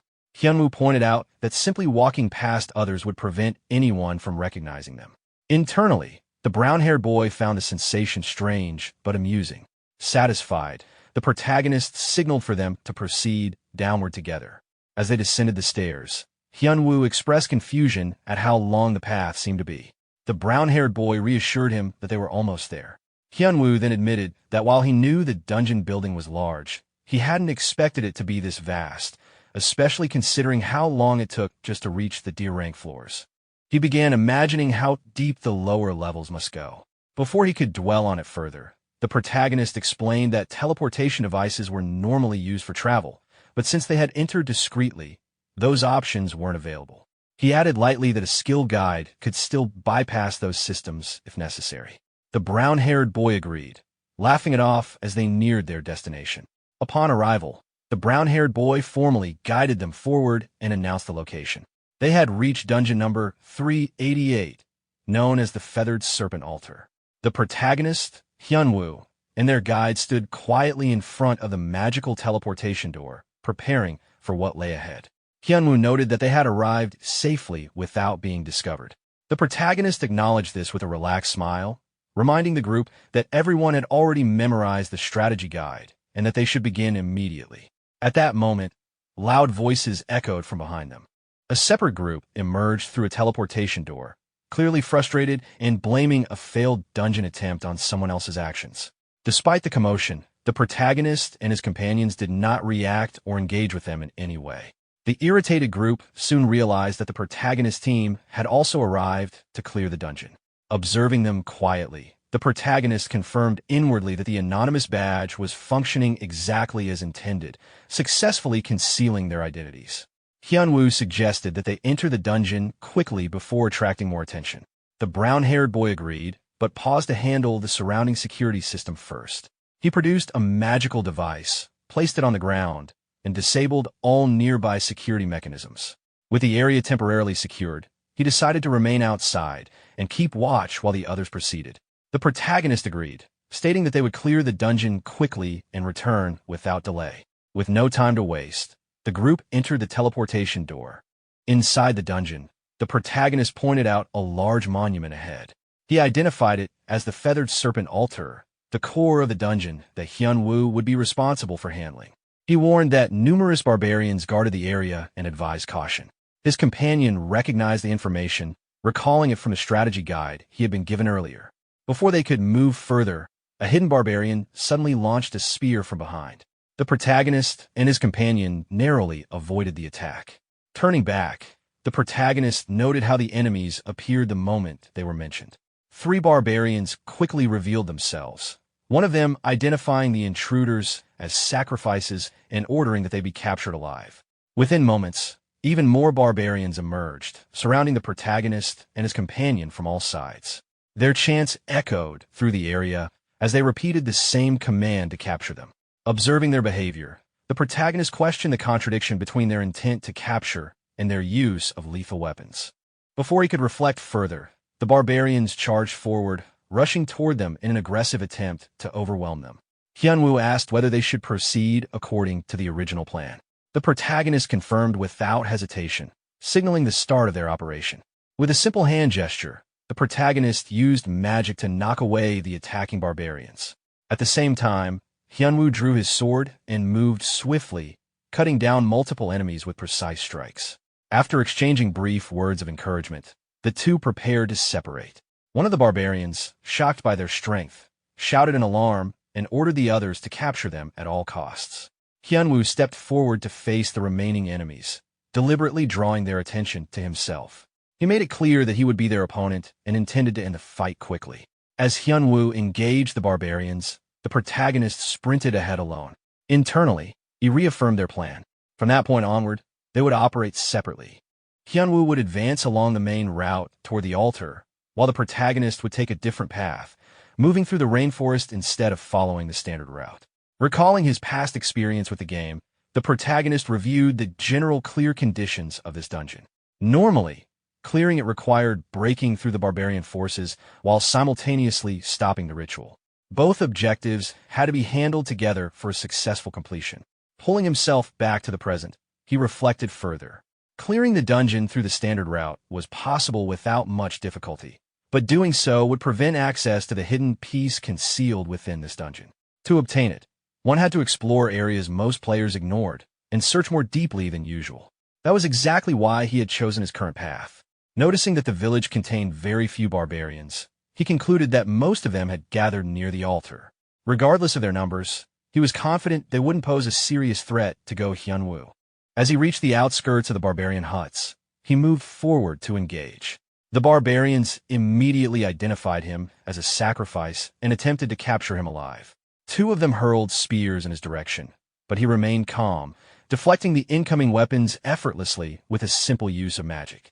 Uninterested in dealing with minor enemies, he redirected the spears back at them, eliminating the attackers instantly. As he advanced deeper into the village, he observed a tent far larger than the others. Its size and placement made it obvious that it belonged exclusively to the chief. Just as he approached the entrance, a powerful laser beam suddenly shot out from inside the tent. He avoided it without difficulty. Moments later, the barbarian chief emerged, removing his mask as he assessed the protagonist's energy and identified him as a rare and valuable sacrifice. The chief made it clear that capture was inevitable. In response, the protagonist activated Inferno Fist and pushed the skill into an overheated state. As he clenched his fist, he dismissed the chief's fixation on sacrifices, finding it repetitive and uninspired. As he closed the distance to attack, he reminded himself of his objective. To secure the hidden piece, he needed to keep the chief occupied in this location. That was the reason he had deliberately searched through the forest to locate the village instead of taking a direct route. Everything had proceeded exactly as planned so far. His role was to stall and control the fight until Go Hyunwoo succeeded elsewhere. He also recognized the danger of the chief's attacks. The golden beam was not elemental in nature, meaning even a single direct hit could be fatal. However, by absorbing the flames of Inferno Fist through overheat and pushing his physical abilities to their limit, evading attacks of this level posed little difficulty. Using Inferno Fist, he struck the chief squarely in the chest. The impact sent the chief flying backward through the air before crashing down at a distance. Observing the result, the protagonist assessed the power of the technique. Overheat combined with Inferno Fist was far more effective than expected, easily breaking through D-rank barriers. Still, he acknowledged that a boss-level opponent wouldn't fall so easily. The chief quickly regained his composure, and the protagonist noted that the damage dealt so far was not significant. Lightly mocking the chief's lack of defensive awareness, he continued to provoke him. Enraged, the chief fired another laser attack. The protagonist dodged again with minimal effort, continuing to speak casually. Before he could finish, the chief vowed that the protagonist would not be allowed a peaceful death. Finding the reaction amusing, the protagonist observed how furious the chief had become. The chief continued firing beams relentlessly. As he avoided each attack, the protagonist reflected on a key detail. The priest's top priority was completing the ritual, and enemies like this often disengaged if not pressured properly. To prevent that, provoking them into a rage was the most effective method. Of course, the angrier the opponent became, the harder it was to dodge their attacks, but that risk was already accounted for. The protagonist briefly turned his thoughts toward his companion, hoping that Go Hyunwoo would perform well. From here on, the outcome depended entirely on what he could accomplish on his side. Meanwhile, Hyunwoo pressed forward with urgency. Knowing that Kim was likely engaged in a life-or-death battle, he felt a strong sense of responsibility to complete the mission entrusted to him without a single mistake and reunite as quickly as possible. As soon as Hyunwoo entered deeper into the dungeon, a massive presence appeared in front of him. A giant suddenly emerged and launched an attack. Hyunwoo attempted to block it with his sword, but the impact shattered the blade. Barely avoiding the follow-up, he slipped between the giant's legs and rolled away, narrowly escaping serious injury. Seated on the ground, Hyunwoo quickly assessed the situation. The creature matched the description from the strategy guide, a sub-priest serving as the dungeon's mid-boss, commonly referred to as Fatty. As expected, it had appeared immediately. While dealing with it, he also needed to secure the hidden piece known as the Feathered Serpent Shaman Sword. As he sensed another presence nearby, Hyunwoo recalled another warning from the guide. In addition to Fatty, there was a second mid-boss. Almost instantly, a shadowy figure attacked him with a concealed weapon. He blocked the strike with the remains of his broken sword and recognized the attack as a poison needle. Just as predicted, the second sub-priest, known as Skinny, had appeared. Hyunwoo knew that fighting both at the same time would be far more difficult and time-consuming. Discarding his broken weapon, Hyunwoo summoned a new sword using magic. With no intention of dragging the battle out, he prepared to end it quickly. Skinny launched multiple poison needles, but Hyunwoo avoided them with careful movements. At the same time, Fatty attacked from behind with a massive wooden log, which Hyunwoo narrowly dodged once again. Assessing the situation, Hyunwoo realized that continuing at this pace would only waste valuable time. With no other choice, he decided to push himself further. When both enemies attacked simultaneously, he gathered his strength and struck decisively. Skinny was cut down instantly, while Fatty suffered a devastating blow to the chest. Hyunwoo then moved toward a nearby table, believing the immediate threat had been handled. However, he remained cautious, knowing that Fatty's vitality was unusually high and that the fight might not be over yet. As expected, the giant rose again, groaning as it regained its footing. Hyunwoo wasn't surprised. Still, his priority remained clear. Securing the hidden piece came first, and finishing the enemy would follow. Before he could reposition himself, Fatty hurled its wooden log toward him. Just before impact, Hyunwoo grasped the Feathered Serpent Shaman Sword. With a single swing, he sliced the log cleanly in half, shocking the giant. Now holding the sword firmly, Hyunwoo acknowledged how close the attack had been. Without hesitation, he advanced once more, fully committing to the final exchange. The giant let out a roar, but it was futile. With a single decisive strike, Hyunwoo brought Fatty down for good. The scene then shifted back to the Feathered Serpent Altar Village. The protagonist continued evading the barbarian chief's relentless magical beam attacks. While doing so, he reflected that simply running around was becoming tedious. By now, Go Hyunwoo should have already secured the shaman sword. At that moment, the chief sensed a sudden change. A powerful aura surged from the altar, causing visible panic. He immediately realized what had happened. The shaman sword placed on the altar had been taken. Shortly after, the system confirmed the discovery. The hidden piece tied to the Feathered Serpent dungeon had been successfully obtained. After receiving the confirmation message, the protagonist felt satisfied. Inwardly, he acknowledged that Go Hyunwoo had passed his test and proven himself reliable enough to be trusted with future dungeons as well. Before finishing off the barbarian chief, the protagonist focused on copying the enemy's trait. Activating his copy ability, he successfully registered the Feathered Serpent Priest's primary trait. With this, his available trait slots were filled, now consisting of elemental resistance and the newly acquired priest trait.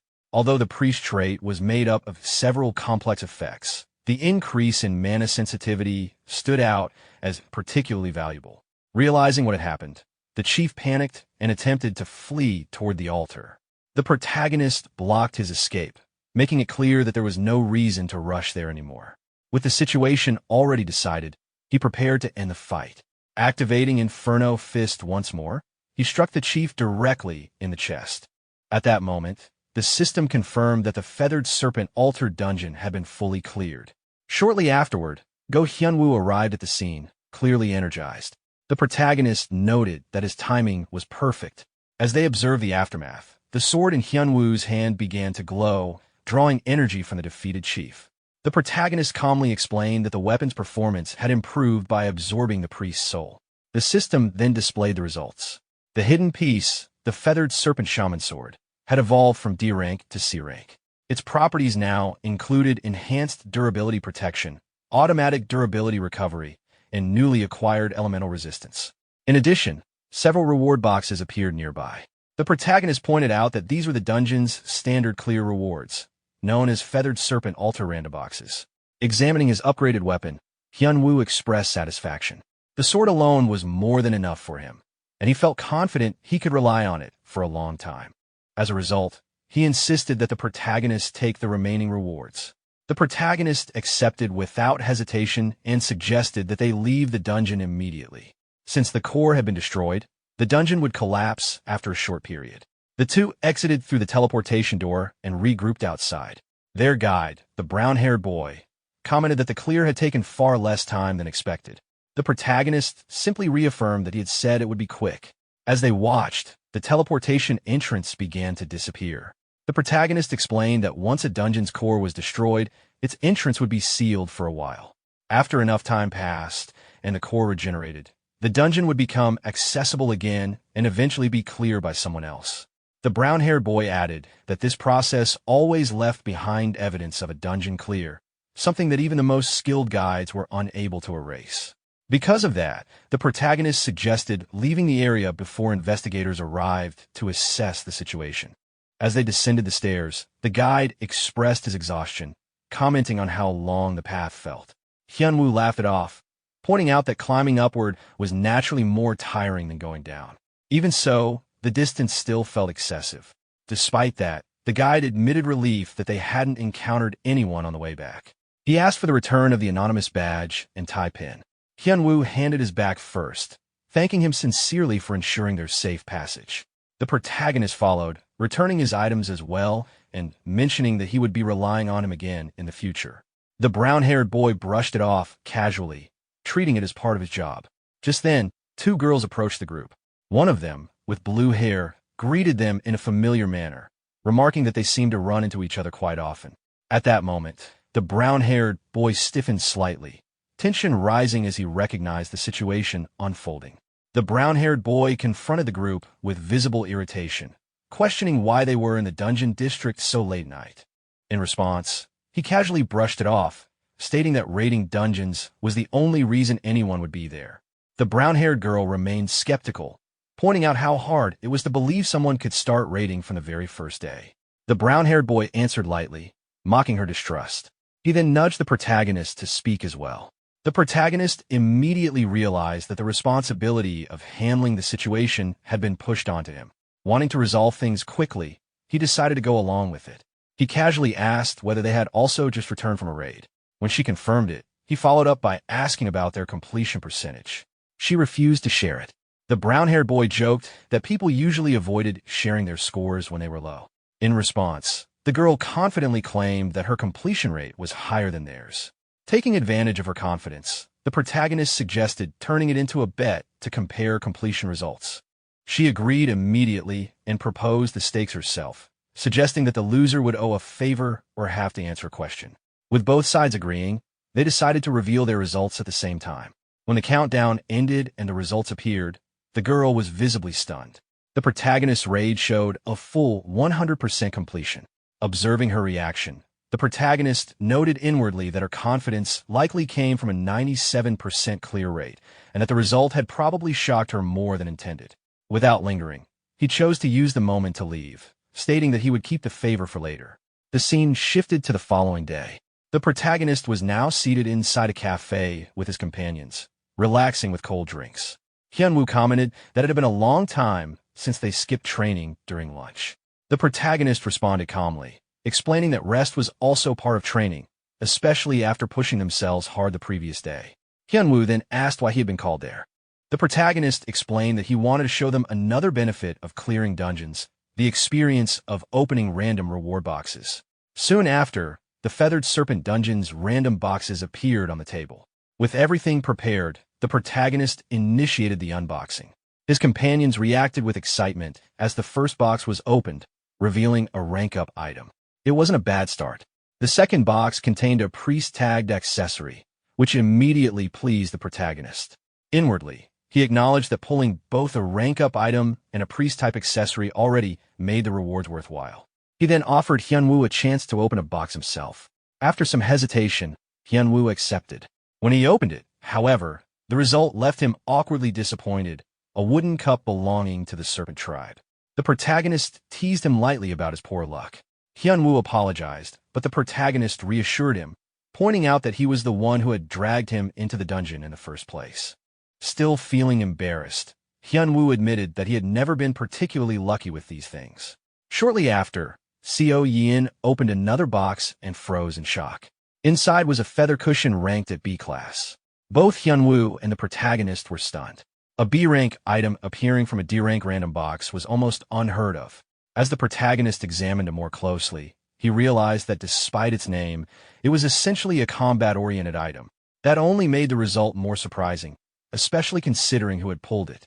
A system window appeared, displaying the details of the feather cushion. It was an item made from the feathers of an unknown divine beast, capable of accelerating fatigue recovery, curing mental-type status ailments, and gradually improving resistance to such effects with long-term use. After reviewing the item, the protagonist felt a slight sense of regret. As a sleeping-related lifestyle item, it wasn't particularly useful to him. Still, items like this had their own demand. There were plenty of buyers in the market, making it easy to sell or exchange for something else. He briefly considered sending it to the errand center or listing it for auction. The group fell into an awkward silence, all eyes fixed on the cushion. Noticing Seo Yin's reaction, the protagonist paused and realized she might want it. Rethinking the situation, he concluded that giving it to her made more sense. With improved fatigue recovery, her sleep time would shorten, giving her more waking hours and better training efficiency. Considering its long-term impact, handing it over was the more practical choice. When Seo Yin hesitated, unable to respond, the protagonist made the decision for her and gave her the item. She reacted with clear excitement and hugged the cushion tightly, expressing her gratitude. Just then, the protagonist's thoughts shifted as his phone began to ring. Hyunwoo noticed and asked what was going on. Checking the caller ID, the protagonist saw it was Shin Byung-chul and wondered what he wanted. He answered the call and learned that Shin Byung-chul wanted him to come to the club room immediately. When the protagonist asked what was happening, he was reminded of the deep dungeon request they had discussed earlier. Apparently, the situation had become complicated, and Shin Byung-chul's sister wanted to meet him personally. The scene shifted to the thieves' clubroom. As the protagonist entered, Shin Byung-chul's sister greeted him, noting that they had been waiting. Inside the room were several others. A long-haired boy casually observed him, while a green-haired boy sitting on the table commented that this was the person he had been working with recently. Another remark followed, mentioning that the protagonist had even clashed with a magic engineering club. The green-haired boy continued teasing, mentioning how he had warned others to stay away from their junior and how Bong Jae-suk had been scolded publicly. He found it amusing and commented on how unusual it was to see his sister react that way. Before the conversation could continue, Shin Byung-chul's sister abruptly intervened. Using magic, she summoned ropes, silenced the boys, tied them together, and forcibly threw them out of the room. Once the interruption was dealt with, she dismissed their comments and told the protagonist not to mind them. The protagonist responded respectfully, which caught her off guard. She reacted in surprise, remarking that he answered too quickly and should at least think things over. The protagonist replied lightly, saying he would consider it.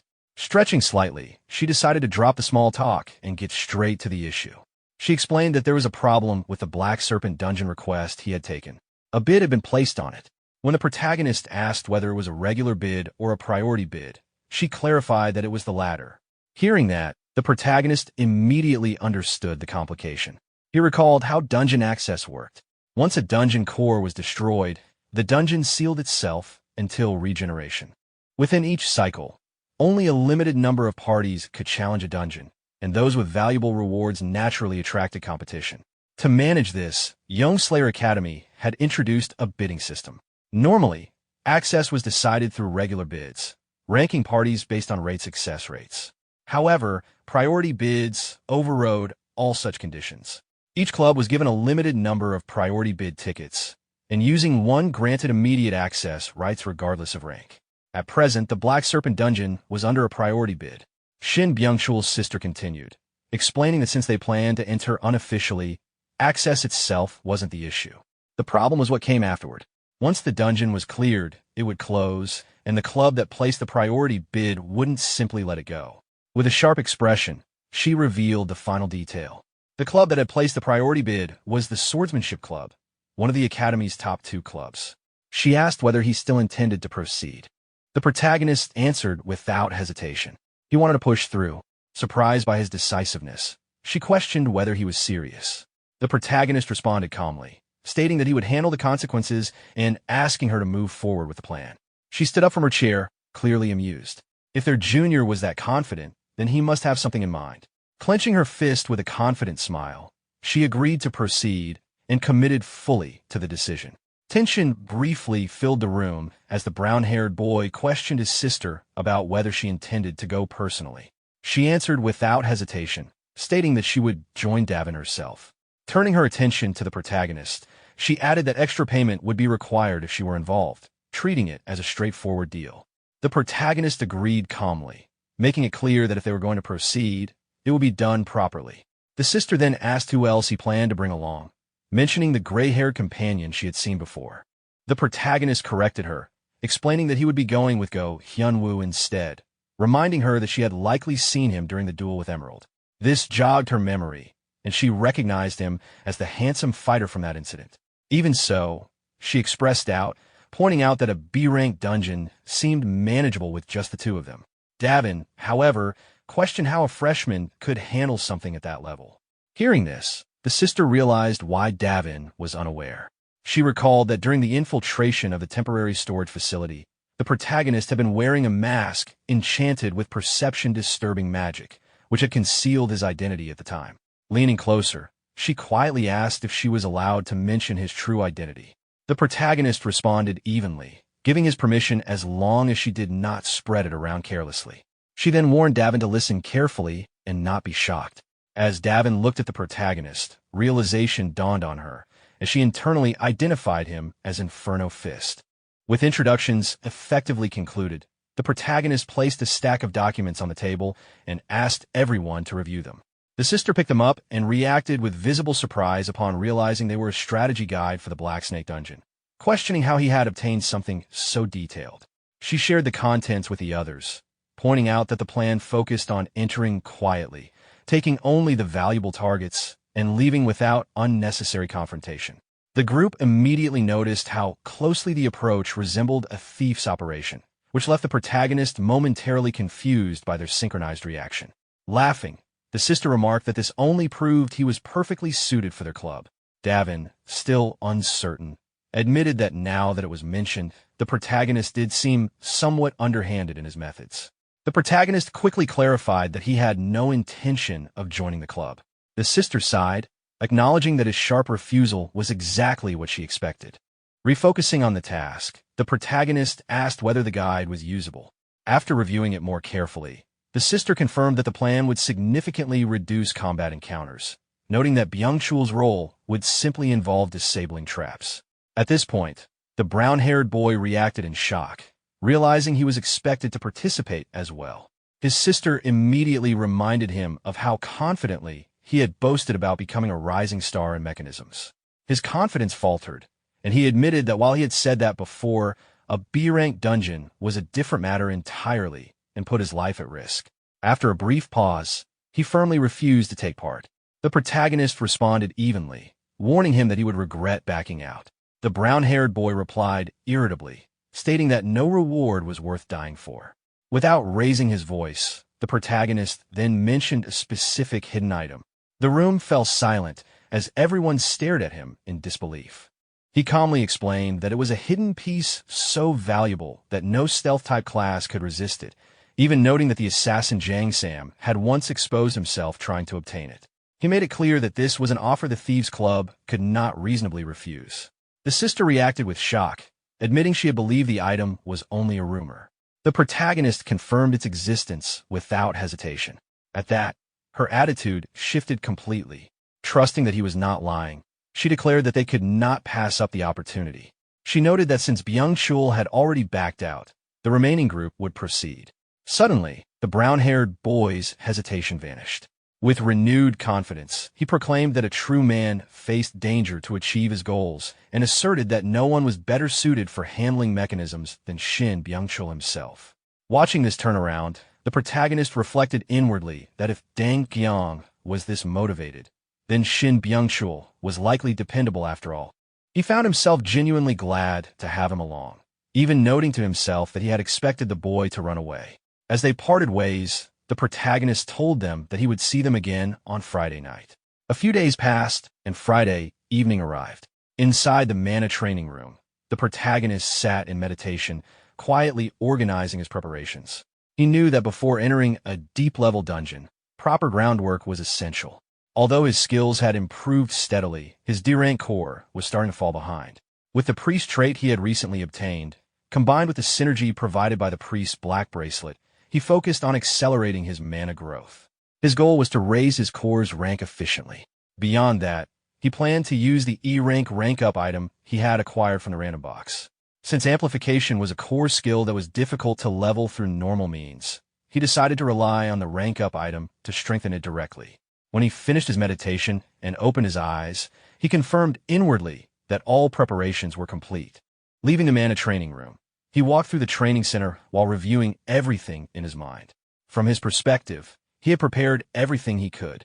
Given his current state, it should be enough to handle a deep-level dungeon. As he moved forward, Hyunwoo emerged from behind him, surprised to see him there. The protagonist turned toward him, noting that he seemed to be heading out and remarking on the dedication it took to train right before entering a dungeon. Hyunwoo explained that he had been testing a new weapon and felt confident that he had adjusted to it well enough for real combat.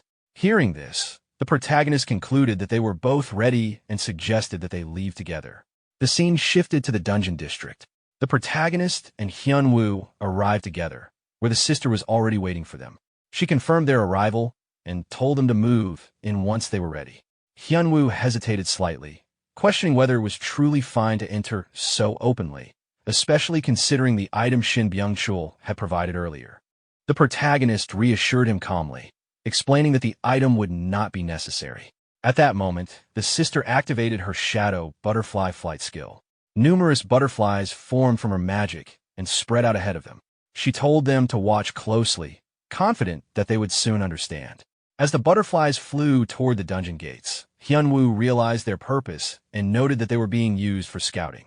The protagonist confirmed this, explaining that all they needed to do was follow them. He then gave the signal to move, and the group began running forward, keeping pace with the butterflies. While advancing, Davin deployed his equipment, releasing 2 spherical devices into the air. These devices moved rapidly alongside the group, following the butterflies as well. After entering a room deeper inside, the sister stopped everyone and instructed them a halt. After a brief pause, she explained that she and Davin would remain behind to cover the entrance. From that point onward, everything ahead would be left to the others. Standing before the teleportation door leading to the Black Snake Chamber, she issued a final warning. What awaited them inside would be unlike anything they had faced before. She wished them luck and told them to return alive. The protagonist, Hyunwoo, and the brown-haired boy then stepped through the teleportation door and entered the chamber. As soon as they were inside, the protagonist observed the brown-haired boy closely. He had been visibly restless since they arrived. The protagonist wondered if this nervousness stemmed from the pressure of entering such a dangerous dungeon. He knew that if he allowed this unease to continue, even the most solid plan could fall apart. Something had to be done to steady him.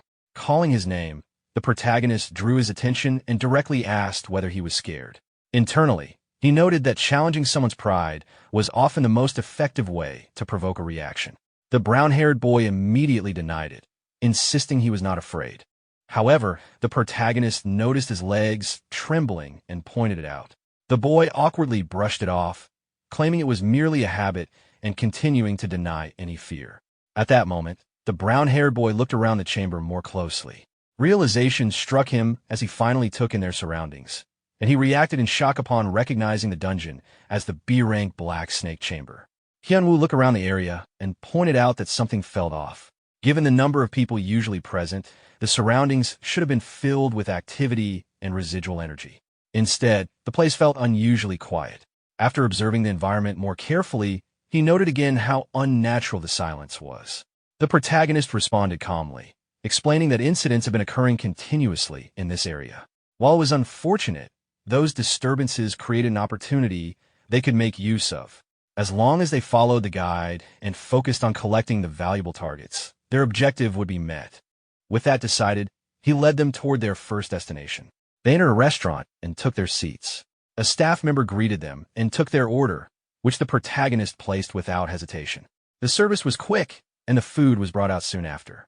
When Hyunwoo casually remarked on the speed, the waiter explained that preparations began before dawn and then excused himself. At that moment, the The brown-haired boy quietly questioned whether the people they were waiting for would really come. The protagonist confirmed that they would, explaining that young men were taken from this place on a regular basis. He subtly indicated that the waiter was their next target. Not long after, several warriors entered the restaurant. One of them casually spoke to the waiter, asking about business. The waiter, clearly frightened, explained that all required payments had already been made. The warrior clarified that they were there for a different reason and soon revealed their intent. Hyunwoo recognized them immediately, and the protagonist confirmed that they were low-ranking warriors from the Black Snake Chamber. The warriors demanded that the waiter come with them. Overcome with fear, the waiter froze. His father rushed forward, desperately trying to stop them, but was struck down and thrown aside without hesitation. The warriors threatened the waiter, making it clear that resistance would only make things worse. In tears, the waiter was taken away as his father remained on the ground, devastated. The protagonist approached the old man and spoke calmly, assuring him that they would bring his son back. Overwhelmed, the father grasped his hand and promised anything in return. The protagonist accepted the request with a simple condition and then left the restaurant with his companions. Outside, the protagonist observed that the warriors had not gone far and decided to follow closely. Hyunwoo noted that they had turned toward a less traveled area. The protagonist concluded that they had likely already been noticed, but that worked in their favor. As expected, the warriors turned to face them. One wondered aloud whether the group from the restaurant had followed them, while the other dismissed it as foolish heroics. Hyunwoo expressed frustration at standing by while an innocent person was dragged away. The protagonist agreed, noting that witnessing injustice firsthand left no room for hesitation. The warriors charged forward to attack. One mocked their courage, calling it reckless, while the other warned that misguided chivalry would only lead to death. Remaining calm, the protagonist instructed his companions to avoid damaging their clothes. As one warrior attempted to strike him, the protagonist tried to restrain him with magic, but it proved ineffective. He adapted instantly, dodging the attack and forcefully slamming the warrior to the ground. Observing the other fight still unfolding, he noted internally that one side was finished while the other was not yet resolved. The brown-haired boy rushed in to assist but was kicked away and sent flying. Watching the situation unfold, the protagonist acknowledged that without certain abilities in play, the fight had become messier than expected. Eventually, both warriors were subdued, restrained, and stripped of their equipment. The brown-haired boy remarked that they were surprisingly weak for their position. The protagonist confirmed that they were the weakest members present, noting internally that while they might be considered mid-bosses in a lower-level dungeon, it was not worth focusing on that detail. With the situation stabilized, the protagonist suggested returning. Back at the restaurant, the waiter reunited with his father, tears welling in both their eyes. Overcome with relief and gratitude, the father thanked the protagonist repeatedly for saving his son. The protagonist briefly apologized for interrupting the emotional reunion, reminding the old man that there was still the matter of settling the bill. The old man quickly composed himself and asked what they needed. The protagonist pointed toward a nearby statue and indicated that they would take that instead. The old man looked confused at first, noting that it was just a Daruma statue, but then immediately insisted that they take it, even offering as many as they wanted. The protagonist accepted politely and added that they would finish their meal before leaving. The old man smiled and offered to reheat the food right away. As they ate, Hyunwoo examined the statue closely and remarked that it did not seem ordinary. The brown-haired boy, speaking while eating, guessed that it might be related to information techniques. Hyunwoo was confused by that idea, struggling to connect such a simple object to formations. The protagonist clarified that the statue was indeed used in formations, specifically as a key designed to break certain types of formation structures. Hyunwoo continued observing it carefully and pointed out that calling it merely a formation key was an understatement. The protagonist explained that the sculptor's will was embedded inside it. The brown-haired boy suggested keeping it for now, reasoning that there would likely be a place where it could be used. Once they finished eating, the protagonist noted that they were full and said it was time to move on to their real objective. Standing in front of the building, the protagonist reminded his companions that although they had already memorized the strategy guide, he would go over it once more. He explained that, in broad terms, the Black Snake Chamber strategy resembled the Feathered Snake Altar. While he would occupy the main forces, including the Black Snake Lord, the others would secure the target items using a diversion tactic. However, He pointed out a crucial difference. Unlike before, the Black Snake Lord was too powerful to defeat directly. After a brief pause, he explained that they would resolve the situation using alternative means instead. He confirmed that they had brought all the items listed in the guide. The brown-haired boy and Hyunwoo both confirmed that they had prepared everything. The protagonist then distributed emergency escape scrolls and in-ear communicators, instructing them to equip the communicators immediately and keep the scrolls stored safely. Once the communicators were in place, he explained that he would split off from the group at this point. He told them to contact him if anything went wrong, adding that as long as they followed the plan, there should not be any major issues, but caution was still necessary. Hyunwoo wished him luck as they separated. As the protagonist moved ahead alone, a nearby warrior was startled by his sudden appearance and questioned who he was. The protagonist activated his Inferno Fist skill and continued walking forward without responding. The warrior repeated the question more forcefully and drew his sword, threatening violence. As he noticed the protagonist's hand, his expression changed in shock. Before the warrior could react further, the protagonist clenched his fist and struck him squarely in the chest. The blow sent the warrior flying backward, crashing through the glass of a nearby shop and disappearing inside as debris scattered across the floor. The impact of the Inferno wrist punch caused the wooden shop to catch fire almost instantly. Watching the flames spread, the protagonist noted inwardly that would burn easily. Although he was the one who had started the fire, he found himself briefly absorbed in the sight, acknowledging that there was something oddly fascinating about watching it burn. Nearby soldiers quickly noticed the fire and began shouting in confusion, calling out directions and urging each other to extinguish it. Hearing their frantic reactions, the protagonist reflected on how slow their situational awareness was. Even after causing such a disturbance, they still had not located him. Deciding that waiting any longer was pointless, he deliberately fanned the flames, intensifying the fire. As the blaze grew larger, he openly announced the presence of an enemy attack. Moments later, numerous warriors rushed in and surrounded him. Observing their numbers, he considered that they were likely attempting to overwhelm him through sheer force, though he showed no concern over it. One of the warriors demanded to know who he was. The protagonist responded casually, implying that his actions made the answer obvious. Another warrior dismissed him as unstable and ordered the attack. All at once, the warriors lunged toward him.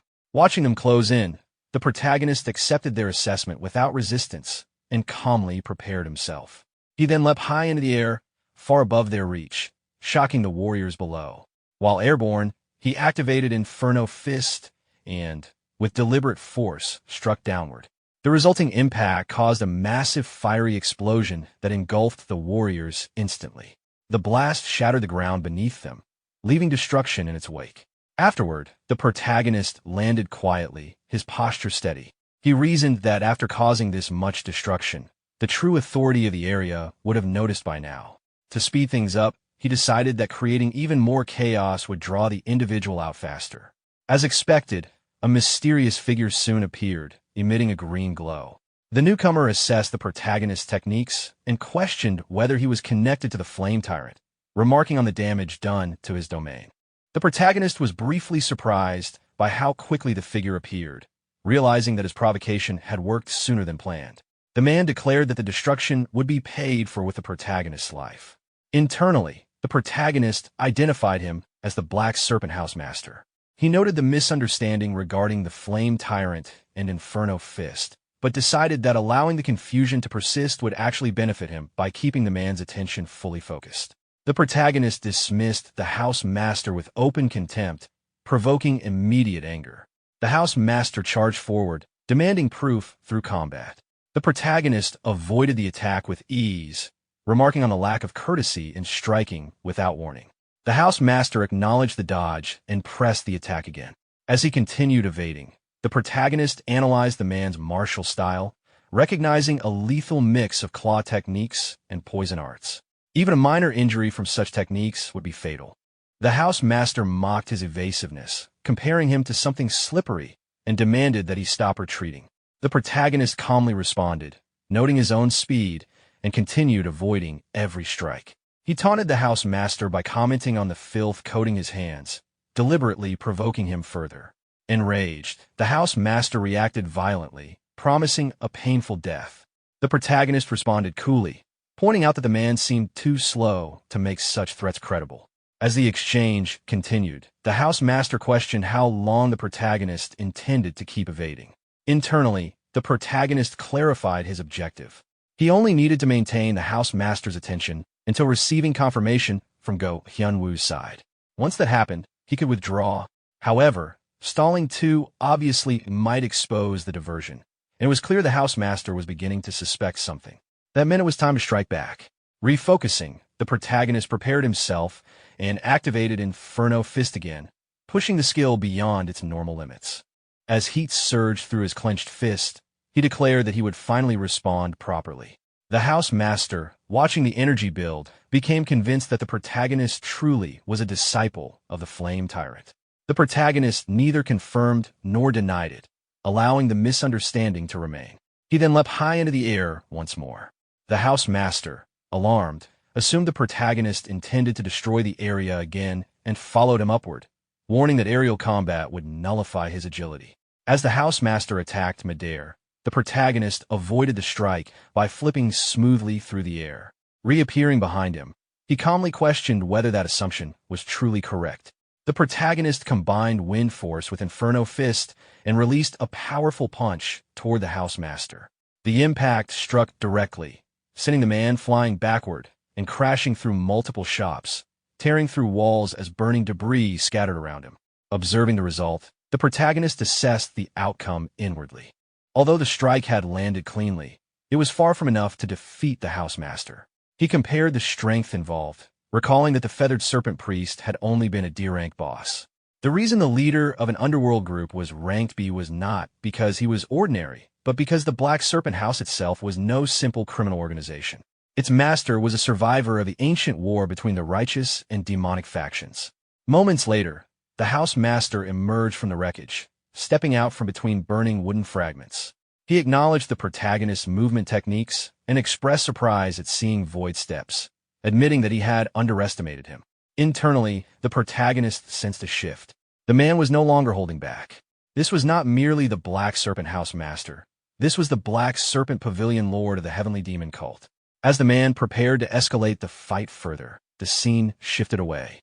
Inside the dungeon, Go Hyunwoo and the brown-haired boy ran through the interior corridors while warriors rushed toward the main gate in response to the fire. Hearing the commotion, Hyunwoo noted that they had slipped through without being detected. The brown-haired boy observed that, at this rate, they might avoid combat entirely. Spotting a heavily guarded door ahead, they both recognized it as the entrance to the treasury. The brown-haired boy attempted to mislead the guards by loudly redirecting their attention toward the main gate and the reported intruder. Hyunwoo, watching closely, acknowledged inwardly that his acting was far better than expected. However, the guard stationed at the door paused, evaluated them, and quickly saw through the deception. Drawing his weapon, he confronted them, making it clear that their infiltration had been noticed. The brown-haired boy realized that despite their disguise, they had been exposed. The guard's reasoning, absurd as it was, boiled down to recognizing a face he could not forget. Both Hyunwoo and the brown-haired boy processed the situation in their own way. Without hesitation, Hyunwoo removed his mask, acknowledged the guard's attention, and immediately charged forward. Before the guard could react, Hyunwoo struck decisively, cutting him down in a single, clean motion.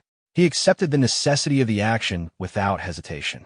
Turning back, Hyunwoo noticed that the brown-haired boy was already at the door, working on the locking mechanism.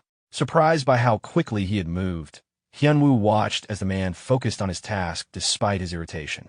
He made it clear through his actions that he had not come to fight, but to do exactly what he was best at. Hyunwoo expressed confidence in his abilities, having heard of his reputation as a skilled technician. Encouraged, the brown-haired boy responded by preparing to demonstrate his expertise.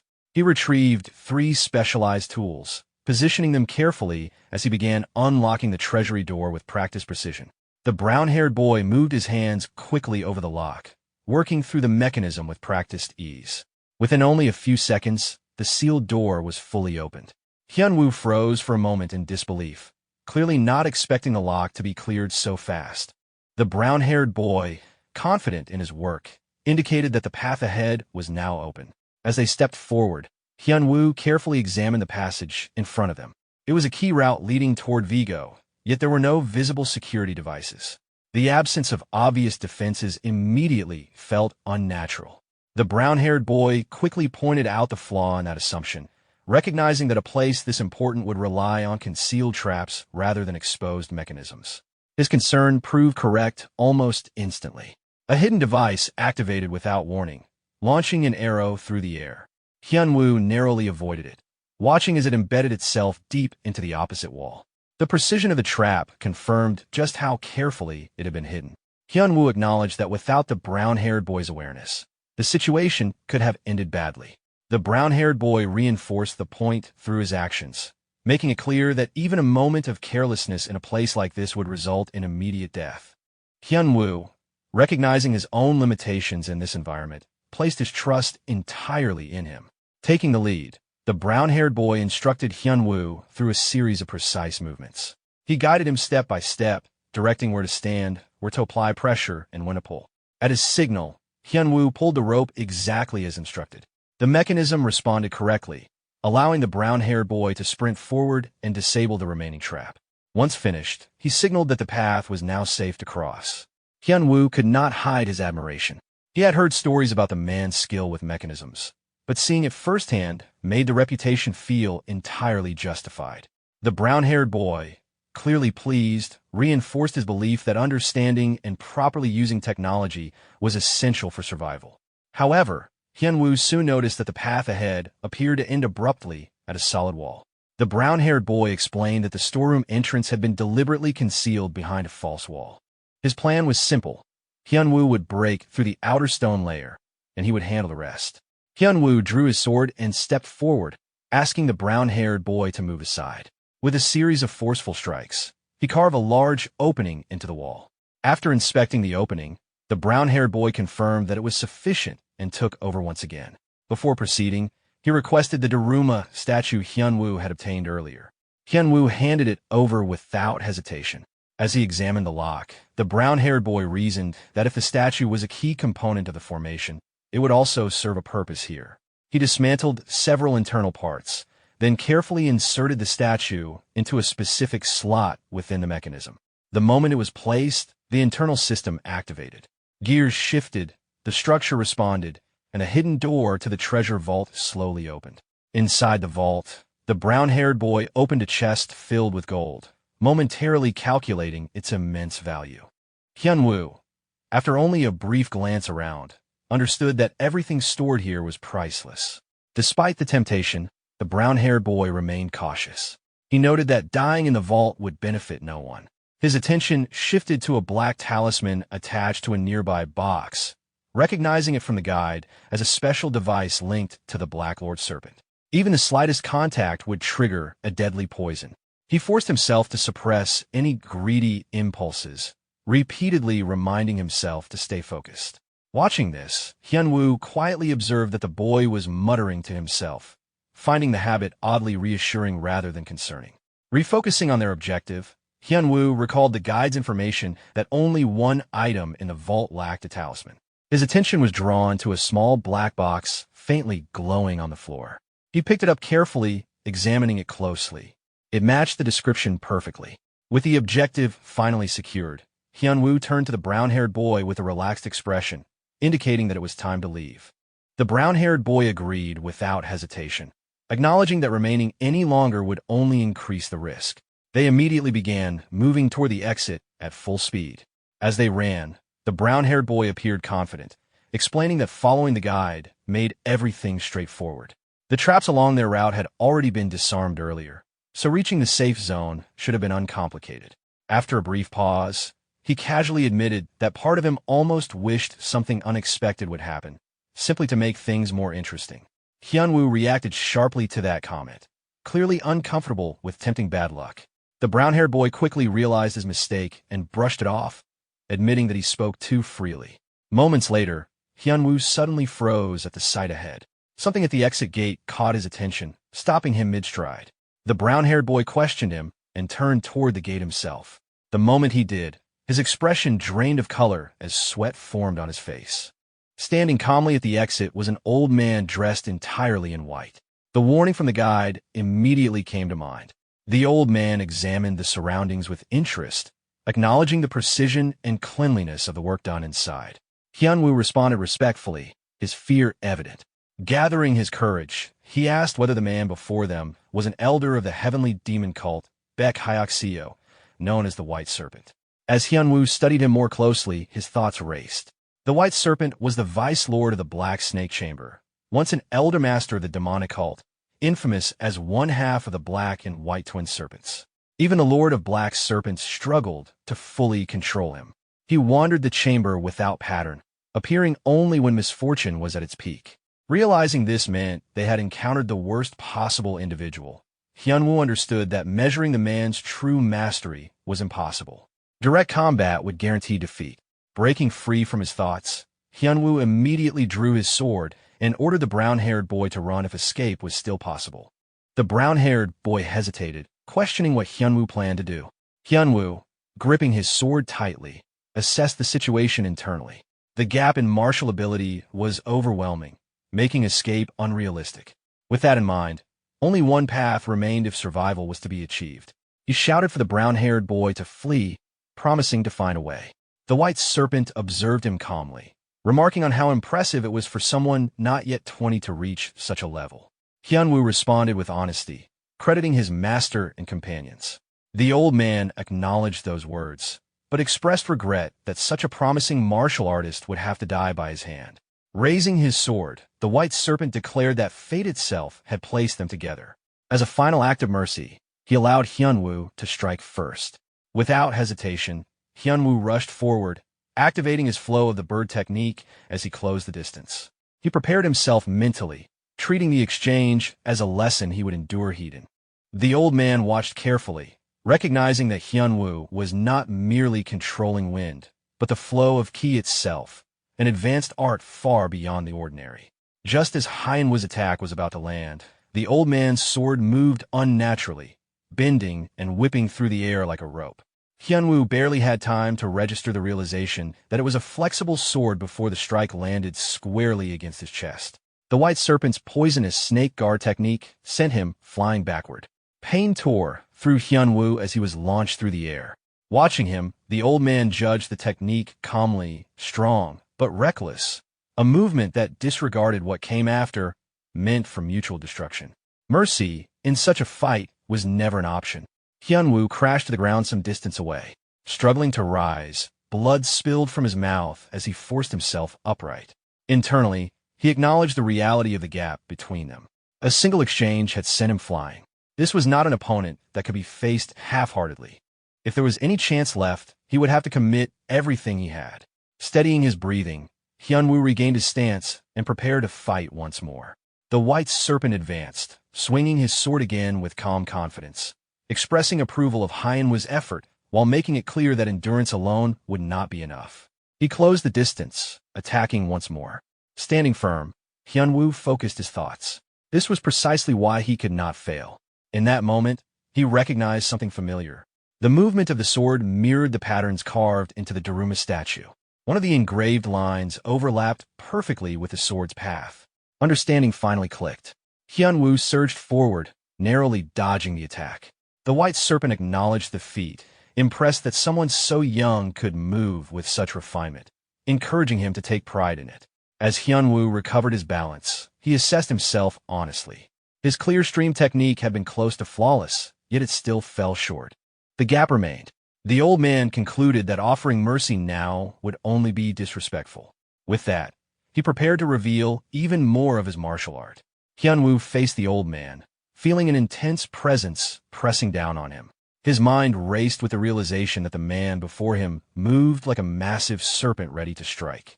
The techniques the old man wielded belonged to the seasonal arts, and at his current level, Hyunwoo had no chance of outright blocking them. Still, he could not give up, not with the long-cherished wishes of his sect, the will of his master, and the faith of his friends resting on him. Drawing on all his resolve, he shouted and prepared to attack, refusing to collapse. The old man responded immediately, swinging his sword with a declaration that the next strike would be his last. Hyunwoo reacted by blocking the attack and forming a magical shield around himself using his sword, creating a protective barrier. The old man studied him, noting the technique's extreme softness and flexibility used to deflect attacks. He knew it would not be enough to stop the full force of his strike, and warned internally that pity would not save Hyunwoo. He struck again, activating his skill. White silk ascends to heaven. The power of the attack forced Hyunwoo back a significant distance, despite his defensive efforts. Both assessed each other carefully, then charged simultaneously. The old man observed Hyunwoo struggling to stand, realizing that the boy had not even attempted to attack, but had solely defended. The moment their blades interacted, it felt as if something unseen had intervened between them.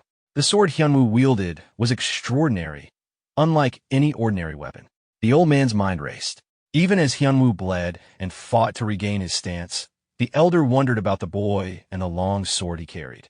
Though the duel had been short, it had raised many questions he knew were ultimately meaningless to ask. He withdrew, commanding Hyunwoo that he could leave and would pursue no further.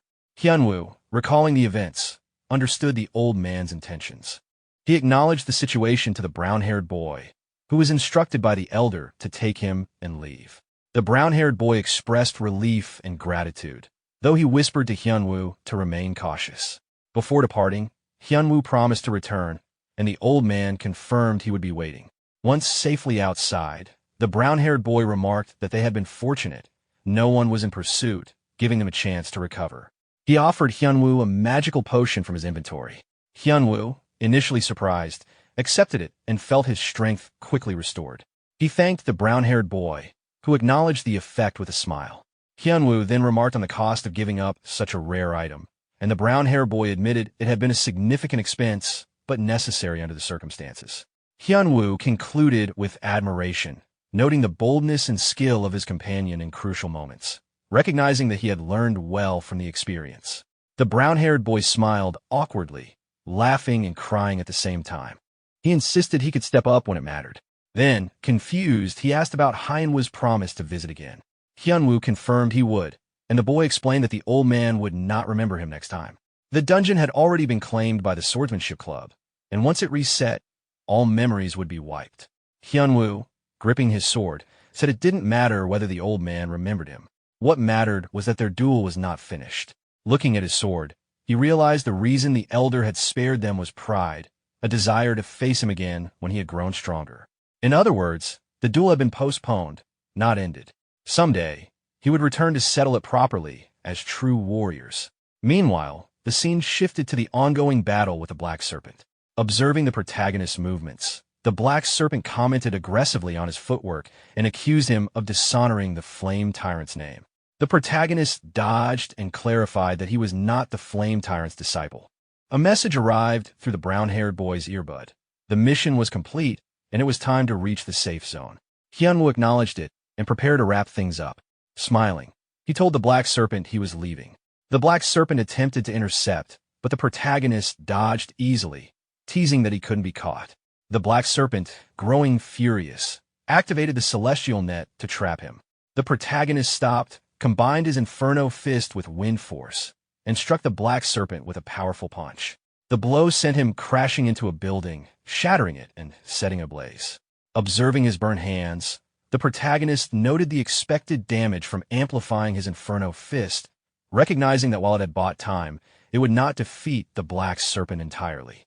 The Black Serpent groaned from within the wreckage, signaling he was recovering.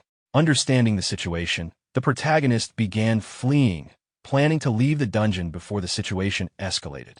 He identified a nearby abandoned house as the likely safe zone, wondering if Hyunwoo and Shin Byung-chul had arrived ahead of him. Opening the door slowly, he found his friends inside.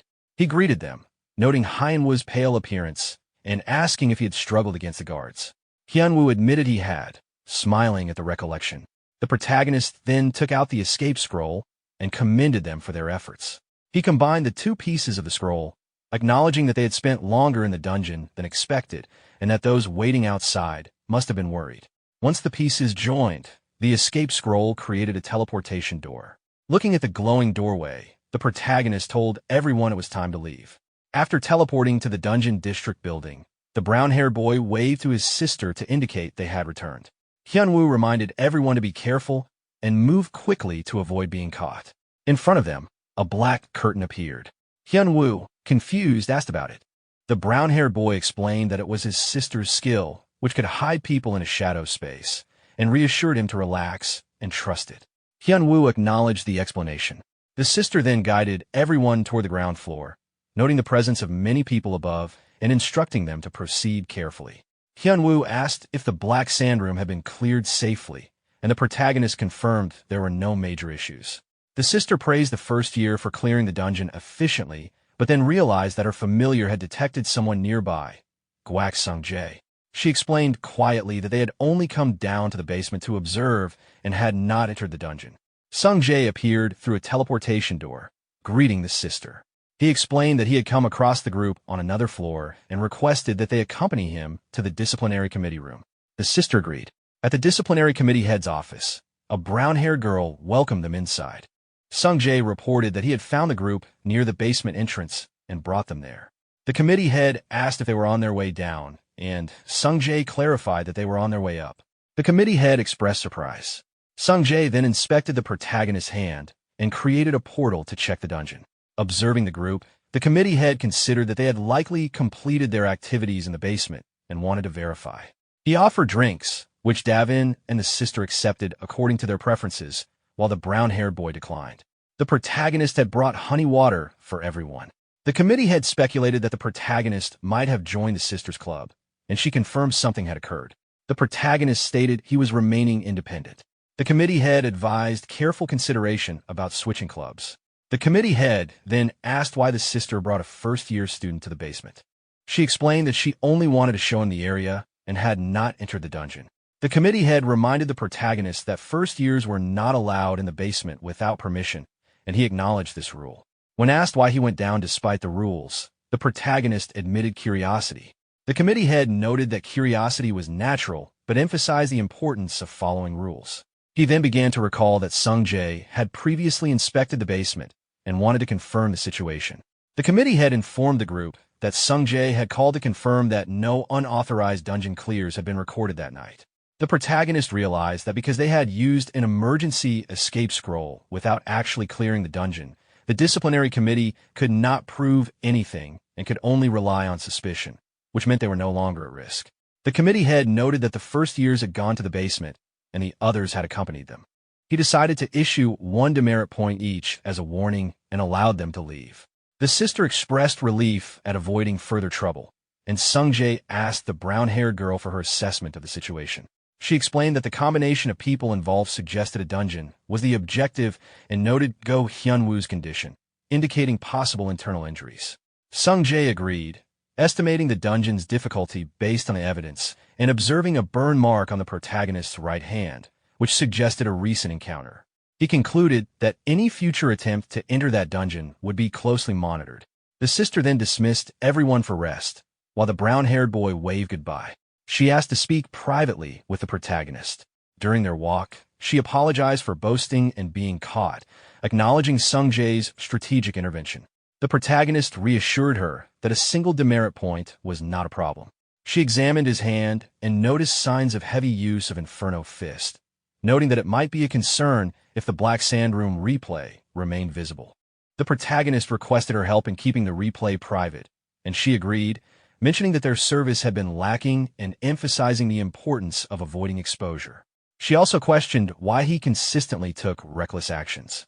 Internally, the protagonist reflected that in just a month he had repeatedly broken rules and confronted various factions, understanding her concern. He explained that his repeated experience at the Dragon-Slaying Academy had exposed him to both successes and failures, including serious dangers. He reaffirmed his decision to protect what was his, whether objects or people, and acknowledged that achieving this required becoming stronger until such challenges were manageable. The sister appreciated his resolve, encouraged him to rest, and told him she would see him on Monday. When he questioned why Monday, she replied playfully that she wouldn't say. A few days later, Hyun-woo greeted the protagonist energetically, noting that he had spent the weekend recovering and felt much better. The protagonist acknowledged his improvement and asked how he had managed to survive the encounter with a white snake. Hyun-woo admitted that he had used his sex sacred treasure because he could not have blocked the attack with his own abilities. The protagonist reflected internally on the power of the treasure and the pride Hyun-woo must have sacrificed to use it. They discussed the importance of regaining the prestige of his sect, and the protagonist encouraged him, confident in his potential. They then headed to class, noting that Co Yin was already there. The familiar smell in the classroom suggested she had been baking, and both Hyunwoo and the protagonist reacted to the cookies she had prepared. There was a brief, awkward moment as they clarified the type of cookies and enjoyed them, appreciating her effort. Before anyone else arrived, the protagonist suggested opening the rewards from a dungeon. They opened Ark's black chest, finding the fixed items as well as 2 B-rank random boxes, which contained materials useful for crafting high-grade weapons. The protagonist noticed the potential of Yin's luck when she drew a rare item, the 10,000-year-cold iron ingot, from the ingot box. They also received a decent elixir, which they divided between them. Internally, the protagonist considered the implications of Yin's luck and realized he needed to process the ingot quickly. He planned to stop by the blacksmith's workshop immediately after class to handle it. The scene shifted to the blacksmith's workshop during lunchtime. The protagonist arrived to request the production of a custom item, but the blacksmith explained that the queue for the semester was already full. The protagonist insisted, asking to see the club president, and presented a VIP production ticket. The blacksmith, surprised to see a first year with such a ticket, still tried to refuse, but another craftsman arrived to see what the request was. The protagonist showed the blueprint he had prepared in advance, revealing it was for a piece of magic equipment. The craftsman noted the uniqueness and complexity of the design and agreed to make an exception, asking about the materials. The protagonist provided a 10,000-year-cold iron ingot as the main material and a black mithril bracelet as a submaterial. The craftsman considered the combination and, despite never working with these materials together before, confirmed it would be possible and estimated about a week to complete. The protagonist internally anticipated that, in practice, the craftsman would likely contact him sooner. The scene then shifted to the arena entrance. The protagonist walked there, relieved that he wouldn't be late. Inside the classroom, the teacher reminded the students that mentoring sessions would begin this week and instructed those participating in the first session to move to the arena. The protagonist reflected on how quickly time had passed. As he moved, he noticed familiar faces. Han Somi and Song Chunhai were also participating, and a blue-haired student recognized him as a caster-type all-rounder. The students discussed potential pairings for the mentoring session. The brown-haired girl acted impatiently, prompting a brief exchange, after which the blue-haired student excused herself to join the opposite group. The protagonist then realized he would be placed in the same group as the brown-haired girl. He also noticed Kwok Ji-cheol, another all-rounder caster, and Hong Yunhua from the Ruby Magic Tower among the participants. The presence of familiar faces made him wonder who their mentor would be. Finally, the sister appeared, revealing herself confidently as their mentor, Dang Gyung, the vice president of the thieving club. The protagonist connected this with her earlier comment about seeing him on Monday, understanding the timing of the mentoring session. The sister addresses everyone, reminding them that they all joined under her guidance to become all-rounder type mages. She explains that being an all-rounder means they cannot rely on magic alone and that she does not yet know where each of them is lacking. Today's session, she says, will be used to assess their actual level of skill. She gestures toward the circular arena and explains that this week's PvP match will be used for that purpose. As a result, the match will also count as mentoring. She then instructs everyone to focus as she begins explaining the rules. Pointing to herself, she introduces the first rule, called Strong Opponent, clarifying that the strong opponent refers to her. After a short pause, she acknowledges that it would be unfair for first-year students to fight a third year under normal conditions, so she has prepared special restrictions. She presents a bracelet and explains that once worn, it will limit all of her skills to rank C, functioning similarly to a fixed rank zone. Under that restriction, if the pair facing her manages to remove all 3 stickers attached to her body, they will be declared the winners.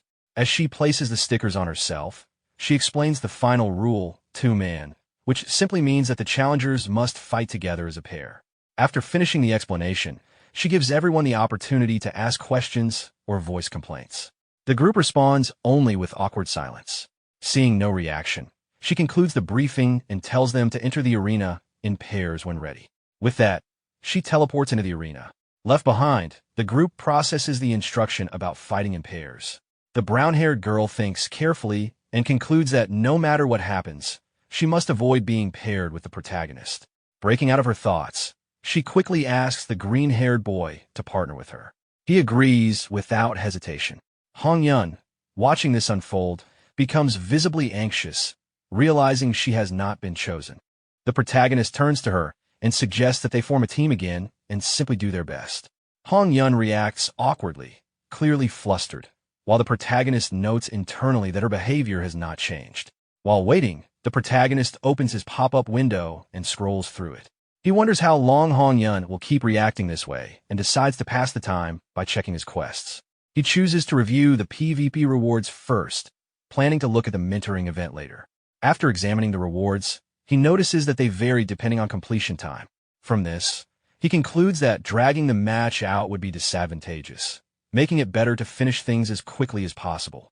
As he is lost in thought, the brown-haired girl and the green-haired boy teleport back from the arena. The protagonist is surprised by how quickly the match ended. Both of them are visibly exhausted and struggling to stand, their injuries clearly taking a toll.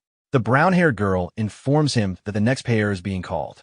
Observing their condition, the protagonist reflects that the gap between first years and third years is exactly as expected. Soon after, Hong Yun and the protagonist teleport into the arena. The sister tells them to enter whenever they are ready. Internally, she notes that despite the previous matches, the arena remains completely undamaged. Even with her rank restricted, the difference in skill between her and the previous challengers was overwhelming. Hong Yun quietly asks the protagonist if he has a plan. After brief consideration, he suggests that she try fighting alone first. Hong Yun is clearly shocked by this suggestion. The protagonist observes her reaction and internally reasons that she is expecting support like last time. However, since this is mentoring, she needs to experience things firsthand. He believes that true teamwork can only be built after individual clashes and failures. Hong Yun steps forward and summons her weapon. The sister recognizes the approach as a one-by-one tag tactic and allows it without objection. The sister immediately launches an attack using her magic. Hong Yun barely manages to dodge, clearly struggling. Regaining herself, she forms a bow made of magic and creates a flame arrow, firing it toward the sister. Watching closely, the protagonist recognizes the intent behind the move. Hong Yun is attempting to probe from a distance before closing in. While the idea itself is not bad, he knows the skill gap between them is far too large for it to succeed easily. The sister evades the flame arrow and instantly closes the distance between them. Hong Yun is caught off guard by the sudden approach and reacts in shock. The sister acknowledges her intent, but makes it clear that it is insufficient. Before Hong Yun can respond, the sister strikes her with a powerful punch, follows with a heavy kick to the stomach, and then uses magic to send her flying far across the arena. The sister approaches Hong Yun with a relaxed smile, acknowledging that her reaction speed from that distance was impressive. She notes that it finally feels worthwhile to move seriously. At that moment, the protagonist steps in and grabs the sister's hand, catching her by surprise. He reassures her that he does not intend to fight both opponents at the same time. Turning to Hong Yun, he instructs her to stop relying on range pressure and move into close-quarters combat instead. Hong Yun reacts with disbelief, questioning the idea after her repeated failed ranged attacks. The protagonist remains firm, telling her that even if she loses, she needs to try. After a brief hesitation, she agrees. Holding her magical staff, Hong Yun steels herself. She realizes that stalling will not lead to victory and decides to commit fully, activating her maximum output overheat. She manifests a lava whip and charges forward, launching her attack at the sister. The sister avoids the strike with ease and evaluates the sudden shift to close combat as a bold but reasonable decision. She continues evading, pointing out that the strategy only works if the attacks actually connect. As she watches more closely, the sister internally acknowledges Hong Yun's growth. She recognizes that Hong Yun is reading her movements and aiming directly for the sticker, seeing clear potential and signs of a rising talent. Despite this, the sister launches a counterattack, making it clear she has no intention of yielding easily. Hong Yun narrowly escapes, barely keeping up. She realizes that the sister used an explosion to boost her speed, catching her off guard. The sister immediately points out Hong Yun's lapse in focus. In the next moment, Hong Yun discovers her legs bound by magic. Before she can react further, the sister lifts her with magic and throws her a considerable distance across the arena. Hong Yun crashes down, groaning in pain. standing over her. The sister explains that focusing only on what is directly in front of you prevents you from seeing the bigger picture. She adds that if something isn't understood, it can be learned through experience, and since this is Han Yun's first lesson, she should take as much from it as possible. The protagonist suddenly steps between them and calls for the match to stop. Han Yun, still seated on the ground and struggling to recover, insists that she can continue fighting. Calmly, the protagonist points out that the opponent is a third year and the club president, and pushing further would not change the outcome. After assessing her condition, he tells Han Yun that she handled herself well and did a good job, instructing her to rest. She quietly agrees and withdraws. Facing the protagonist, the sister notes that they are now the only ones left. He confirms this. Curious, he asks why she chose to take on mentoring in the first place. Laughing, the sister explains that Oh Si-hoon personally approached her and begged, offering to erase all her disciplinary points in exchange for handling the mentoring. The protagonist admits that while it's hard to imagine Si-hoon begging, it is a fair deal, and he acknowledges that the head of the disciplinary committee is bolder than expected. With a smile, the protagonist asks for one favor before they begin. The sister listens, intrigued. He requests that this week's match begin with replays turn off. The sister agrees, understanding that he intends to go all out. She disables the replay function, explaining that mentoring sessions are usually recorded, but she will allow an exception this time. The protagonist thanks her. Activating her magic, the sister signals the start of their match, inviting him to show what he can do. The protagonist responds respectfully, asking her to teach him properly. He activates Inferno Fist. Internally, he notes that amplification causes overheat to grow exponentially stronger at higher ranks, and that the Absorb skill is a top-tier fire spell. As he prepares himself, he recognizes that the power exceeds what his body can comfortably handle, meaning he will need to end the fight quickly. As the protagonist moved toward the sister, he assessed the situation internally. Her current abilities and traits were restricted to C rank, while the movement skill he had copied from her, Silent Steps, was already at B rank. On top of that, his overheat enhancement had also reached B rank. From her perspective, his sudden acceleration would feel overwhelming. She was caught off guard by his instant approach and barely reacted before he snatched a sticker from her. As he stored away, he confirmed internally that the power gap created by overheat, combined with superior movement speed, gave him a decisive advantage. Without pausing, he immediately closed in again, giving her no time to recover or prepare. She attempted to dodge, but his pace left no room for adjustment. When she tried to retaliate, he activated Wind Force and struck the ground, sending a shockwave through the arena. The impact knocked her back and threw her through the air before she crashed down at a distance. Before she could fully recover, he rushed in again and removed another sticker. At that point, she realized two had already been taken. Despite attempting to regain composure, she understood that allowing him any breathing room would only worsen the situation. He made it clear through his actions that he had no intention of holding back. As he moved in for the final sticker, she reacted decisively, flipping into the air to evade him. While repositioning, she reassessed him properly for the first time, recalling how he had left the Black Serpent room with only minor injuries. She concluded that she had underestimated his true ability. She activated Shadow Garden, expanding her territory around herself. The protagonist immediately analyzed the situation. Shadow Garden could not inflict damage unless its territory was invaded. Escaping its range would neutralize it, but once overheat expired, their movement speeds would equalize. However, maintaining a domain-type spell with a C-rank core would heavily strain her, preventing her from using additional skills simultaneously. Instead of retreating, he advanced straight into the territory. She attempted a kick, but he avoided it cleanly, stepped in close, and removed another sticker while forcing her off balance. She fell to the ground, unable to stop him as he reached out and took the final sticker. The match ended immediately, and the scoreboard confirmed his victory. Both of them were teleported out of the arena. Upon returning, the sister immediately addressed the group, who had been resting. Her sharp tone startled them into standing at attention. Some of them quietly noticed that the placement of her stickers and her overall condition had changed compared to the start of the session. She gathered everyone together and abandoned her original plan of giving individual feedback. Instead, she pointed out a fundamental flaw shared by all of them. Despite being mages and all-rounders, their close combat capability was far too weak. Without basic countermeasures for close-range fights, they would be dangerously vulnerable. She announced that the remainder of the mentoring session would focus entirely on close combat. Given their existing foundations, she judged that they would be able to handle it. To motivate them, she offered 3 attempts. If they managed to remove all of her stickers within those chances, they would earn points. With that, she dismissed the group. As the others left, the protagonist checked his quest interface.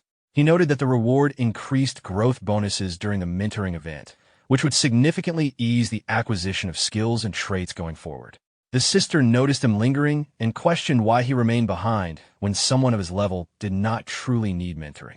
He responded calmly, explaining that he still wanted to learn as much as possible, especially under her guidance. This surprised her, as she believed his growth rate was already exceptional. He clarified that what he wanted to learn was a specific evasion-type trait. The protagonist reflected inwardly that, to receive the subquest reward, he needed to obtain direct help from his mentor. The specific training itself was less important than the condition attached to it. As long as the mentor accompanied him during training, any activity would grant him a bonus. As the sister loosened up and stretched, she acknowledged that an evasion-type trait would indeed require her involvement. She prepared to observe him properly. Before they began, the protagonist suggested that she remove her bracelet, explaining that lifting the rank restrictions would significantly improve his chances of acquiring the trait. She reacted with surprise, realizing he was asking her to fight without limitations. She questioned what kind of trait would demand such extreme conditions. When he named the trait distortion, she found it unfamiliar and unusual, asking about its effects. He chose not to explain further, stating that he would demonstrate once he acquired it. After removing the bracelet and setting it aside, she warned him to make sure he could actually dodge. He answered calmly, implying confidence without exaggeration. With her restrictions lifted, she released her full power and challenged him to prove himself. She attacked immediately. The protagonist avoided the strike and analyzed the situation internally. He recognized the Dang clan's throwing techniques, using projectiles to draw attention before disappearing into shadows. He identified the movement as Shadow Leap, a high-consumption skill that concealed the user and disrupted the opponent's perception. Someone with a low-rank core would not even attempt it. Compared to their earlier exchange during the sticker match, this was on a completely different level. Even the density of spirit energy in her movement clearly exceeded before. She followed up with a strike using a magically formed sword. The protagonist narrowly avoided it and acknowledged internally that the attack had been genuinely dangerous. Activating a B-rank skill like Shadow Leap without hesitation implied an enormous mana reserve. If she could sustain that drain, her core had to be A rank or higher. However, that only worked in his favor. To acquire distortion, he needed to evade attacks repeatedly and accumulate stacks. A large rank gap accelerated this process, granting multiple stacks per successful dodge. Once he reached the minimum requirement of 1,000 stacks, he would finally gain a chance to learn the trait. This was precisely why he had forced himself into repeated boss battles across numerous dungeons. Based on his current progress, he estimated he already had several thousand stacks, meaning the trait would be obtained during this mentoring session. She continued attacking, and he continued dodging without interruption. Eventually, the sister stopped and sat down from exhaustion. The protagonist questioned the sudden halt, but she made it clear that she was finished and needed a rest. He observed internally that she had repeatedly used high-cost skills without landing a single hit, making the fatigue unavoidable. Although mentoring clearly frustrated her, the evasion stacks had no time limit, so there was no issue on his end. She lay back and told him to rest as well. He agreed, joining her for a brief break. While resting, she commented that his evasion was exceptionally solid. Despite attacking seriously, she had not landed a single blow. He replied casually that this ability was the result of experience accumulated over hundreds of repeated graduations. She acknowledged the dedication and asked whether he intended to maintain that approach long-term. He confirmed that for now he did. As they sat nearby, she remarked that the more she thought about it, the more it felt like she was getting the short end of the deal. When he asked why, she suddenly pointed out that hiding information did not count as proper mentoring and questioned whether she could upload the entire session as a replay. The protagonist realized she had seen through his attempt to gloss over the truth. The existence of the distortion trait, and especially its acquisition requirements, was extremely rare knowledge. Keeping it secret would inevitably come at a cost. He asked what she wanted in return. She replied lightly that she would take a single wish ticket for now. He joked suspiciously, wondering whether she would later demand something unreasonable, such as forcing him to join her club. She reacted strongly, rejecting the idea that joining a club was strange at all. After calming down, she clarified that she would make the request later, and that he could reject it if he disliked it. Satisfied with that condition, he agreed. As he reflected on her insistence on a wish ticket, he concluded that whatever she planned likely would not matter much in the end. Around the same time, in another circular arena, Yi stood alone inside the space. From a distance, an unknown observer quietly noted her location. Moments later, a woman wearing glasses appeared behind her and greeted her, marking the beginning of a separate encounter. The woman wearing glasses revealed herself as On Jung-mi, the Team 2 leader of the Future Strategy Department of Haesung Group. She informed Yi that, during the mentoring period, Yi would participate in PvP matches and strategy-based battles directly under her guidance. Yi reacted with visible confusion as Jung-mi calmly clarified the situation. The formidable opponent referenced in the weekly PvP rules was none other than Jung-mi herself. Before explaining the detailed rules of the matches, she intended to personally assess how much Yi had grown. For the first lesson, Jung-mi decided to use a barrier bangle. Activating it, she generated a reinforced magical shield and explained that she had strengthened it deliberately, trusting that Yi had improved. She made it clear that if Yi approached the shield with the same level of ability as before, breaking through would be impossible. With that, she invited Yi to begin. 2 weeks earlier, Jung-mi had reacted with disbelief after receiving a report that Yi had voluntarily applied for mentoring. From her perspective, Yi had always been unmotivated despite possessing exceptional talent and potential. Watching someone so gifted remain idle had been deeply frustrating for her. The fact that Yi had applied on her own raised questions. Jung-mi wondered whether the Future Strategy Department's last resort project involving Dragon Slayer Academy admission had finally produced results. Even consistent class attendance would have been enough to satisfy her. But the possibility that interaction with peers had sparked real change could not be ignored. Regardless of the reason, Yi's application presented a rare opportunity to teach her properly. At the time, Jung-mi resolved to pour everything she knew into guiding her. Returning to the present, Jung-mi steadied herself, deciding to maintain composure. She formally initiated the session. Yi, however, remained silent and simply stared at her. Jung-mi recognized that expression immediately. It was the look Yi wore when something displeased her. She briefly questioned whether she had misjudged the situation and whether the difficulty needed adjustment. Yi then equipped her firearm. Observing closely, Jung-mi realized how much Yi had changed. Just a month ago, Yi's magic had been crude and unfocused. Now, the magic bullet she formed was refined to near perfection. Still, Jung-mi reasoned that precision alone would not be enough. Without supporting skills, the shield should remain intact. While maintaining the barrier, Jung-mi planned her lesson internally. She intended to acknowledge Yi's improvement with restraint before introducing the concept of projection. Yi fired. The magic bullet shattered Jung-mi's shield instantly. Jung-mi smiled in disbelief, internally acknowledging how remarkable Yi's growth was.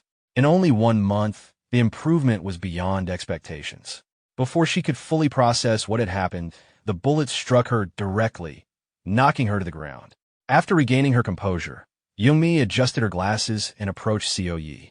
She questioned how Yi had managed to master both magic bullet and projection within such a short time, and not only learn them, but raise them to C rank. When she realized that someone named Kim Ho had guided her and encouraged her to participate in mentoring, her curiosity deepened. Seeing Yi actively learning filled her with both pride and confusion. She wanted to understand what had caused such a drastic change. Yi briefly recalled the past, then returned to the present and responded with a simple smile, giving no explanation beyond that. Jung-mi was genuinely stunned. Seeing Yi smile was something she had rarely witnessed. She expressed her desire to meet Kim Ho, and Yi quietly agreed. The next day at lunchtime, inside the cafeteria, the protagonist asked Hyun-woo about his mentoring experience. Hyun-woo described it as extremely satisfying, praising both the mentor and the quality of those training alongside him. When asked who else was present, Hyun-woo mentioned that Han Seo was part of the same group. As the protagonist drank his cold beverage, he reflected that this explained the heavy presence of Sword Club members in that area. He had suspected it, and now it was confirmed that Han Seo had ended up grouped with Han Saman. He then encouraged Hyun-woo to try sparring with her. Hyun-woo responded shyly with a faint smile, explaining that he had already asked Han Saman for a sparring match, but she had refused. The protagonist reacted with mild confusion and suggested that if Hyun-woo tried again more politely, she might reconsider. He also mentioned that he was coincidentally in the same group as Song Chun-hai and intended to find out what Han Saman was interested in. Hearing this, Hyun-woo looked relieved and thanked him. Internally, the protagonist acknowledged that Song Chun-hai would not give up such information willingly, but he already had a plan to deal with that. Soon after, Seo Yi arrived with her mentor. Hyun-woo politely greeted Seo Yi upon seeing her. The protagonist noted that she was later than usual and casually wondered whether her mentoring session had gone well. Both he and Hyun-woo then noticed the unfamiliar woman accompanying her and were visibly taken aback. The woman introduced herself as On Young-mi, explaining that she had been appointed as Seo Ye's mentor. Hyun-woo introduced himself respectfully, followed by the protagonist giving his name. Young-mi immediately recognized the protagonist, mentioning that she had heard quite a bit about him, and asked if he could spare a moment to speak privately. Though confused, he agreed. Hyun-woo tactfully excused himself, leaving the two alone, and Young-mi thanked him before suggesting they continue the conversation indoors. Once inside, Young-mi formally reintroduced herself while presenting her card. She explained that she was the Team 2 leader of the Future Strategy Department at Haesung Group, a major defense industry company known for competing for top positions at Dragon Slayer Academy and for producing high-grade Magi-Tech equipment, including mana layers. This also clarified why Seo Yi possessed such advanced gear. As the protagonist examined the card, he reasoned internally that if someone of Young-mi's rank referred to Seo Yi as young lady, then Seo Yi must belong to a family of very high standing, possibly at the executive level. Seo Yi casually interjected, pointing out that Young-mi was essentially her butler. Young-mi calmly confirmed this, adding that she also fulfilled those duties, though she considered herself unworthy of the title. Young-mi then explained the true purpose of seeking him out. She wished to consult him regarding Seo Ye's future development path. The protagonist expressed doubt, stating that he was only a student and surely not the most appropriate person for such guidance. Young-mi firmly disagreed, explaining that she had learned he was the one who taught Seo Yi both magic bullet and projection in just 1 month, something neither she nor Seo Ye's private tutors had managed to accomplish. In her view, that made him an exceptional teacher. The protagonist reacted with surprise, questioning whether Seo Yi had truly never been properly taught before. He even wondered aloud whether she listened at home. Young-mi answered that Seo Yi tended to invest her time only in things that personally interested her. The protagonist internally dismissed this explanation as dishonest. Despite that, he agreed to help, stating that Seo Yi was his friend and that he would support her as much as possible. Young-mi thanked him sincerely. She then shared her assessment from the previous day, explaining that Seo Yi had successfully raised both magic bullet and projection to C rank. The protagonist acknowledged this as surprising news. After considering it briefly, he explained that while the destructive power was now sufficient, Seo Yi still lacked mobility and defensive options needed for prolonged combat. He suggested that learning a movement skill should come first. Young-mi agreed with his assessment and asked for a specific recommendation. The protagonist proposed Feather Walk and calmly explained its function. Like silent steps, it lightened the caster's body and increased movement speed, but it also generated weak turbulence around the user, subtly deflecting incoming attacks and providing a defensive benefit. The only drawback was the high cost of the skill book, something he noted would not be an issue for Haesung Group. Young-mi accepted the recommendation immediately and stated that she would procure the skill book without delay. She then opened her inventory and offered him an item as a token of gratitude for helping Seo Yi with her training up to this point. The protagonist was momentarily stunned as she handed him a pair of shoes identified as Cloud Stepper. She emphasized that it was meant as thanks and asked him to accept it without feeling burdened. Holding the shoes, the protagonist internally noted that Cloud Stepper must be extremely valuable and that only a company like Haesung could casually give such an item as a reward. Coming back to himself, he accepted the gift, explaining that he had many things he needed and would not refuse. Young-mi smiled, and asked that he continue to take good care of Co Yi from now on as well. A few hours later, in the Dragon Slayer Academy corridor, as he walked down the corridor, the protagonist reflected calmly. For now, Co Yin's training could be left to Zhongmi, and Hyunwoo seemed genuinely satisfied with how the mentoring had turned out. All that remained was arranging a spar with Han Somi, which wasn't urgent. With that in mind, he decided to head toward the blacksmith's workshop until something unusual caught his attention. Ahead of him, a sluggish figure moved down the corridor.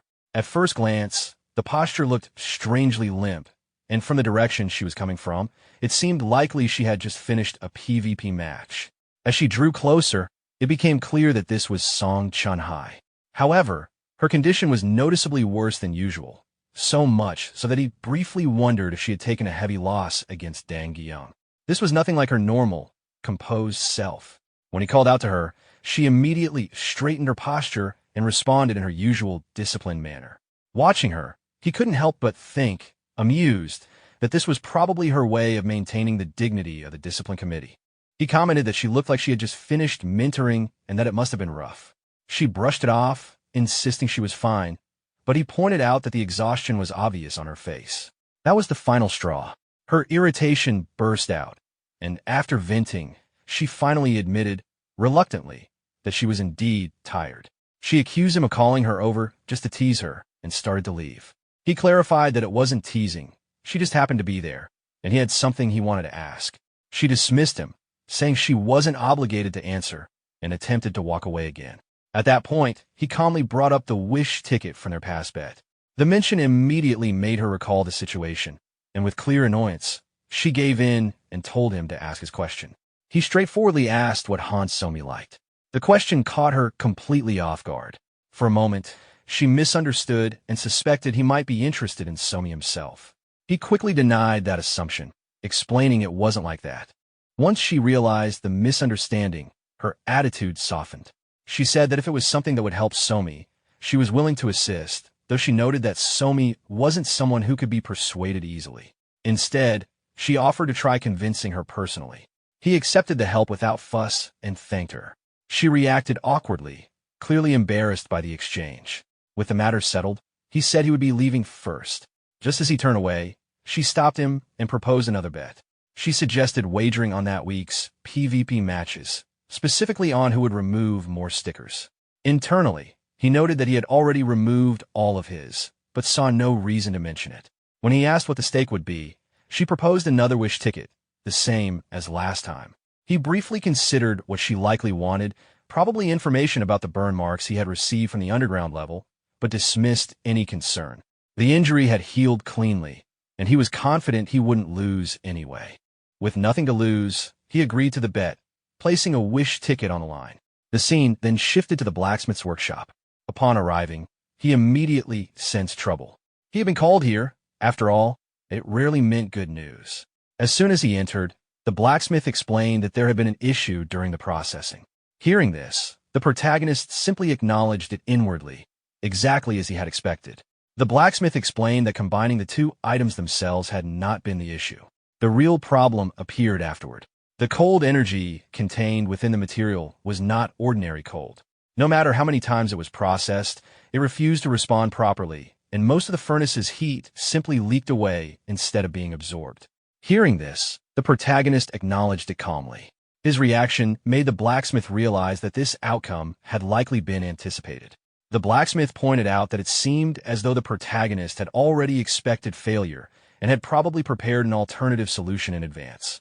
The protagonist admitted that he did have something in mind, though he wasn't fully confident it would work. He added that if the method succeeded, the blacksmith should tell him what compensation he wanted. Internally, the protagonist noted how quickly the blacksmith had caught on. With a light smile, the protagonist made a request. Once the staff was completed, there should be some material left over, and he asked that the remaining material be used to make one small item for him. The blacksmith, still unsure of what the method involved, agreed that if it worked, he would make an additional item. Satisfied, the protagonist said he would contact him once everything was ready. As he observed the blacksmith, he reflected that someone in a department head position would not simply give up due to difficulty. If processing was possible at the right price, the blacksmith would want to see it through. to melt the 10,000-year-cold iron alloy. However, he would need the assistance of a powerful fire mage. That was why he had prepared this particular method, seeking help from the head of the Ruby Magic Tower, Hong Yuhua, who was also Hong Yunhua's older sister. Given their past connection, she would at least receive him as a guest. Elsewhere, Hong Yunhua was exhausted. Ever since mentoring began, she had been beaten repeatedly every day, and it was only Wednesday. While she could tell her skills were improving rapidly, she hadn't managed to remove a single sticker yet. Entering her room, she wondered how long her body could hold out if things continued like this, but decided that for now, training was over and she should rest. As she was about to speak to her sister, she froze at the unexpected sight in front of her. Inside the room, her sister was sitting calmly with the protagonist, who greeted her casually upon noticing her return. Her sister explained that there was no need to return the ruby, as Yunhua had likely given it willingly. The protagonist thanked her respectfully, and her sister asked him to continue taking good care of Yunhua. He reassured her with a smile, and then excused himself, preparing to leave. Hong Yunhua watched him go with an awkward expression. Once he was gone, she demanded to know why he had been there.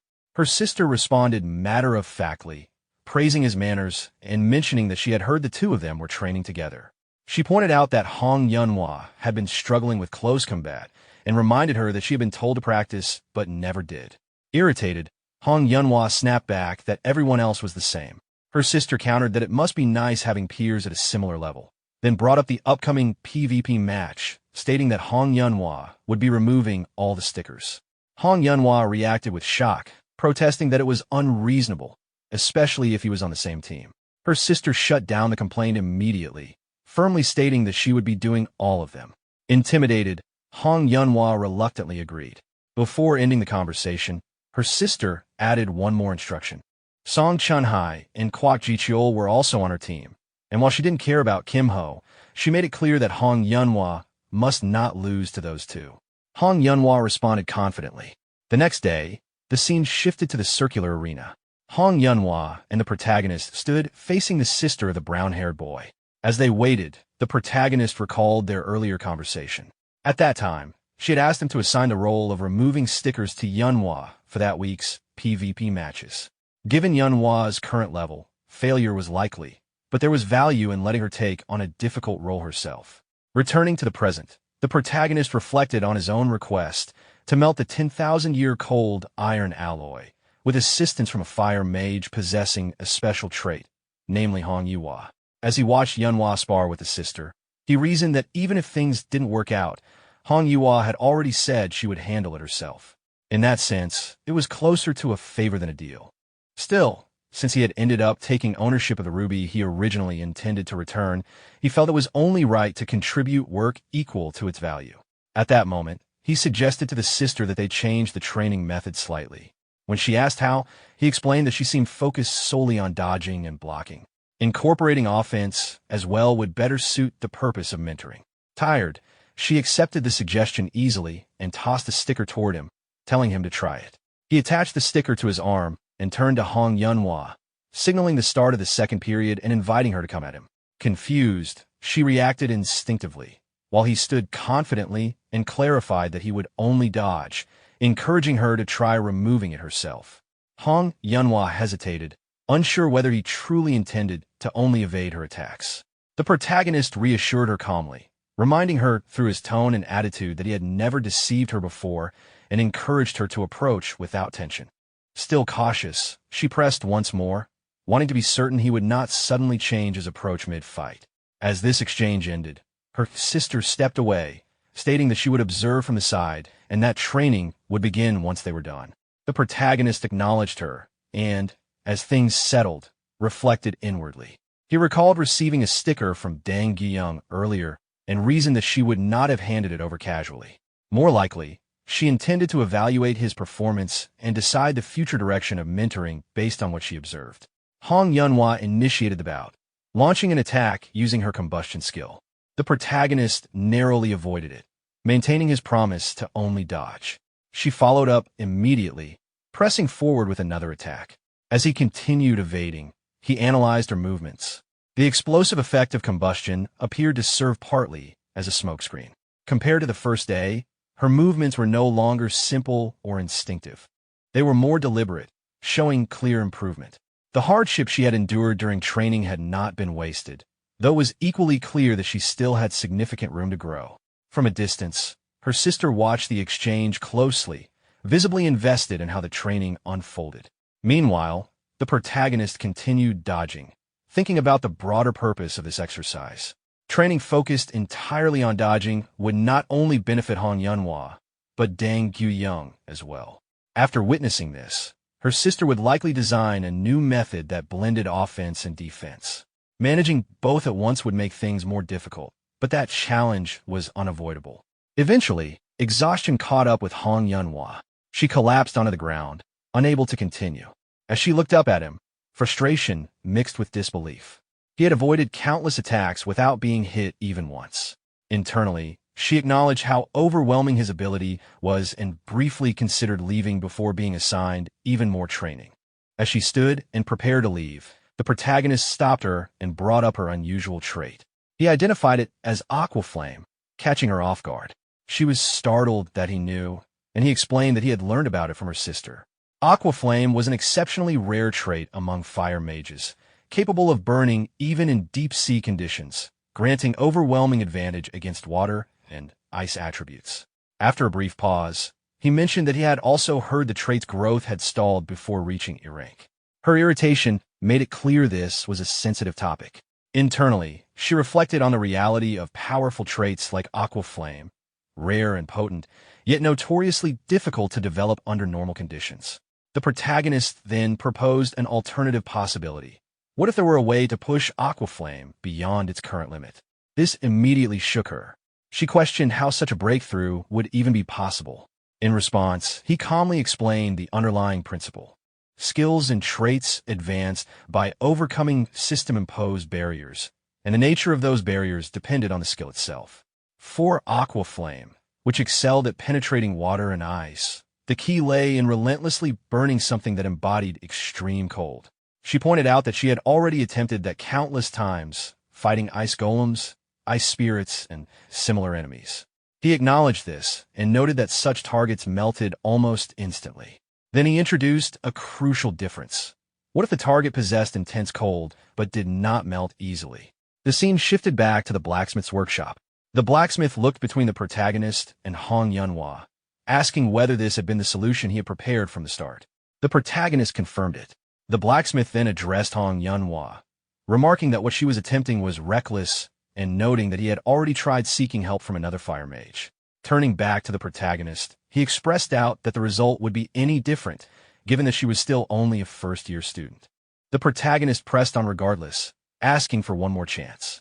After a moment of consideration, the blacksmith agreed to let them try. Hong Yunhua stared at the protagonist in confusion before shifting her focus to the cold iron ore. As she sensed it, her thoughts aligned with his earlier explanation. The cold radiating from the material was intense, unmistakably different from anything she had faced before, and she realized this must be what he meant by a target that did not melt easily. She poured her firepower into the cold iron ore, carefully concentrating all of her output onto a single point. Rather than dispersing the flames, she maintained a steady fire pillar, forcing it to pierce through the intense cold little by little. Watching closely, the blacksmith remarked on how unusual the sight was. It was the first time he had seen a fire mage sustain her output while pushing through such extreme cold. Even so, he judged that fully processing the material would still require time. The protagonist responded calmly, asking for a few more days. After observing the results, the blacksmith acknowledged that there was at least some hope now and agreed to wait. A few days later, the scene shifted to the circular arena. As the protagonist walked inside, he wondered if this was the final day of the first mentoring session. Hong Yunhua soon arrived and greeted him, noting that he seemed to be alone. He explained that the other two had already gone ahead of them. As he looked at her more closely, he pointed out that her rank appeared to have increased. She reacted in surprise, unable to understand how he noticed so easily. He brushed it off lightly, saying it showed clearly, which only made her more self-conscious. He reminded her not to get distracted and to focus on sparring instead. At that moment, the other team returned from the battleground through teleportation. Seeing their condition, the protagonist remarked that the fight must have been intense. Hong Yunhua assessed the situation and reasoned that at this level, even peeling off a single sticker would be difficult. The protagonist then called Song Chunhai aside for a brief conversation. While watching them, Hong Yunhua found herself distracted by unnecessary thoughts, wondering about their relationship before scolding herself internally for even caring. When the protagonist called her name and she failed to respond, he approached and snapped her out of it. He then asked how many stickers she had managed to remove. Curious, she asked about the others and learned that they had failed to remove even one. Realizing this meant she had a chance to move ahead. If she could manage even a single sticker, she began to see the situation as achievable. The protagonist told her to proceed however she wanted, assuring her that he would support her accordingly. She hesitated, surprised that they would be working together this time, but he reassured her with confidence. He reminded her that she had already done well and encouraged her to simply rely on what she had practiced. As he supported her, Hong Yunhua noticed something unusual within herself. Normally, being around him made her feel overwhelmed, but today felt different. Soon after, the two of them teleported to the battleground. Facing the sister, they were reminded that the previous pair had failed to remove even a single sticker and were warned not to disappoint. Hong Yunhua steadied herself and activated her power, convincing herself that she could do this. She immediately pushed her fire pillar to its limit, overheating it as much as possible. Observing this, the sister questioned whether changing strategies and going all out from the start was too reckless. In response, Hong Yunhua followed up by activating her flame orb and lava warp, standing firm as she signaled that this time would not be the same as before. Hong Yunhua charged forward to attack, pouring her momentum straight into the clash. The sister calmly equipped a magical sword, observing her movements while trying to grasp the intent behind this approach. When Hong Yunhua struck with full force, the attack was met head-on and cleanly countered. As the exchanges continued, the sister began to understand the plan. The flames were not meant to overwhelm her directly, but to spread across the area and interfere with the shadows around her. Hong Yunhua kept pressing forward, repeatedly attacking, each strike met by the sword.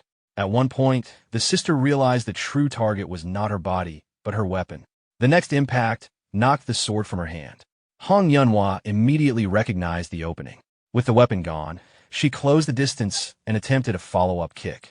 For a brief moment, the sister did not move, which caused Hong Yunhua to hesitate in confusion. That hesitation proved costly. Shadow butterflies suddenly bound her leg, disrupting her balance. The sister seized the opportunity to counterattack, and Hong Yunhua narrowly avoided taking a direct hit. The protagonist reminded her not to lose focus simply because things were going according to plan. She acknowledged this and steadied herself. Watching closely, the sister noted that with continued support, she would need to raise the difficulty. She advanced again, warning against careless behavior during combat. Hong Yunhua barely evaded the strike and responded with renewed aggression. From the sister's perspective, Hong Yunhua's judgment had improved, and her movements were now functional in a real fight. However, her attack patterns were still too easy to read. The protagonist decided to intervene slightly, activating his magic to assist. Even so, the sister warned him that this balance would not last forever. Then, an opening appeared. Seeing the sister momentarily exposed, Hong Yunhua reacted without hesitation. She reached out and successfully removed the sticker from the sister's arm. The result surprised even herself. From the protagonist's point of view, the most important part was not the success itself, but how she acted immediately when the chance appeared, without panicking. He reminded her that the duel was not finished and that she needed to stay alert. The sister acknowledged the achievement and challenged her to try removing the remaining stickers. Hong Yunhua assessed the situation internally, unsure if she could manage the rest, but resolved to try anyway. She charged again, only to be countered before landing another clean attempt. The system declared the battle lost. Exhausted, Hong Yunhua sat on the ground, accepting the outcome. Despite that, the sister praised their effort. After teleporting back to the arena, she addressed both teams, noting that someone had managed to remove a sticker after all, which meant the training had not been pointless. The reactions around them varied. Some were clearly surprised that Hong Yunhua had succeeded. She herself recognized that she had finally surpassed Song Chunhai, though she made an effort not to show it openly. Others reacted with irritation or disbelief. The sister ended by reminding Hong Yunhua not to get ahead of herself. She emphasized that there was still a long way to go and stated that one-on-one sparring would continue regularly. This announcement caught both Hong Yunhua and the green-haired boy off guard, signaling that the mentoring was far from over. The sister reacted calmly to their surprise, explaining that there were still 3 weeks of mentoring left and that continuing was only natural. She told them to rest properly and said she would see them again the next day. With that, she dismissed the session. The brown-haired girl suggested they head back as well, and the green-haired boy agreed, noting that if training continued tomorrow, rest was necessary. As the other team began to leave, the protagonist turned toward Hong Yunhua, about to suggest they do the same. Before he could finish, Hong Yunhua suddenly grabbed his arm. She hesitated, then thanked him for helping her remove the sticker, acknowledging that his constant pressure had created the opening she needed. He responded calmly, telling her there was no need to thank him and that the result came from her own effort. Watching him, Hong Yunhua reflected inwardly that she might have misjudged him until now, realizing he was kinder than she had assumed. When he noticed her staring and asked why, she snapped out of it in embarrassment. She quickly waved, thanked him again, and hurried off, saying she would see him tomorrow. Left behind, the protagonist watched her go, confused by her sudden behavior and wondering if something urgent had come up. At that moment, the sister reappeared behind him, clearly irritated. She complained that while she was stressed because of someone, he seemed completely carefree. The protagonist was surprised she had returned, pointing out that she had left earlier. She explained that his strange wind skill had annoyed her enough to come back and say something. He replied that it was the only usable skill he currently had. She questioned how that could be the case when he claimed to have graduated countless times. He explained that re-enrolling reset everything to level 1. She commented that his technique still had no obvious opening and was difficult to deal with. He responded lightly, saying it was not some cheap trick. Yawning, she brushed off the exchange, saying she was exhausted from handling the other 3 students. As she turned to leave again, she told him to take it easier starting tomorrow and said she was going to rest. He stopped her, asking where she was going. When she turned back, he reminded her that his week was not over yet and brought up her promise to help him learn distortion. She reacted irritably, complaining about working without rest, but he pressed on, saying they were almost there. With a resigned sigh, she agreed. Internally, she questioned why she had made that promise in the first place. He thanked her, and they immediately began practicing seriously. During their training, the sister attacked relentlessly. As he dodged, he noted that she seemed to be in a hurry. She explained that if they were doing this anyway, she wanted to finish quickly and rest. While continuing to evade her strikes, he observed that unlike before, she maintained her offense without tiring, recognizing that her skills had improved as well. She asked whether he was still far from unlocking the trait. He answered that he was almost there. As he avoided another attack, he instinctively opened the system panel. At the same time, she warned him that she was about to attack more seriously and charge forward. Mid-movement, she suddenly froze, unable to proceed. Confused, she questioned what had happened, certain she had landed a hit. The protagonist calmly explained that he had just learned it, the distortion trait. By distorting space itself, it allowed him to evade enemy attacks, though it came with a long cooldown. The practice ended there, marking the moment he finally acquired the trait he had been working toward. The sister reacts with visible shock at the ability he has just demonstrated, clearly seeing it as something far beyond normal standards. The protagonist responds calmly, explaining that while the ability is powerful, it comes with a strict limitation, a full day of cooldown after use. Even after hearing that drawback, she still considers the skill overwhelmingly strong and openly shows her desire to learn it herself. The protagonist reassures her that it is possible. He then explains the method. To rapidly build evasion, one must continuously face opponents stronger than themselves. Essentially, she would need to do exactly what she had been doing with him, but apply it against faculty members instead. This explanation leaves her stunned, as those opponents are far beyond her current level. The protagonist does not pressure her further, calmly stating that the decision is entirely hers. He thanks her for helping him unlock the trait and tells her to rest, preparing to leave. She stops him, reminding him of the promise he made earlier, a wish coupon in exchange for her help. She decides to use it immediately. When asked what she plans to wish for, she confirms that his schedule next week is mostly free aside from mentoring. Using that opening, she expresses her intention to go somewhere together. She refuses to reveal where, choosing to keep it a surprise, and leaves while saying she will explain the details later. The protagonist accepts this without further questioning. The scene shifts to the following week in the hallway outside a classroom. As the protagonist walks, he considers how busy the week might become if mentoring overlaps with other responsibilities. He then notices Seo Yin approaching, observing her light and controlled movements. He quickly realizes she has already learned Feather Step. He acknowledges her progress and asks about its rank, learning that it has reached D rank. As their conversation continues, Youngmi arrives. The protagonist notes her efficiency and recognizes that she has already anticipated the situation. Youngmi confirms Seo Yin's rapid progress, explaining that she achieved D rank over the weekend and is expected to reach C rank soon. She outlines the training plan in detail, improving mobility, increasing magic bullet power, refining accuracy, and preparing for situations where mobility cannot be used. The protagonist praises the structure of the curriculum, recognizing that it is so well designed that his involvement seems unnecessary. However, upon closer thought, he identifies a critical issue beneath its perfection. He raises concern that the training pace may be too demanding. Youngmi admits that this was something she also wanted to discuss.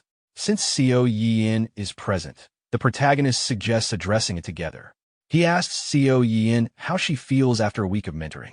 Seo Yin expresses dissatisfaction, finding the training repetitive and uninteresting. Youngmi explains that repetition is the foundation of all training and reminds her that she followed similar routines before. Seo Yin dismisses the comparison, stating that this feels different and more tedious. When asked if there are other issues, Seo Yin complains that she's not even allowed to nap, as she keeps being woken up. Youngmi firmly responds that excessive napping is not acceptable. The protagonist, internally amused, acknowledges that Seo Yin's complaint is not entirely unreasonable, but also understands that voicing that agreement would cause her to disengage from training altogether. Recognizing this, he carefully redirects the conversation and asks Seo Yin what she needs most right now. She answers that she needs rest and time to recharge. After considering this, the protagonist agrees and suggests allowing her to rest for the time being. Youngmi reacts with concern, pointing out that resting would disrupt the carefully planned schedule. The protagonist lowers his voice and explains that there is no alternative, as pushing Seo Yin any further could result in her completely shutting down and refusing to participate. After a brief pause, Youngmi accepts the decision. Turning to Seo Yin, the protagonist asks what she plans to do if she rests, questioning whether she intends to simply lie down and do nothing all day. After thinking for a moment, Seo Yin expresses her desire to go to the downtown area instead. Youngmi immediately offers to escort her, but Seo Yin bluntly dismisses the idea, calling her boring. Youngmi is visibly taken aback by this remark. Sensing Seo Yin's intent, the protagonist points out that she likely does not plan to go alone and asks who she intends to go with. Seo Yin directly indicates that she wants the protagonist to accompany her. The protagonist is momentarily surprised. Internally, he reflects on the fact that he was the one who persuaded Seo Yin to accept mentoring in the first place, meaning he carries some responsibility. He also considers the practical benefits. Reduced training time would likely be compensated by the Haisung group, and spending a single day to stabilize Seo Yin is a worthwhile investment. After weighing everything, he agrees to go out with her over the weekend, setting the condition that she listens properly to Youngmi and maintains good performance during the week. Seo Yin accepts without resistance. The scene shifts to a classroom sometime later. A teacher announces that grading for the fourth week's raid has been completed and that individual results have been sent out. Students begin checking their scores, comparing results among themselves, with casual complaints and mild competitiveness filling the room. Hyunwoo praises the protagonist for achieving a perfect score, clearly showing admiration. When asked about their own results, Hyunwoo modestly admits that his score was not particularly high. The protagonist reassures them that their performance is more than acceptable. As he glances towards Seo Yin, the protagonist notices that her map is surprisingly neat. He had expected it to be messy, but realizes that drawing appears to be different from her usual habits. Hyunwoo unexpectedly agrees, which startles the protagonist, who jokingly wonders how his thoughts were read. The teacher then calls for attention again and begins explaining the theme for the week's raid, which is centered on the concept of a guardian. The explanation clarifies that the dungeon boss's grade depends on what is being protected, and that clearing the dungeon requires breaking through that protection. To better demonstrate this concept, the defense rule will be applied. The objective is to protect a goddess statue for a set duration, with higher scores awarded for minimizing damage to it. Monsters defeated during the defense also contribute to the score. Additionally, mentoring raids will proceed under a random rule chosen by the mentor. The announcement leaves the students visibly shaken. The protagonist, however, reacts calmly, already imagining how the rest of his group will respond. He briefly evaluates his teammates. Hyunwoo appears motivated, while Seo Yin looks openly annoyed, and Youngmi is likely to have a difficult week managing her. The scene then shifts to the arena. The brown-haired girl quietly asks the green-haired boy if he understood the raid explanation. He confirms, mentioning the random rule assigned by the mentor. Hong Yeon voices her frustration, recalling how badly they were overwhelmed in the previous PvP matches. The green-haired boy admits he has no idea what kind of mission they will face this time. Observing everyone's expressions, the protagonist notes that morale is generally low. At that moment, the sister steps forward and silences the group, scolding them for being noisy. With a composed smile, she announces that she will explain the raid rules, skipping the basics already covered by the teacher and moving directly to the additional conditions. She displays a map and explains that there are 2 extra rules. The first is close combat, where skill effectiveness increases at short range and weakens with distance, meaning only close-range damage will count.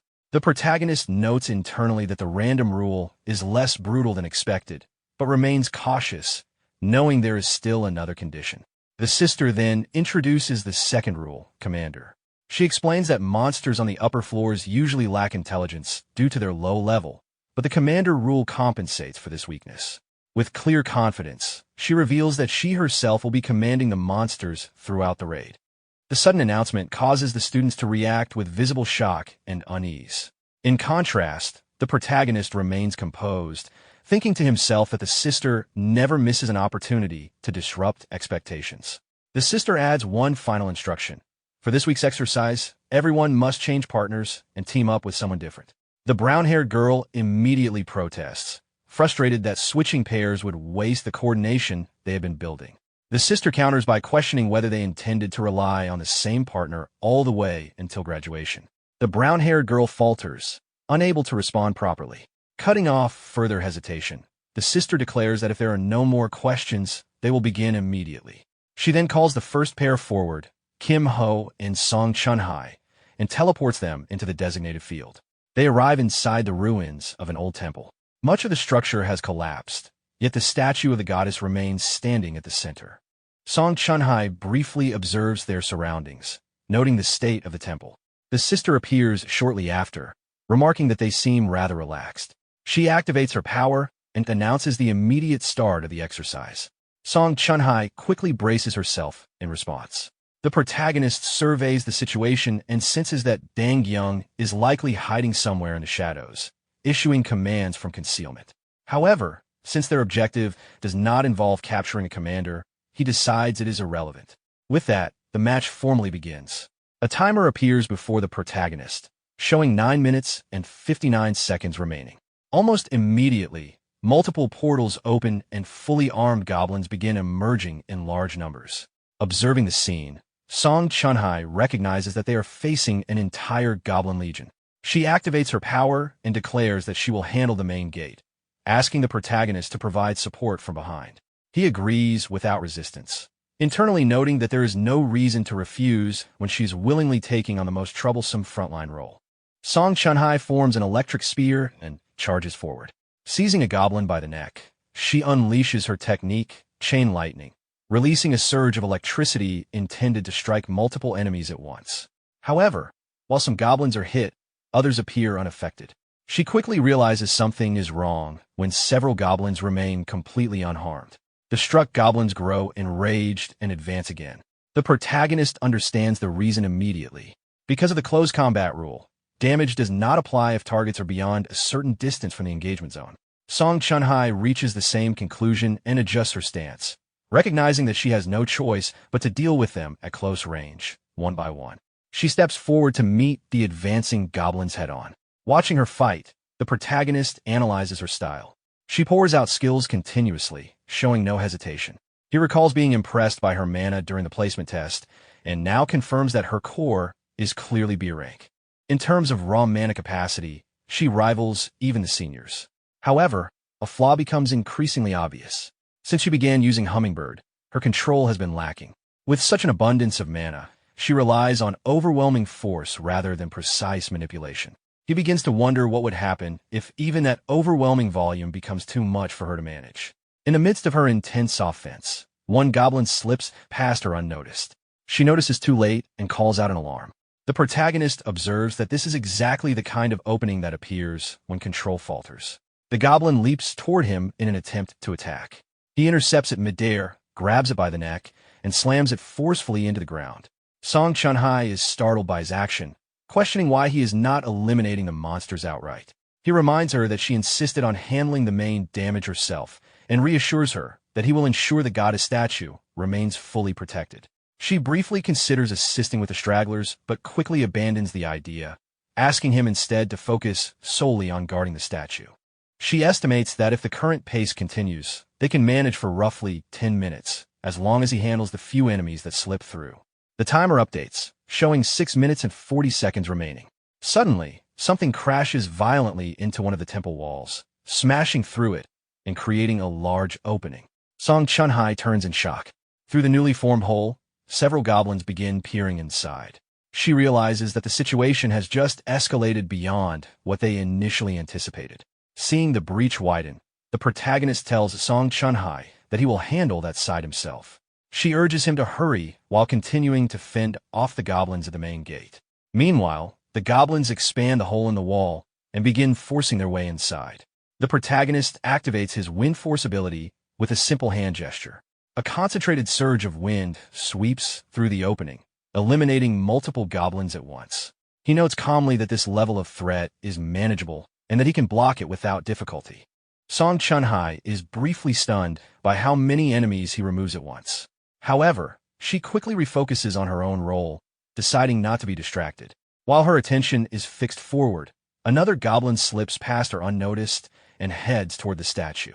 She reacts in alarm and attempts to eliminate it with a powerful attack.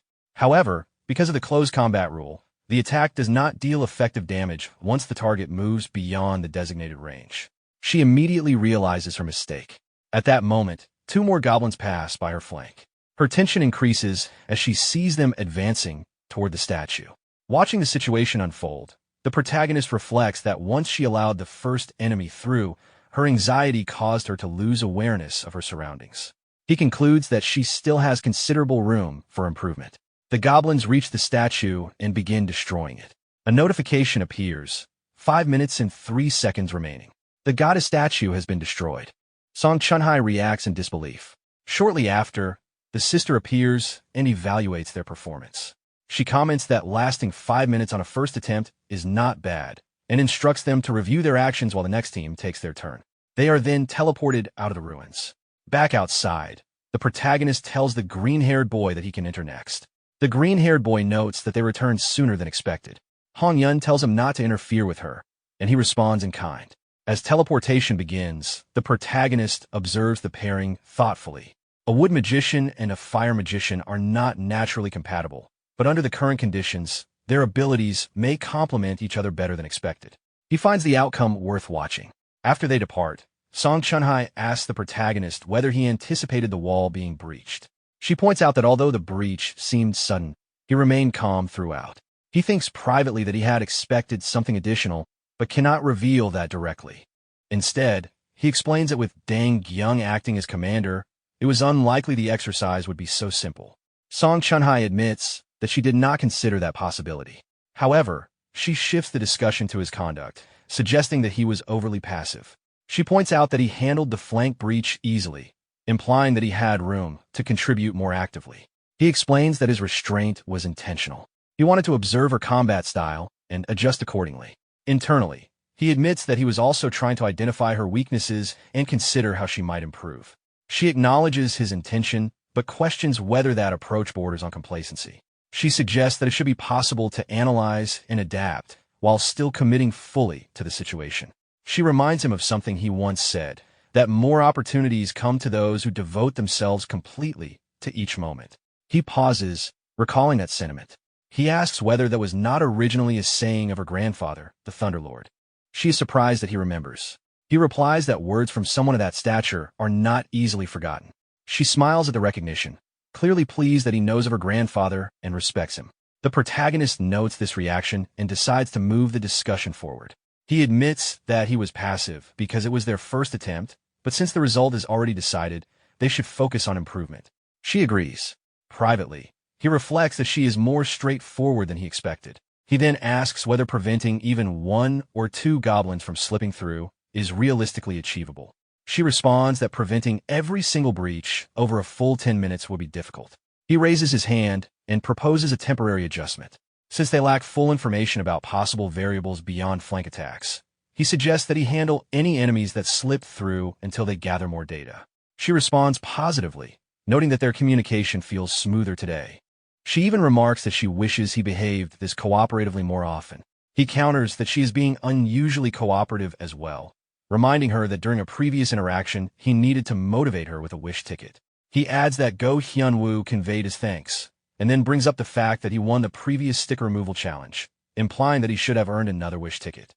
At that moment, the portal opens and the green-haired boy returns, pointing out that it was not the protagonist who removed the sticker, but Hong Yanhwa. The protagonist observes that their match has ended as well. Song Chunhai notices the time displayed, 3 minutes and 57 seconds. They lasted longer than her team did. From her perspective, it appears that the other pair managed better with only 2 members, whereas her own team's result may have suffered because of her passivity. It is natural for her to feel unsettled by the comparison. She looks toward Hong Yan, who seems unable to hide her expressions properly. The protagonist notices this as well, thinking that she struggles to manage her reactions. Finally, Song Chunhai states quietly that she hopes they win next time. The scene shifts back to the old temple. Song Chunhai and the protagonist are teleported once again into the ruined structure. This time, she tells him directly that she will be relying on his support. He assures her that he will block any enemies she fails to stop. She moves toward a different position than before and asks him to handle the opposite side. When he asks about her plan, she explains that she intends to try a different approach from their previous attempt. After taking her position, she reflects on the close combat rule. Since range attacks lose effectiveness beyond a certain distance, she decides that instead of relying on direct strikes, she will use a continuous area of effect spell to maintain pressure within a controlled zone. She activates Lightning Field, placing both hands on the ground and channeling her mana outward. Electricity spreads across the surface beneath her, forming a field-like structure that stabilizes around her position. Soon after, a portal opens and multiple goblins begin emerging once again. The protagonist calmly acknowledges their arrival as the goblins charge forward with loud roars. Song Chunhai holds her ground and maintains the field. As the goblins enter the affected area, she releases a powerful surge of electricity. The shockwave tears through the closest enemies, disrupting their advance. Observing her method, the protagonist considers her adjustment. By creating an area of effect field, she compensates for her weaker control with sheer mana output.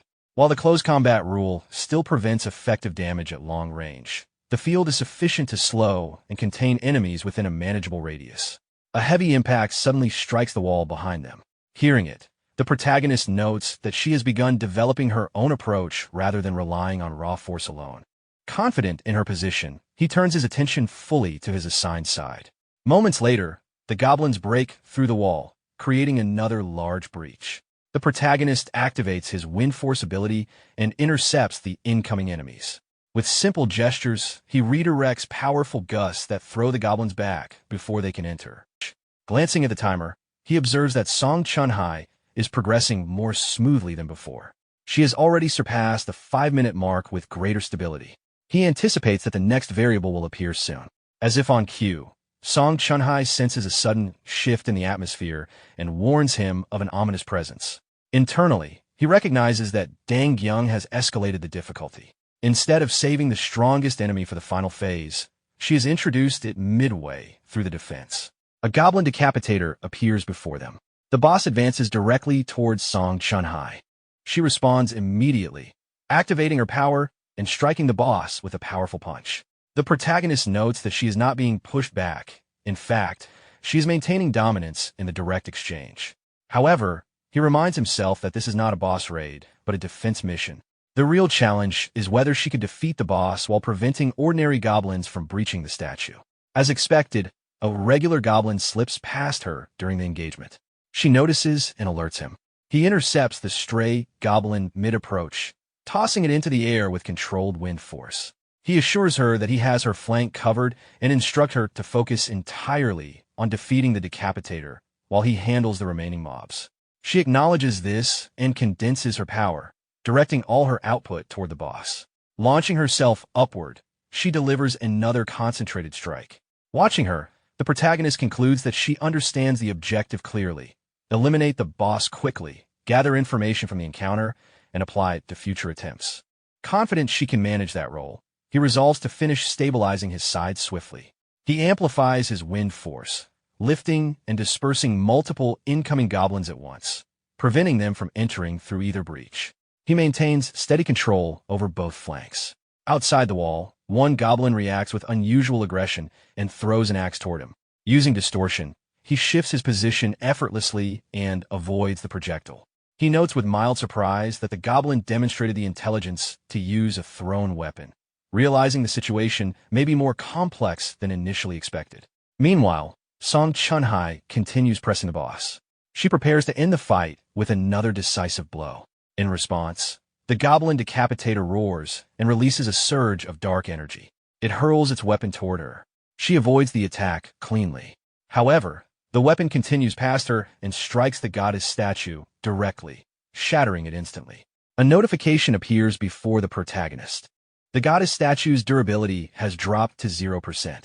1 minute and 21 seconds remain on the timer. The system confirms that the statue has been destroyed. Song Chunhai grows visibly irritated. From her perspective, the match was nearly secured. Losing after gaining control of the situation makes the outcome especially frustrating. The protagonist observes her expression and realizes she will take this loss harder than the previous one.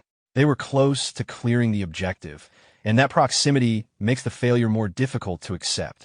He attempts to reassure her, suggesting that they were only a few adjustments away from success. However, as he sees her eyes fill with tears, he understands that simple encouragement will not be effective at this moment. Sometime later, back inside the academy, the session concludes. The sister dismisses everyone, instructing them to review the replay footage and analyze their performance carefully before leaving. As the students disperse, Song Chunhai maintains composure and offers brief acknowledgement to the others before departing. The sister then turns to the protagonist and asks whether she may have been too harsh. He questions her in return about the sudden escalation in difficulty. She explains that she only set the objective and did not anticipate the goblin throwing its weapon.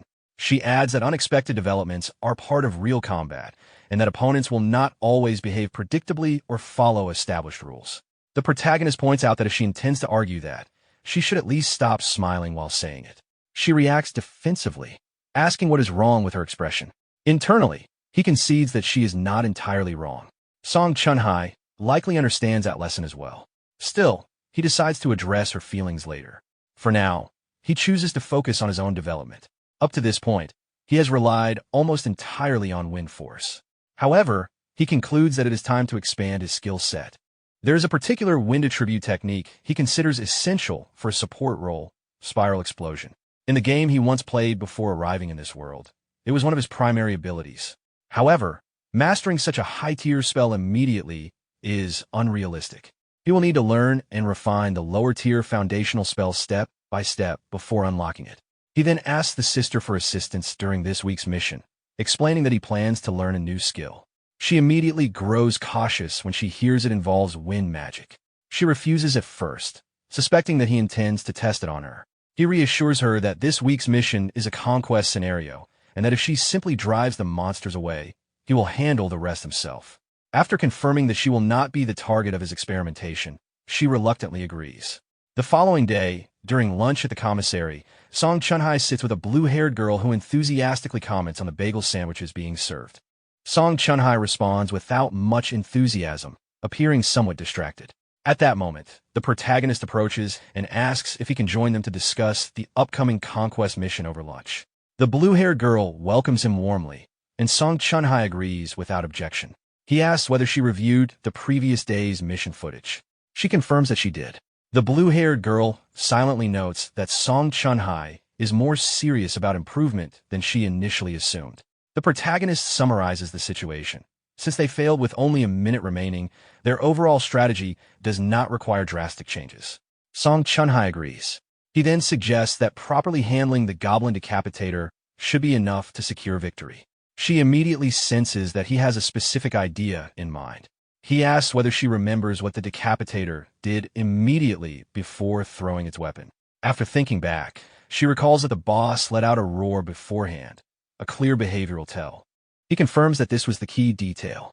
Understanding his point, she states that she will pay closer attention to enemy movements next time. With that, she and the blue-haired girl excuse themselves and leave for class. As he watches her go, the protagonist notes inwardly that she appears to be recovering from the frustration of the previous day.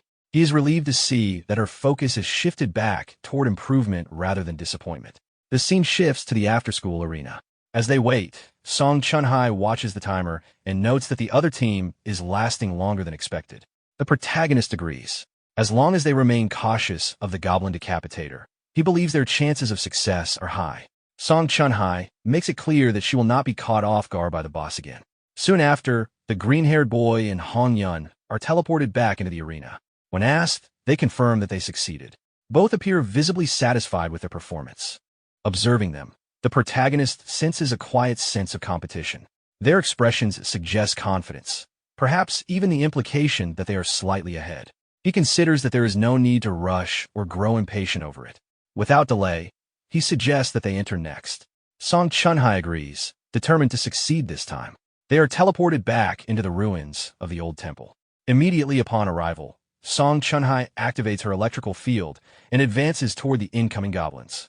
She moves decisively, striking one with a powerful punch while seizing another by the neck. One by one, she eliminates the approaching enemies with steady control. Watching her, the protagonist notes the difference. Her magic linkage is smoother, and her accuracy has clearly improved. Compared to her first attempt, she is making measurable progress. He begins to wonder whether the result will genuinely differ this time. Before long, the Goblin Decapitator appears once again, advancing alongside several other goblins. Song Chun-hai recognizes the threat immediately. She declares her intent to finish the boss quickly and asks for full support. The protagonist assures her that he will guard her back and encourages her to commit fully. She condenses her power into her fist and launches a direct strike at the boss. The Decapitator blocks with its sword, but the force of her attack sends it crashing to the ground. The protagonist evaluates her plan. A swift resolution is not a poor strategy. The determining factor will be execution speed. Since he encouraged her to give it everything, he resolves to fulfill his role by providing maximum support, regardless of the outcome. As he monitors the battlefield, he notices something unusual. A group of goblins has stopped just outside Song Chun-hai's effective range. Instead of charging recklessly, they appear to be positioning themselves strategically. He quickly realizes their intent. They are attempting to surround the goddess statue while maintaining enough distance to avoid direct engagement. Moments later, they lunge simultaneously from multiple directions. With controlled gestures, the protagonist unleashes wind force to lift and scatter several of them. However, amid the chaos, one goblin manages to throw its weapon toward the statue, dealing visible damage. 8% of its durability is lost. The protagonist stiffens at the realization. With such numbers, even he cannot block everything perfectly. He understands that the sister must have analyzed his abilities and identified the gaps in his defense. This tactic is likely intentional. From this point on, he recognizes the situation as a race, whether the statue's durability will collapse first or whether Song Chun-hai can eliminate the boss before that happens. Meanwhile, she continues pressing her advantage. Another powerful strike drives the Goblin Decapitator backward, eventually slamming it into the wall. Suddenly, the boss emits a roar. Song Chun-hai immediately recognizes the signal. It is the same tell as before.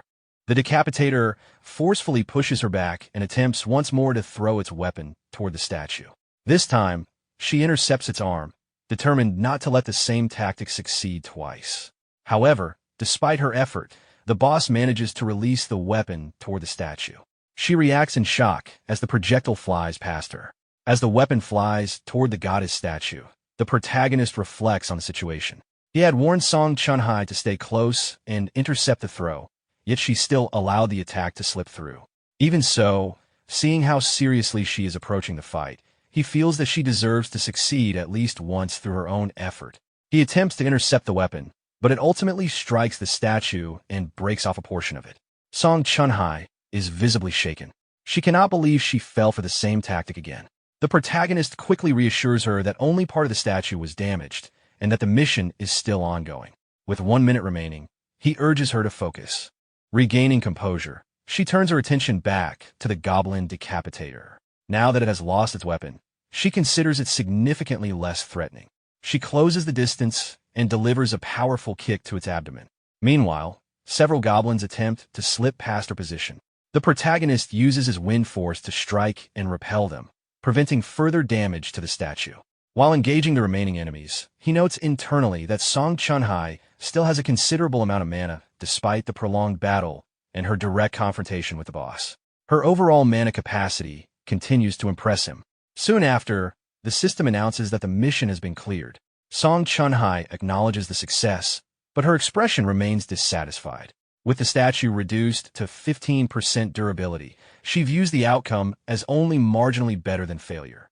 She concludes that next time it may be wiser to return to a more defensive strategy instead of attempting a swift finish.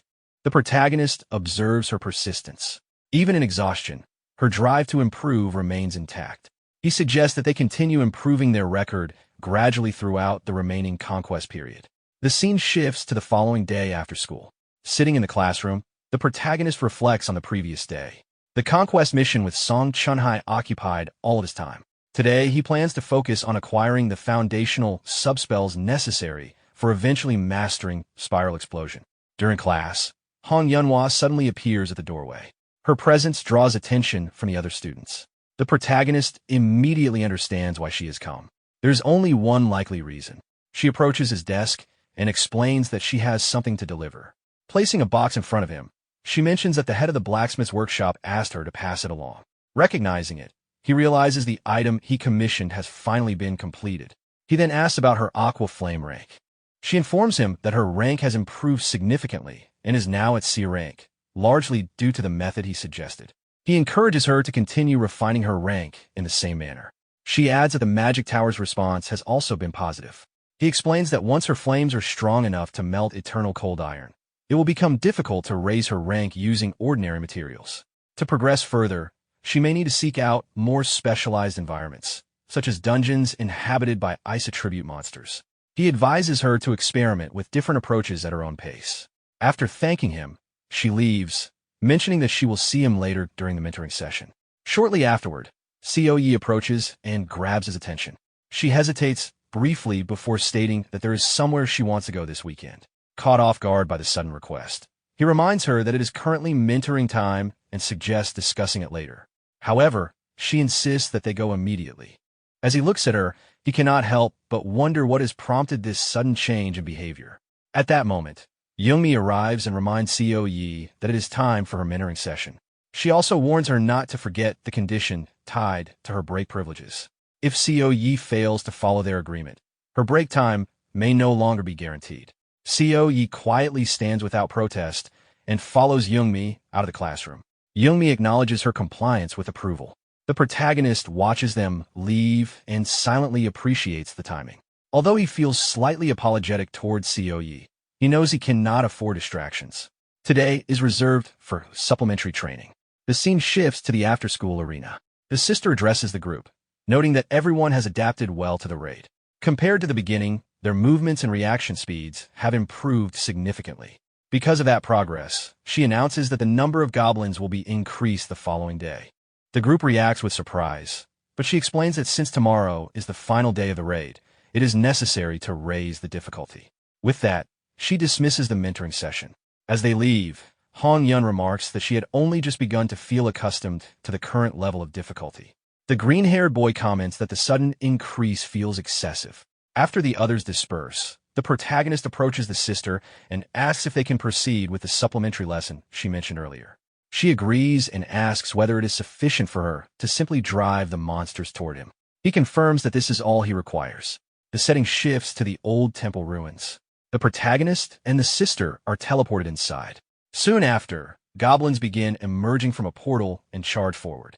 At the last possible moment, the protagonist activates his wind magic. The force lifts the incoming goblins into the air before slamming them back onto the ground in a single sweeping motion. The sister observes the display and remarks that it feels excessive no matter how many times she sees it. Clearing such a large number of monsters at once appears overwhelmingly efficient. She also notes that he is now wielding a new, unusual weapon. While binding additional goblins midair with controlled wind pressure, he explains that the weapon reduces the effective weight of any monster that enters a certain range. At the same time, he has been pushing his magical output to its limit in order to acquire a new skill. Curious, the sister asks what kind of skill he is attempting to learn.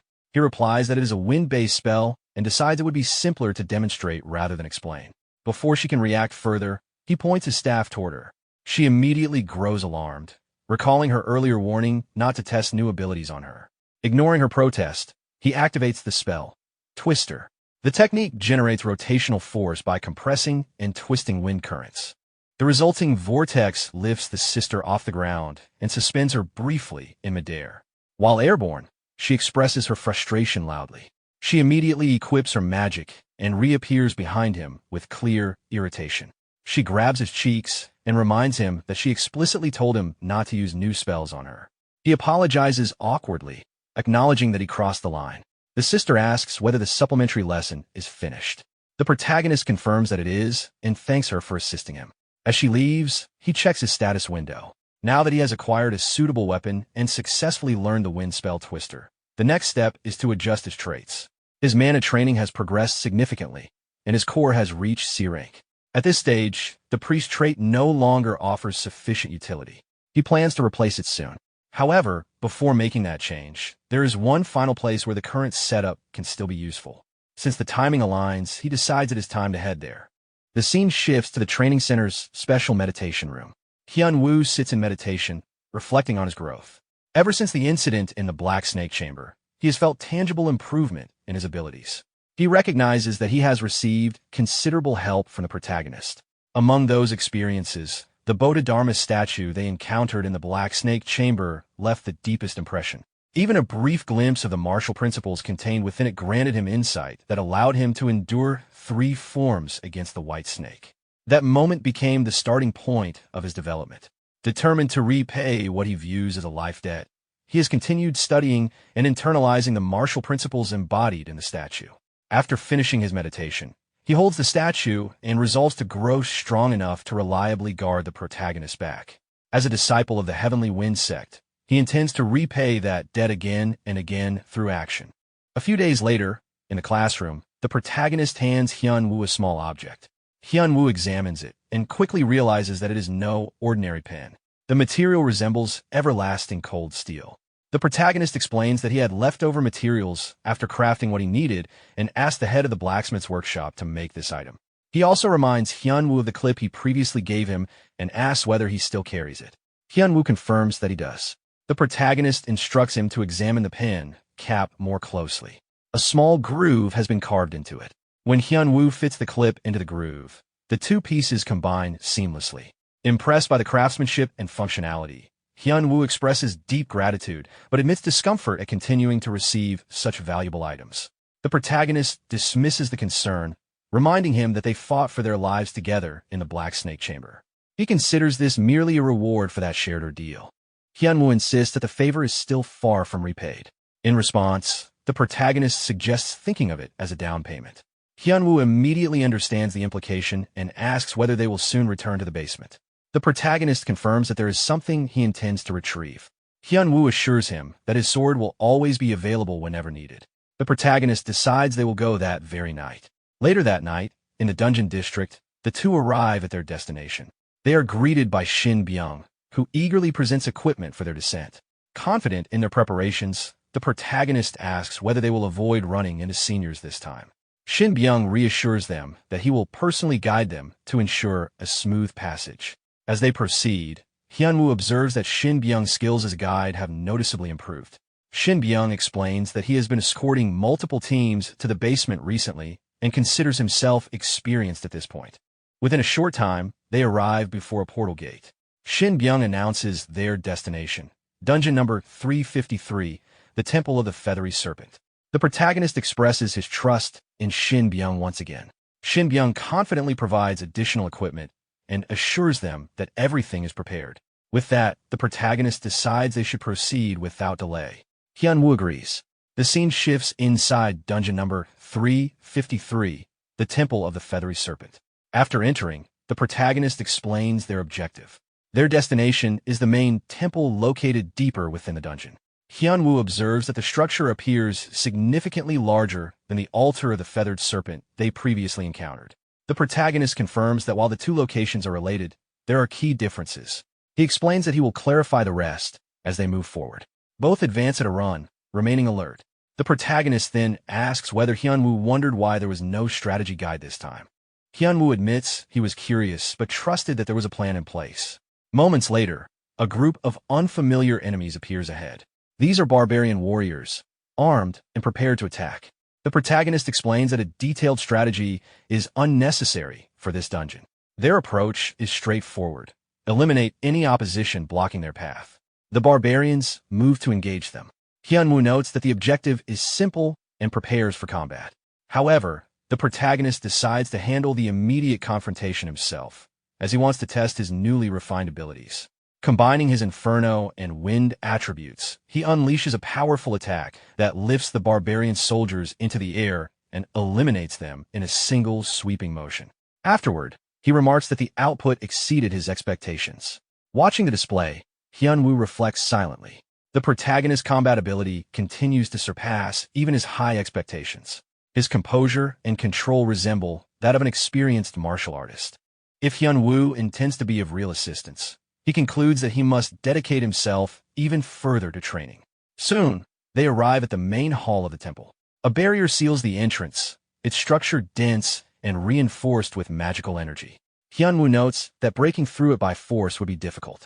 Before they can examine it further, a wooden log is hurled toward them. Two familiar mid-bosses, known as Fatty and Skinny, stand guard before the entrance. The protagonist steps forward calmly and states that the barrier will disappear shortly. He instructs Hyun-woo to prevent anyone from entering the building once he proceeds inside. Before Hyun-woo can fully process the situation, the protagonist somehow passes through the barrier and enters the structure. Hyun-woo is visibly surprised, but quickly regains composure. He understands that this must have been part of the plan all along. His immediate task is to hold the line. Fatty and Skinny react with alarm and order pursuit. Hyun-woo plants himself firmly before the entrance, weapon drawn. He resolves not to allow anyone to interfere. Inside, the protagonist reflects on the nature of the Temple of the Feathery Serpent. As its name implies, the dungeon is connected to the earlier altar of the feathered serpent within the broader storyline. However, the difficulty here is significantly increased. A large number of savage-type enemies appear simultaneously alongside the mid-bosses. In addition, the temple entrance is protected by a barrier that prevents most outsiders from approaching. If a challenger overcomes these layered defenses and reaches the boss chamber, they will face a high priest who has grown even stronger than before. The protagonist advances deeper into the temple, aware that this confrontation is the true objective of their return. As he moves deeper into the temple, the protagonist reflects on the structure of the dungeon.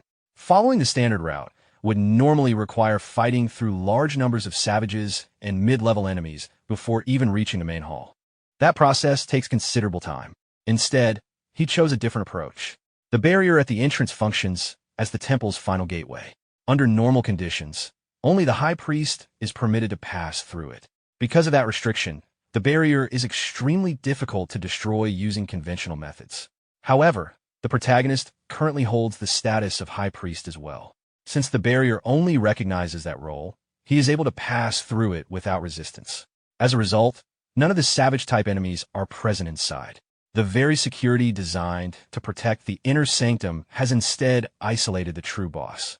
As he advances further, a voice echoes through the chamber, welcoming him and stating that it has been waiting. The high priest of the Temple of the Feathery Serpent appears before him. The high priest quickly drops any pretense of courtesy and accuses him of interfering again, claiming that he has arrived too late.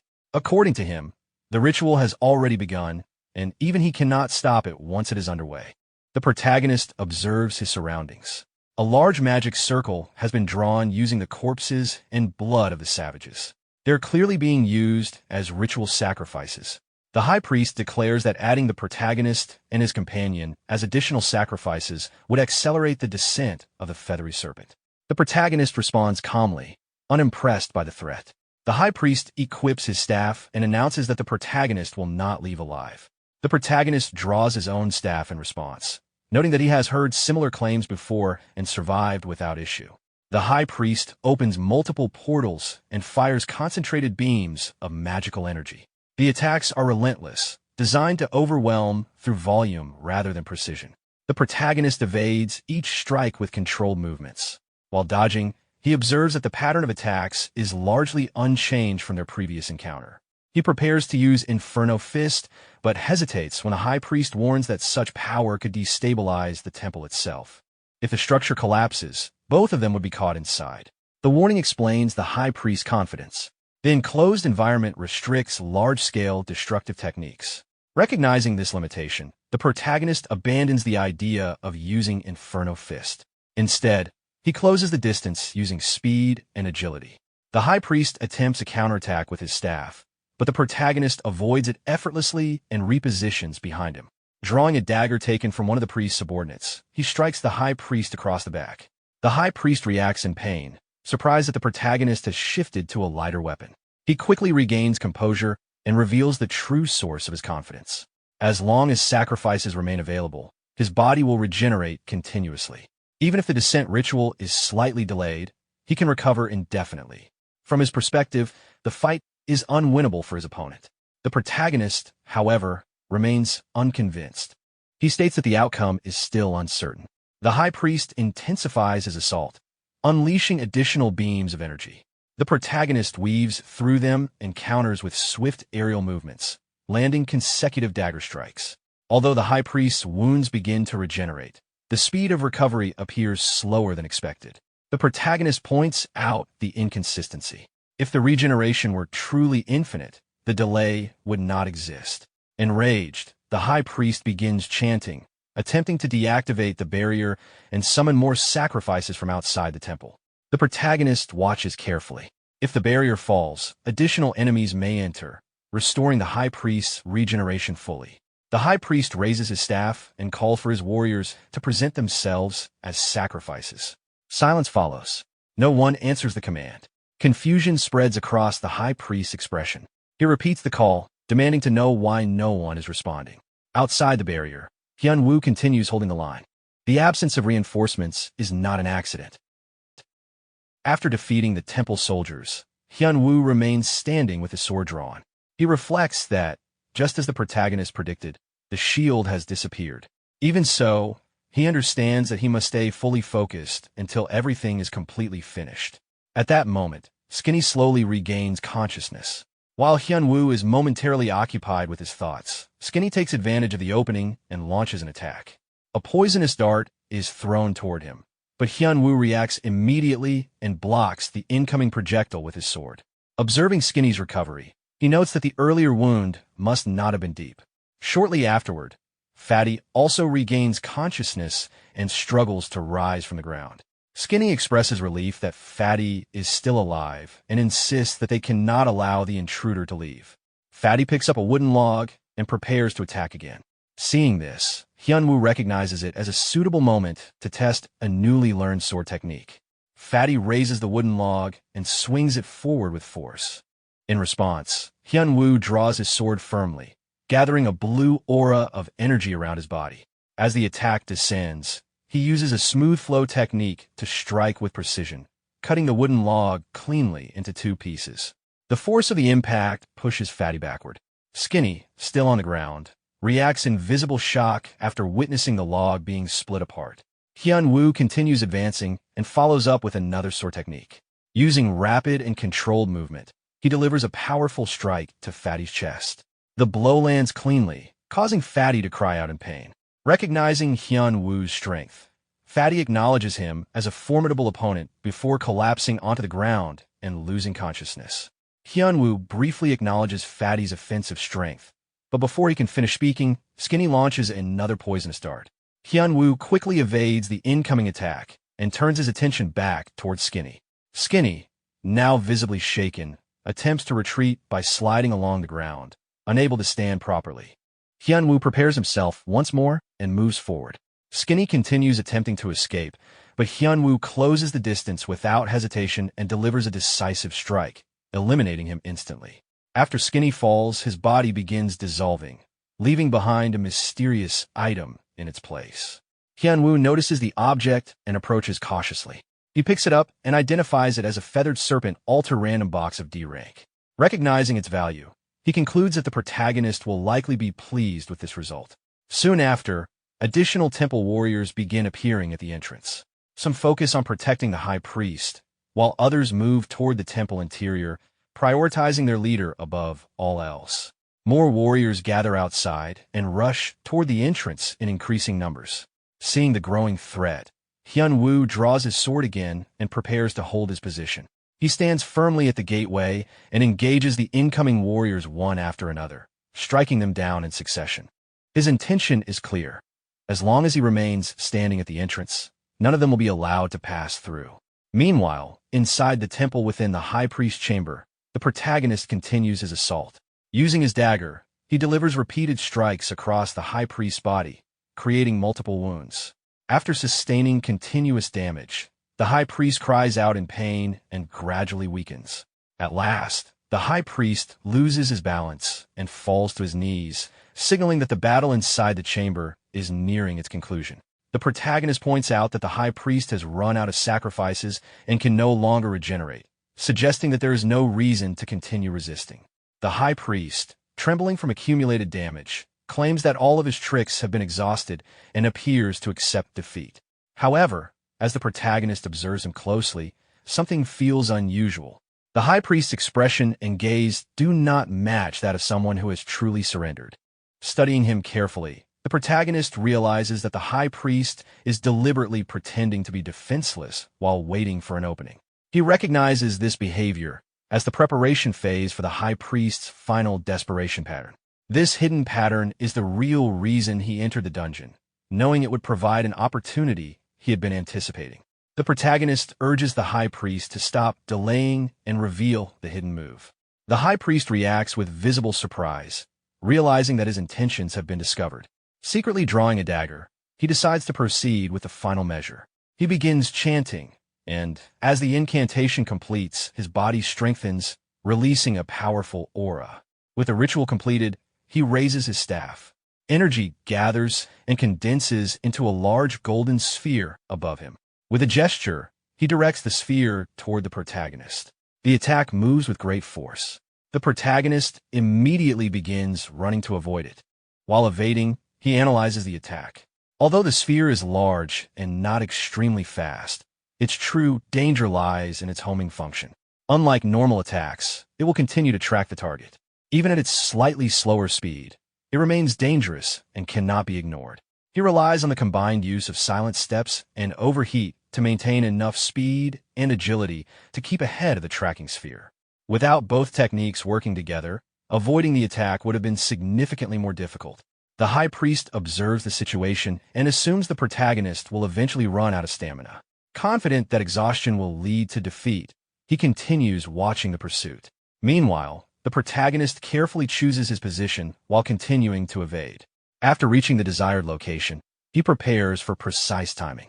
At the right moment, he suddenly leaps upward into the air. The high priest, believing this to be a fatal mistake against a homing attack, assumes victory is certain. Just before the sphere makes contact, the protagonist activates his distortion ability and vanishes from sight. With no target remaining, the sphere crashes into the temple roof. The impact destroys the structure above, creating a large opening and scattering debris across the chamber. Seeing the destruction, the high priest briefly believes the attack succeeded. However, moments later, the protagonist reappears unharmed, emerging through the dust using his distortion technique. Looking upward at the shattered ceiling, he recognizes the tremendous power of the attack.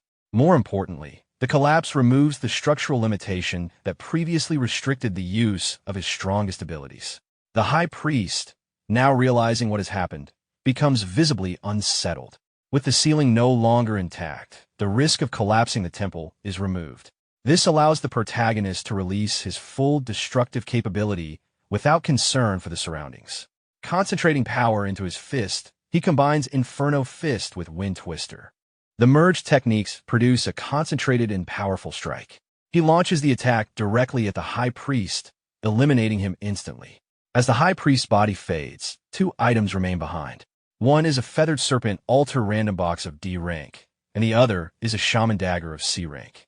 Shortly afterward, Hyunwoo enters the chamber. The battle outside has been completed, and the path is now secure. The protagonist confirms that the fight has ended successfully and acknowledges that the outcome was smoother because of Hyunwoo's support.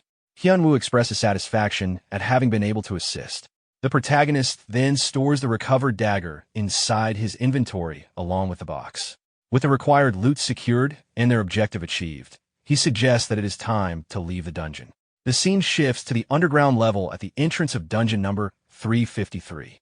Hyunwoo and the protagonist step out from the portal after completing their raid. Byung-chul greets them immediately and asks whether the dungeon was cleared without complications. The protagonist confirms that everything proceeded without issues, while Hyunwoo notes that the expedition was productive. The protagonist then asks Byung-chul whether he managed to avoid being discovered during their operation. Byung-chul responds confidently, stating that he handled the situation without leaving any traces. He suggests that they leave the area quickly instead of lingering. The scene then shifts to the surface level of the dungeon building. After arriving safely outside, Byung-chul confirms that there is no longer any danger. Hyunwoo expresses appreciation for Byung-chul's effort, and the protagonist also acknowledges his work. The protagonist retrieves a box from his inventory and prepares to hand it over as payment for the completed commission. Just before giving it fully, he pauses and sets an additional condition. He asks Byung-chul to take on a few more commissions without additional payment in the future. Byung-chul agrees immediately, motivated by the value of the D-rank random box he is receiving. The protagonist reminds him that he should not complain even if the contents turn out to be disappointing. Byung-chul confidently accepts the risk. With the agreement settled, the protagonist finally hands over the box. Byung-chul receives it enthusiastically and asks whether he can open it immediately. The protagonist allows him to do as he wishes. Byung-chul opens the box with visible excitement, expecting a valuable reward. However, instead of a rare item, he finds a Feathered Serpent Tribe wooden cup of F rank inside. His earlier excitement fades quickly as disappointment sets in. Hyunwoo attempts to reassure him by mentioning that he also possesses the same wooden cup and that it functions well as a simple tea vessel. Afterward, Hyunwoo presents another box that he obtained earlier and asks the protagonist to open it instead. The protagonist questions this request, pointing out that Hyunwoo earned the reward himself. Hyunwoo explains that he has consistently received low-rank wooden cups in the past and suspects that his luck may negatively affect item drops. Because of this belief, he asks the protagonist to open the box later whenever it becomes necessary. Although the protagonist doubts that luck affects the outcome in such a way, he accepts the box in order to reassure Hyunwoo. The scene then shifts to the following day at a cafe. The protagonist is seated at a table together with Seo-yi. He informs her that they will conduct another unboxing that day. Before beginning, he notices someone observing them from behind nearby bushes. Recognizing the presence, he calls the observer to step forward and sit openly rather than watching from a distance. Young-mi, who had been hiding while monitoring them, steps into view. She questions whether the protagonist visited the underground level the previous night. He confirms that he did. Young-mi acknowledges that entering the underground level technically violates school regulations. However, she also indicates that strict enforcement of rules is not always her approach. She expresses confidence that someone of the protagonist's capability would only attempt such a raid with careful preparation. Hearing this, the protagonist concludes internally that she is not entirely rigid in her thinking. Despite her flexibility, Young-mi emphasizes that the dungeon island was once considered extremely dangerous and was historically viewed as a demon realm. She warns that whenever entering underground dungeons, extreme caution must always be maintained. The protagonist accepts her advice. Seo-yi then asks whether she's allowed to explore the underground level as well. Young-mi firmly refuses the request. She explains that if anything were to happen to Seo-yi, many people would be deeply affected. For that reason, She urges Seo Yi to abandon the idea. After hearing this, Seo Yi reluctantly accepts the decision. After the earlier conversation, the protagonist reflects briefly on how demanding the responsibilities of a butler must be. He then takes out the 2 boxes obtained from the altar temple and places them on the table, bringing the focus back to the unboxing. He asks Seo Yi to open the first box, just as she had done previously. She agrees calmly and proceeds to open it. Inside, they find a transmogrification scroll, Lifestyle of B rank. Seeing the result, the protagonist reflects on her continued good fortune. Once again, a B rank item appears from a D rank box, and notably, it is another lifestyle-type item that suits her needs. He recognizes that the item would pair well with her existing B-rank feather cushion. Observing her expression, he realizes she clearly wants the item. Without hesitation, he offers the scroll to her, explaining that lifestyle-type items are not particularly useful for his own combat-focused approach. At the same time, he recalls that the butler had mentioned providing rewards for helping Seo Yi improve, so giving her the item aligns well with that arrangement. Young-mi expresses gratitude through a gesture, and the protagonist responds in the same manner, dismissing the need for thanks. Afterward, the protagonist turns his attention to the remaining box. Since they are already gathered, he asks Young-mi to open the second box instead. Young-mi appears confused by the request, but accepts it. She proceeds to open the box, revealing a feathered serpent tribe wooden cup of F rank. A short time later, the mood becomes slightly awkward. While drinking a cold beverage, the protagonist reflects on how the situation caused Young-mi to feel uncomfortable. He recalls her repeated apologies earlier, realizing that she took the result more seriously than expected. In hindsight, he did not anticipate that she would feel so responsible for the outcome. After that, he shifts his attention to the primary objective of the dungeon raid. He retrieves the feathered serpent shaman dagger from his inventory and examines it closely. This dagger was the true reason for entering the underground dungeon. The weapon possesses the memorize ability, allowing stored spells to be activated instantly without casting time. Although the dagger is only C rank and carries certain limitations, it is still highly valuable for tactical use. He begins modifying his magical staff by integrating parts of the dagger into its structure. Carefully adjusting the components, he removes unnecessary sections and attaches the dagger's mechanism to the staff. Once completed, the memorize ability successfully transfers to the staff, now referred to as root. With the weapon modification finished, he considers the next step. He plans to decide later which spells to store using the memorize function. For now, he concludes that his weapon is sufficiently prepared. His attention then turns to trait management, considering whether it is time to replace the High Priest trait with a more advantageous one. He believes another individual's trait may offer the best option. The scene then shifts to the arena after school. Chun-Hai stands there alone, appearing tense while reflecting on her recent performance.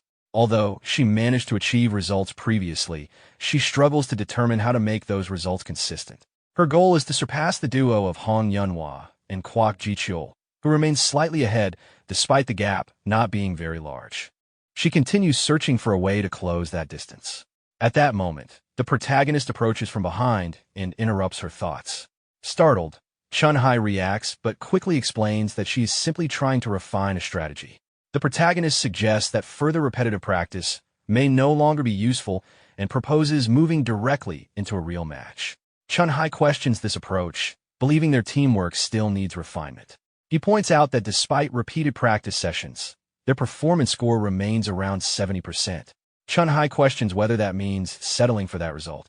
However, the protagonist expresses confidence that in an actual match, their performance will exceed 90%. Chun-Hai finds this claim confusing and questions how such an improvement is possible. In response, he explains that he has acquired a new weapon that will make a difference. She reacts with frustration, insisting that even with a strong weapon, proper practice is still necessary to coordinate effectively. The protagonist remains firm, telling her to continue performing exactly as practiced without additional adjustments. Still doubtful, Chun-Hai continues arguing, but the protagonist proposes a wager to settle the matter. The bet involves a wish ticket, following the same structure as their previous agreement. If he wins, he gains additional tickets.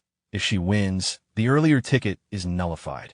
Chun-Hai recalls the earlier wager involving Hong Yunhua and begins calculating the potential outcome. She realizes that if they achieve a score in the 90s, it would secure a strong grade. If they fail to reach that mark, she could cancel his wish ticket. From her perspective, there appears to be no disadvantage. Feeling more confident, she raises the stakes by proposing that the wager involve 2 wish tickets instead. The protagonist reacts with brief surprise at the increased condition, but ultimately agrees to the new terms. Internally, Chun-Hai becomes excited, believing the conditions work entirely in her favor. She convinces herself that even if the score does not exceed 90%, she will still benefit. Observing her reaction, the protagonist becomes slightly suspicious. Her sudden enthusiasm feels unusual, leading him to wonder whether something positive happened to her recently. The scene shifts to the old temple training ground. The sister appears in front of the protagonist and Chun-Hai, asking whether the upcoming session is only practice or an actual attempt. The protagonist confirms that they will treat it as a real run. The sister then steps aside, instructing them to signal when they are ready so she can begin the sequence. After a short pause, the protagonist checks with Chun-Hai to confirm readiness. Chun-Hai clenches her fist and confirms that she is prepared. Soon after, the portal opens and goblins begin emerging from it. Chun-Hai immediately moves forward to engage them. As the goblins rush toward her, she advances confidently. Once the enemies close in, she places both hands on the ground and activates her lightning field. As the goblins enter the area of effect, they're struck by lightning and thrown back by the force of the attack. The protagonist moves closer to her position and observes that her movements have become noticeably sharper compared to before. Chun-Hai responds by emphasizing how much time she has spent practicing the technique. Moments later, Chun-Hai suddenly notices something unusual and calls out an alarm. She questions why the protagonist is positioned away from his expected role and asks about the defense of the flank and the goddess statue. When she turns to check the rear, she discovers that the protagonist's magical staff is independently managing the goblins approaching from behind. This surprises her greatly. The protagonist explains that the change is due to his newly upgraded weapon. Chun-Hai remains confused about how the weapon maintains power at such distance, especially considering that combat rules normally reduce damage outside close range. The protagonist clarifies that the wind skill is being cast directly by the weapon itself. From a technical standpoint, the monsters are engaged in close combat with the weapon, which allows the attack to function without penalty. Chun-Hai notes that this method seems to push the boundaries of the rules. The protagonist advises her to remain focused instead of getting distracted. At that moment, the goblin boss appears in front of them, releasing a powerful dark aura that signals the final wave. The protagonist reminds Chun-Hai to keep her attention on the immediate threat. Chun-Hai acknowledges the situation, recognizing that this is the final stage of the encounter. She becomes determined not to repeat previous mistakes. The protagonist suggests that instead of continuing with smaller attacks, she attempt a large-scale spell. He assures her that he will provide support and cover her while she prepares it. Chun-Hai hesitates briefly, knowing that the casting time will be long, but the protagonist encourages her to take as much time as needed. She begins channeling her energy, allowing lightning power to gather around her body. As the casting continues, a crown of lightning forms above her head, signaling the nearing completion of the spell. The goblin boss reacts with visible unease as the energy intensifies. Soon after, Chun-Hai completes the spell and summons a thunderstorm. A powerful bolt of lightning strikes the goblin boss directly. The protagonist observes the result and notes the sheer strength of the attack. Even a single use of the ability proves strong enough to stagger the powerful enemy. Under the force of the strike, the goblin boss drops to its knees and shows clear signs of damage. The protagonist then shifts his attention back toward the goddess statue, deciding to return to its defense to prevent any repeat of earlier incidents where the statue's blade had fallen. Chun-Hai responds confidently, expressing belief that the previous mistake will not occur again. However, the goblin boss soon begins to recover. Rising back to its feet, it grips its sword and releases another surge of energy, roaring loudly as it prepares a follow-up attack. Chun-Hai quickly recognizes the familiar movement pattern. Taking a defensive stance, she identifies the beginning of the boss's attack sequence and prepares to respond accordingly. The goblin boss releases a loud roar and throws its weapon toward the statue.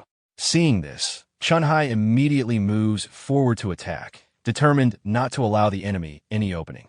She focuses on striking before the boss's attack can land. She avoids the incoming strike with ease and delivers a powerful lightning punch directly to the goblin boss, eliminating it instantly. As the goblin boss disappears, its weapon also vanishes along with it. Chun-Hai realizes that the statue has remained unharmed and confirms to herself that the objective has been secured successfully. The protagonist observes the disappearing weapon and understands that Chun-Hai managed to defeat the decapitator quickly. He recognizes that the situation had been risky, but acknowledges that she handled it effectively. He then reminds her that the trial is not completely over yet and advises her to remain alert until everything is fully finished. Chun-Hai adjusts her glove and confidently responds that she is already aware. After the trial concludes, Chun-Hai looks at the results displayed on the translucent screen. She expresses surprise at how high their score turned out to be, admitting that she expected a decent result, but not one this strong. She thanks the protagonist for his help. The protagonist replies that she was the one who handled most of the combat, and says that he should be the one expressing gratitude instead. While reviewing the information in his pop-up window, he reflects inwardly on the additional benefit he gained. He realizes that he successfully copied a valuable trait called Crown of the Wise King, which improves mana-based abilities and reduces mana consumption. He understands that this is a highly desirable trait for mages and acknowledges that he gained it thanks to Chun-Hai. He also notes that they completed the week's quest smoothly, effectively achieving 2 benefits at once, along with an unexpected bonus. Chun-Hai continues reviewing the results and admits that she initially thought maintaining a high performance level would be impossible. However, seeing that their score remained above 90% makes her realize she had underestimated their chances. She then praises the protagonist's strategy, acknowledging that his decision to eliminate the decapitator quickly was effective. She reflects that she had assumed blocking the weapon would be necessary, but instead, destroying the main body immediately proved to be the correct solution. She admits that it was a strategy she would not have imagined on her own. While she speaks, the protagonist watches her with a strange smile. Noticing this, she questions the reason behind his expression. The protagonist responds by reminding her of the 3 favors she had agreed to. Chun-Hai understands immediately and reacts with a short acknowledgement. The scene then shifts to the after-school student disciplinary committee room. Chun-Hai is sitting inside the room, looking tense and sweating slightly from stress. She begins speaking to herself in frustration, questioning why she made the earlier decision. Holding her head in irritation, she continues scolding herself and expresses regret for suggesting the deal. She realizes that she now owes 3 favors to Kim Ho and becomes increasingly frustrated about the situation.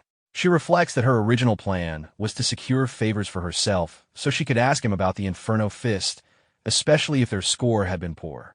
While she remains lost in her thoughts, a portal quietly opens nearby without her noticing. The green-haired boy enters the room through the portal. Chun-Hai continues holding her head in frustration, still speaking to herself about her earlier mistake and blaming her greed for the outcome. Suddenly, the green-haired boy speaks, responding to her words. Hearing the unexpected voice, Chun-Hai becomes startled and visibly shocked. She quickly stands up after realizing who has arrived. The green-haired boy notes that she arrived early and asks whether she has already completed her conquest match. Chun-Hai nervously asks if he overheard everything she had just said. He reassures her that he did not hear anything and shifts the topic to her conquest partner, Kim Ho, asking whether anything unusual stood out during the match. Chun-Hai informs him that the protagonist obtained a new weapon. The green-haired boy finds this detail noteworthy, mentioning that he does not recall the protagonist previously possessing such a weapon. Chun-Hai explains that the weapon was likely created using the VIP crafting ticket he received after winning the duel against Emerald. She suggests that they could gather more information by contacting the blacksmithing club. The green-haired boy responds that such a request will likely be refused, as the investigation currently focuses only on rule violations, which does not provide sufficient reason to disclose confidential crafting details. However, he still acknowledges that making an attempt may be worthwhile. Chun-Hai agrees that if the request is denied, she will immediately withdraw. The green-haired boy then explains that he has already distributed an official notice to all clubs regarding the Inferno Fist. Since the next week is Conquest Week, he expects that a dungeon showing lingering traces related to the matter will eventually appear. For now, he decides that observing the situation carefully is better than acting prematurely. The scene then shifts to a weekend morning in the downtown area. The protagonist is seen walking through the city streets. At that moment, Coe approaches him and greets him. The protagonist notes that she arrived earlier than expected. Coe remains silent for a moment. The protagonist then speaks again, suggesting that they should begin moving and addressing her politely as Milady. After walking together with Coe for some time, the protagonist and Coe reach the city center. After arriving there, the protagonist notes that they have finally reached their destination. Coe responds briefly in acknowledgement. The protagonist then asks if there is anywhere she specifically wants to visit. Coe pauses and begins thinking, showing some uncertainty. Noticing her hesitation, the protagonist suggests that if she does not have any place in mind, they could simply walk around and explore first. Coe agrees to this idea. As they walk forward, they pass by a boy playing guitar. They pause briefly to enjoy the moment before continuing on their way. After walking a little further, they notice a magician performing tricks nearby. They continue walking past the performance, observing it as they move. Soon after, something catches Coe's attention. The protagonist notices her reaction and looks in the same direction to see what she is watching. There, they find a claw machine filled with toys. The protagonist asks if she would like to try using the machine, while also noting that it may not be easy. Coe immediately begins trying to pick up a toy using the claw machine. However, the toy slips from the claw and falls back down. Watching her attempt, the protagonist internally notes that he expected this result. He then offers to try the machine himself. On his very first attempt, the protagonist successfully grabs a toy with the claw and retrieves it. He then hands the toy to Coe. Coe becomes visibly happy and hugs the toy with excitement. The scene then shifts to a moment from a few days earlier. At that time, the protagonist is sitting inside a cafe with Youngmi. Youngmi expresses gratitude to the protagonist, stating that the week's mentoring was successful thanks to his efforts. She thanked him again for helping the young miss improve. The protagonist responds modestly, stating that he did not do much and credits Youngmi as the one who handled most of the hard work. Youngmi disagrees and explains that the protagonist's words served as motivation for the young miss. As a token of appreciation, she places several items on the table, 2 vouchers from the Elver Magic Item Shop and 1 Astra Bakery VIP pass. After placing the items down, she requests that he accept them. She explains that 1 voucher should be used to obtain an item for himself, while the other should be used to select something suitable for the young miss. The scene then returns to the downtown area. While walking through the streets, the protagonist looks towards Coe and reflects inwardly. He considers that he already received his reward earlier, so he wants to ensure that she enjoys her time today. Observing her energetic steps, he assumes she is in a good mood and plans to head toward the Elven Magic Item Shop. At that moment, the magician they saw earlier approaches Coe and begins performing tricks directly in front of her. Seeing this, the protagonist recognizes the magician and recalls that he is known as the Masked Gentleman. He wonders why the magician is showing interest in Coe and notes that she does not appear particularly interested. Based on the magician's gestures, he assumes that the trick involves selecting a card. Coe remains silent and shows little interest in the usual card selection. Instead of choosing a card, she points toward the magician's pocket. This action surprises the magician. Watching the situation unfold, the protagonist becomes curious about her unexpected choice. The magician then reaches into his pocket, while Coe watches with confusion. A moment later, he pulls out a golden card from his pocket. Seeing the card, the protagonist immediately recognizes it as a rare item known as the Lucky Playing Card, a hidden piece that can only be obtained from the event boss called the Masked Gentleman. He becomes puzzled about why an event boss would appear in the middle of downtown. As they walk away from the magician, the protagonist reflects that the figure does not appear hostile, so it likely does not pose an immediate threat. However, he decides to remain cautious. The scene then shifts to the Elven Magic Item Shop. As they enter the store, the shopkeeper greets them and welcomes them to the Elven Magic Item Shop. The protagonist explains to Coe that her butler provided vouchers, so they could each obtain 1 piece of equipment. He suggests that they browse the store first. The shopkeeper, who is an elf girl, approaches them and politely asks if they are looking for anything specific. The protagonist replies that they are searching for B-rank items. The elf girl points toward a section in the corner of the shop and directs them to the B-rank item area. She adds that they can call her if they need assistance. The protagonist then turns to Coe and asks if she sees anything she likes. While observing her reaction, he notices that she quickly appears bored. From his own perspective, He also feels that none of the displayed items seem worthy of using one of the valuable vouchers. After considering this, the protagonist turns back to the elf girl and politely asks whether they are allowed to check the back storage room. Hearing this request, the elf girl reacts with surprise at the mention of the storage room. The protagonist explains that his seniors previously mentioned that there was a lot to see inside the storage room.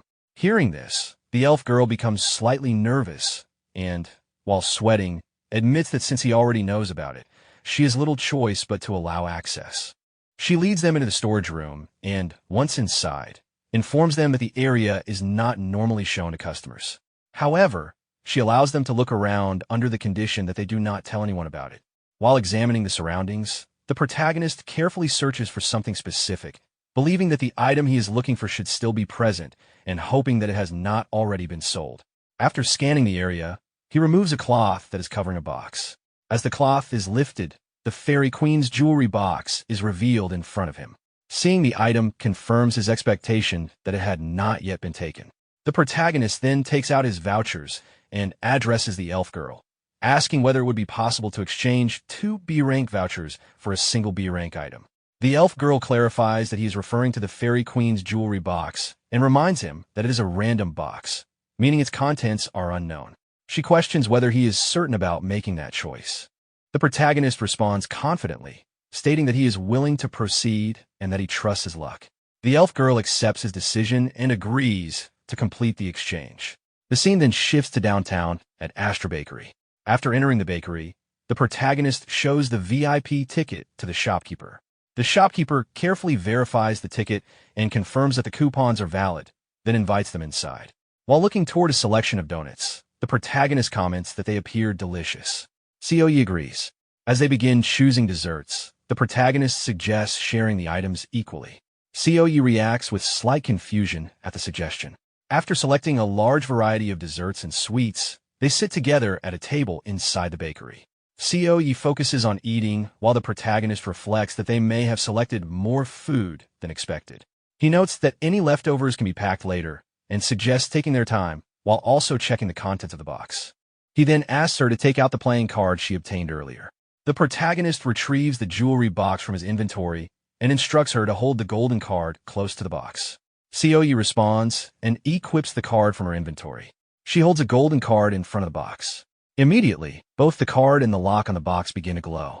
The protagonist reassures her that the card has not disappeared and explains that its luck attribute has been transferred and enchanted onto the box.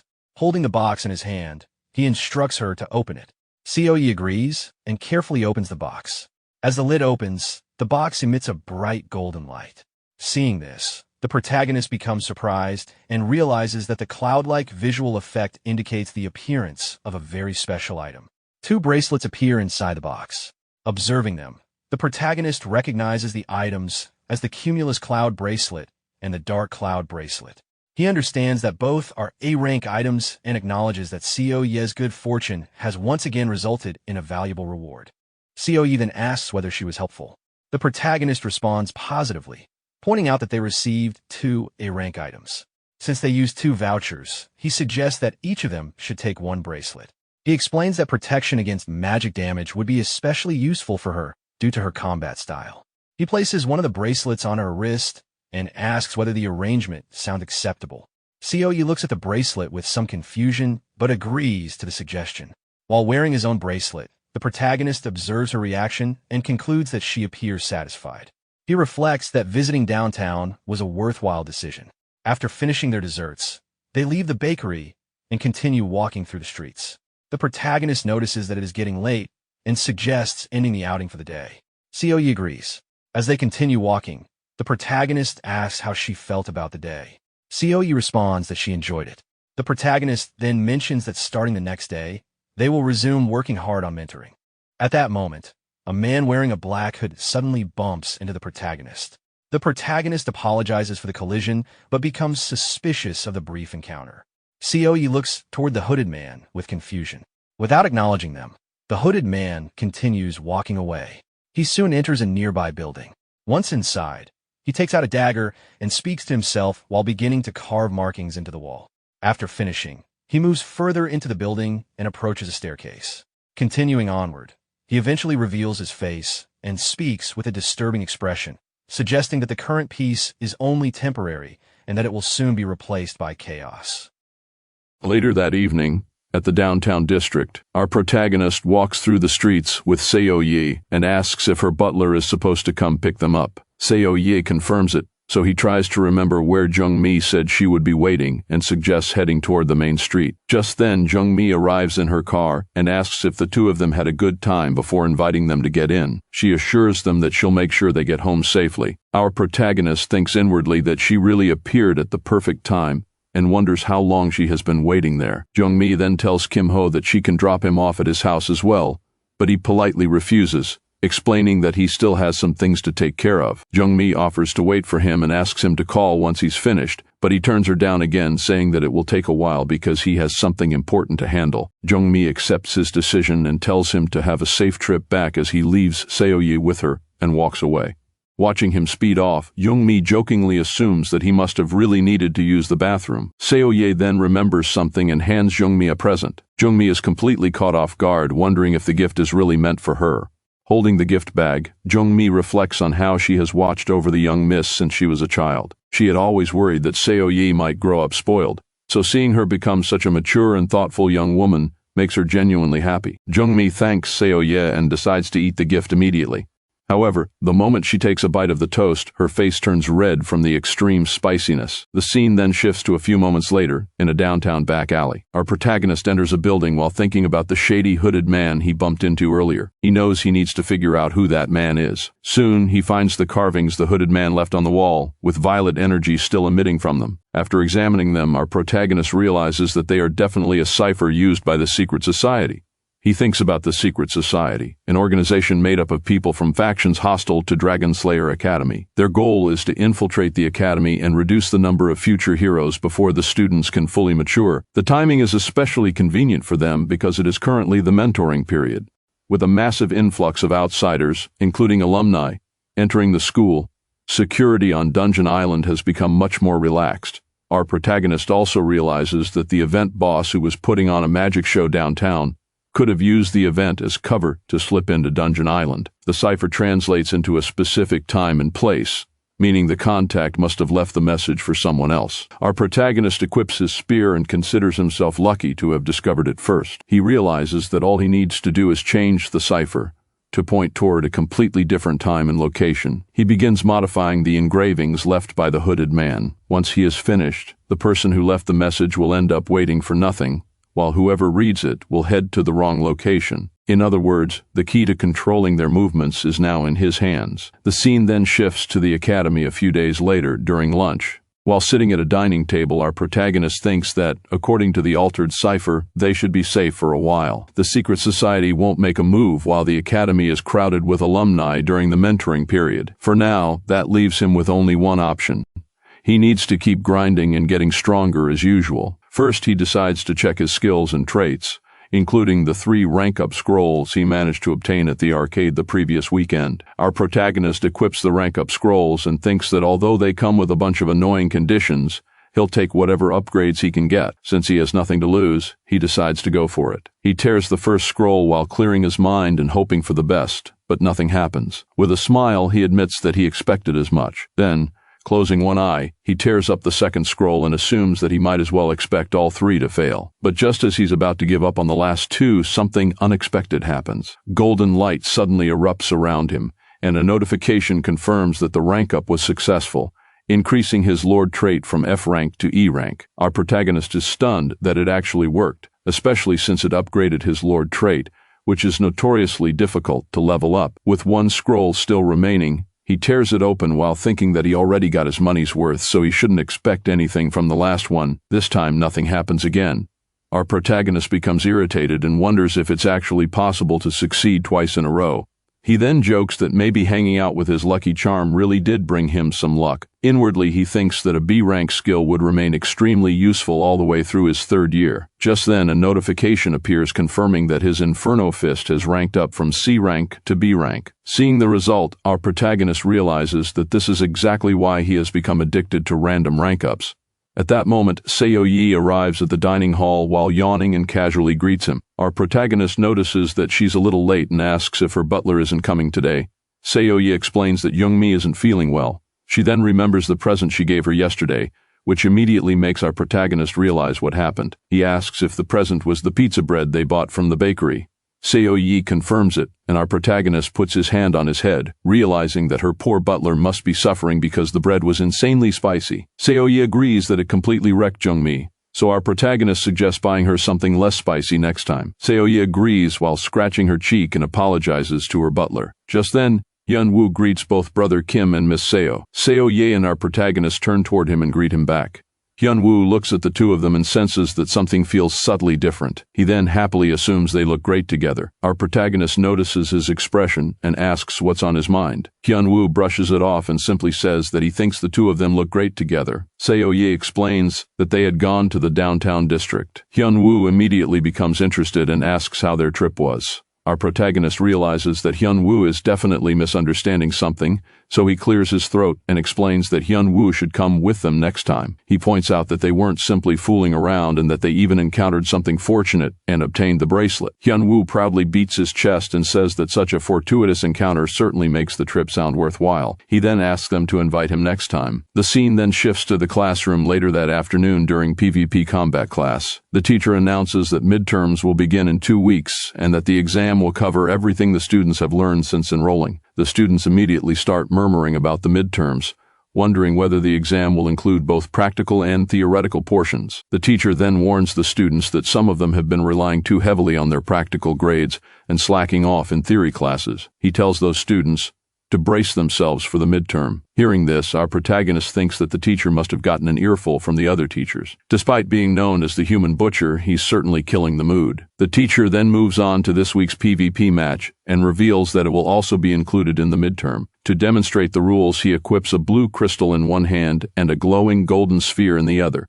He explains that the key elements of the match are the sanctuary and the crystal. Once the students enter the field, a sanctuary and a crystal will spawn at random locations. The sanctuary may look different once they enter the arena, but it will still glow like the model, making it easy to spot from a distance. The crystal, meanwhile, will appear somewhere else in the arena. Naturally, finding it before the opponent will provide a major advantage.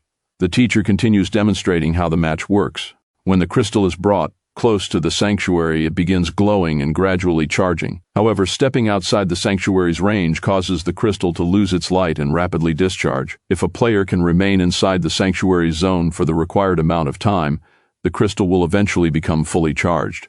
As the blue crystal and golden sphere combine and transform into another form, the teacher explains that the main objective is to be the first player to fully charge the crystal. The opponent's objective is naturally to stop the player or steal the crystal for themselves. Players can knock out their opponent, steal the crystal, or simply force them outside the sanctuary's range. With the rules explained, the teacher ends the lesson and tells the students that they will figure out the rest once they enter the field before dismissing the class. The scene then shifted to the after-school arena, where the black-haired sister appeared in front of the students.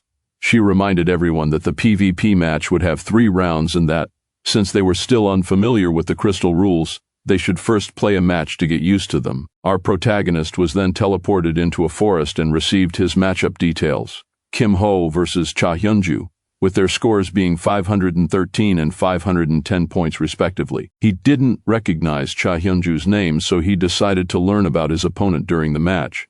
He quickly identified the glowing tree as the sanctuary and chose to search for the crystal first. Based on the forest terrain, he knew the crystal would likely be hidden somewhere dark and damp among the dense trees. When he reached the crystal, he immediately picked it up, hoping to gain the advantage before his opponent arrived. However, 2 spearheads suddenly flew toward him. He narrowly dodged them and looked up to find a hooded girl standing on a tree branch. She warned him to put the crystal down unless he wanted to get hurt, but our protagonist refused to back down and challenged her to take it herself. The girl revealed herself as Cha Hyunju from the Guild Federation and ordered him to freeze, but he simply kept running. Soon, the crystal began glowing with a golden light, indicating that he had entered the sanctuary's range. Realizing this, our protagonist stopped and equipped his magical spear, deciding it was time to counterattack. Cha Hyunju launched herself from the tree while wielding 2 blades and tried to force him to surrender the crystal. Instead, our protagonist combined wind force and twister, creating an air vortex that trapped her and sent her upward. Surprised by the wind magic, Cha Hyunju still managed to throw a dagger toward him. Our protagonist dodged it, but doing so forced him to stop maintaining his wind magic. He was impressed by her focus and situational awareness, especially since she could attack even while caught in the vortex. While suspended in the air, Cha Hyunju revealed that a wire was attached to the dagger. With the blade pinned into the ground, she used the wire to pull herself back down toward our protagonist. He quickly jumped away from her attack and realized that her strategy and movements were on another level. However, despite acknowledging her talent, our protagonist didn't consider her a serious threat. He equipped his magical spear again and advanced toward her. With a powerful swing, he struck her blades and sent her flying backward through the air. Cha Hyunju cried out as she was thrown far away, while our protagonist figured that the crystal would be fully charged before she could return. He then unequipped his spear and concluded that although she had impressive skills, she had simply chosen the wrong opponent. Just then, an arrow suddenly flew toward him. Our protagonist quickly dodged, and the arrow lodged itself into a tree behind him. Recognizing the attack, he realized there was another promising prospect in the Guild Federation, someone who had been hiding their true abilities to maintain a low profile. Another arrow followed, forcing him to dodge again. Our protagonist considered going after the attacker, but he knew that leaving the sanctuary's range would cut the crystal's connection. Cha Hyunju continued firing a barrage of arrows from a distance, using the dense forest and poor visibility to her advantage. Our protagonist understood that she was deliberately keeping him inside the sanctuary while preventing him from reaching her. Even so, he remained confident. Despite acknowledging her skill as a sniper, he knew she had encountered the wrong opponent and had no intention of going easy on her. Just then, the crystal finished charging completely, and the result appeared. Kim Ho defeated Cha Hyunju. Soon our protagonist was teleported back into the after-school arena. The sister was surprised to see him return so quickly and questioned how he had already finished the match. Our protagonist explained that he simply got lucky and managed to complete the crystal's charge in one go. The sister wasn't buying it and suspected he had once again used some trick involving his wind magic. Our protagonist brushed off the accusation, joking that he had never used cheap tricks before. Before they could continue, the sister received a message on her phone. After checking it, she realized that our protagonist had just fought Cha Hyunju. Apparently, Cha Hyunju's mentor had contacted her and requested that the replay of the PvP match be made private. Our protagonist found the situation amusing, pointing out that Cha Hyunju had fired arrows at him throughout the match and was now trying to hide the replay after losing. The sister was surprised to hear that Cha Hyunju had actually used her bow. She then understood why the Guild Federation wanted the replay hidden, especially since Cha Hyunju had revealed her trump card and still lost. From our protagonist's perspective, there was no reason for him to agree without getting something in return. He also noticed that the sister seemed to know quite a lot about Cha Hyunju. The sister explained that she was part of the Guild Federation and asked him to save her some face this time. She mentioned that they were willing to compensate him reasonably. Our protagonist instead asked her to help with his training for the week. After realizing that he meant training with his wind magic, the sister reluctantly agreed and warned him that this would be the last time. Our protagonist thanked her before the scene shifted to the classroom the following afternoon. Byung-chul approached our protagonist and asked how his PvP match had gone. Our protagonist wasn't particularly interested in discussing the strange crystal match, which left Byung-chul wondering what he had been doing. Byung-chul then revealed that someone from another class had been searching for him with an intimidating look in her eyes. When our protagonist asked who it was, Byung-chul identified her as Cha Hyunju. Our protagonist immediately understood. He explained that he had encountered her during yesterday's PvP match and defeated her. Byung-chul wasn't surprised that she was looking for him after that. However, while talking about her personality, he suddenly noticed Cha Hyunju standing directly behind our protagonist and immediately went silent. Our protagonist quickly sensed the intense killing intent coming from behind him. Before he could react, Byung-chul abandoned him and hurried away, leaving him to deal with the situation alone. Annoyed at being abandoned by his supposed ally, our protagonist decided to remain calm and act naturally. He turned toward Cha Hyunju and began introducing her as the pride of the Guild Federation and the genius archer who had been hiding her true power. Before he could finish, Cha Hyunju immediately covered his mouth and told him to stop. Noticing the attention around them, she suggested that they continue the conversation somewhere more private. The two then moved behind the academy, where Cha Hyunju checked that they were far enough away from everyone else. Our protagonist asked what she wanted, and Cha Hyunju reminded him about their PvP match from the previous day. Our protagonist assumed she was talking about the replay and pointed out that they had already agreed to keep it private. However, Cha Hyunju clearly wasn't satisfied with that outcome. She slammed her hand against the wall beside him, pinning him against it, and demanded a rematch because she couldn't accept losing the way she had.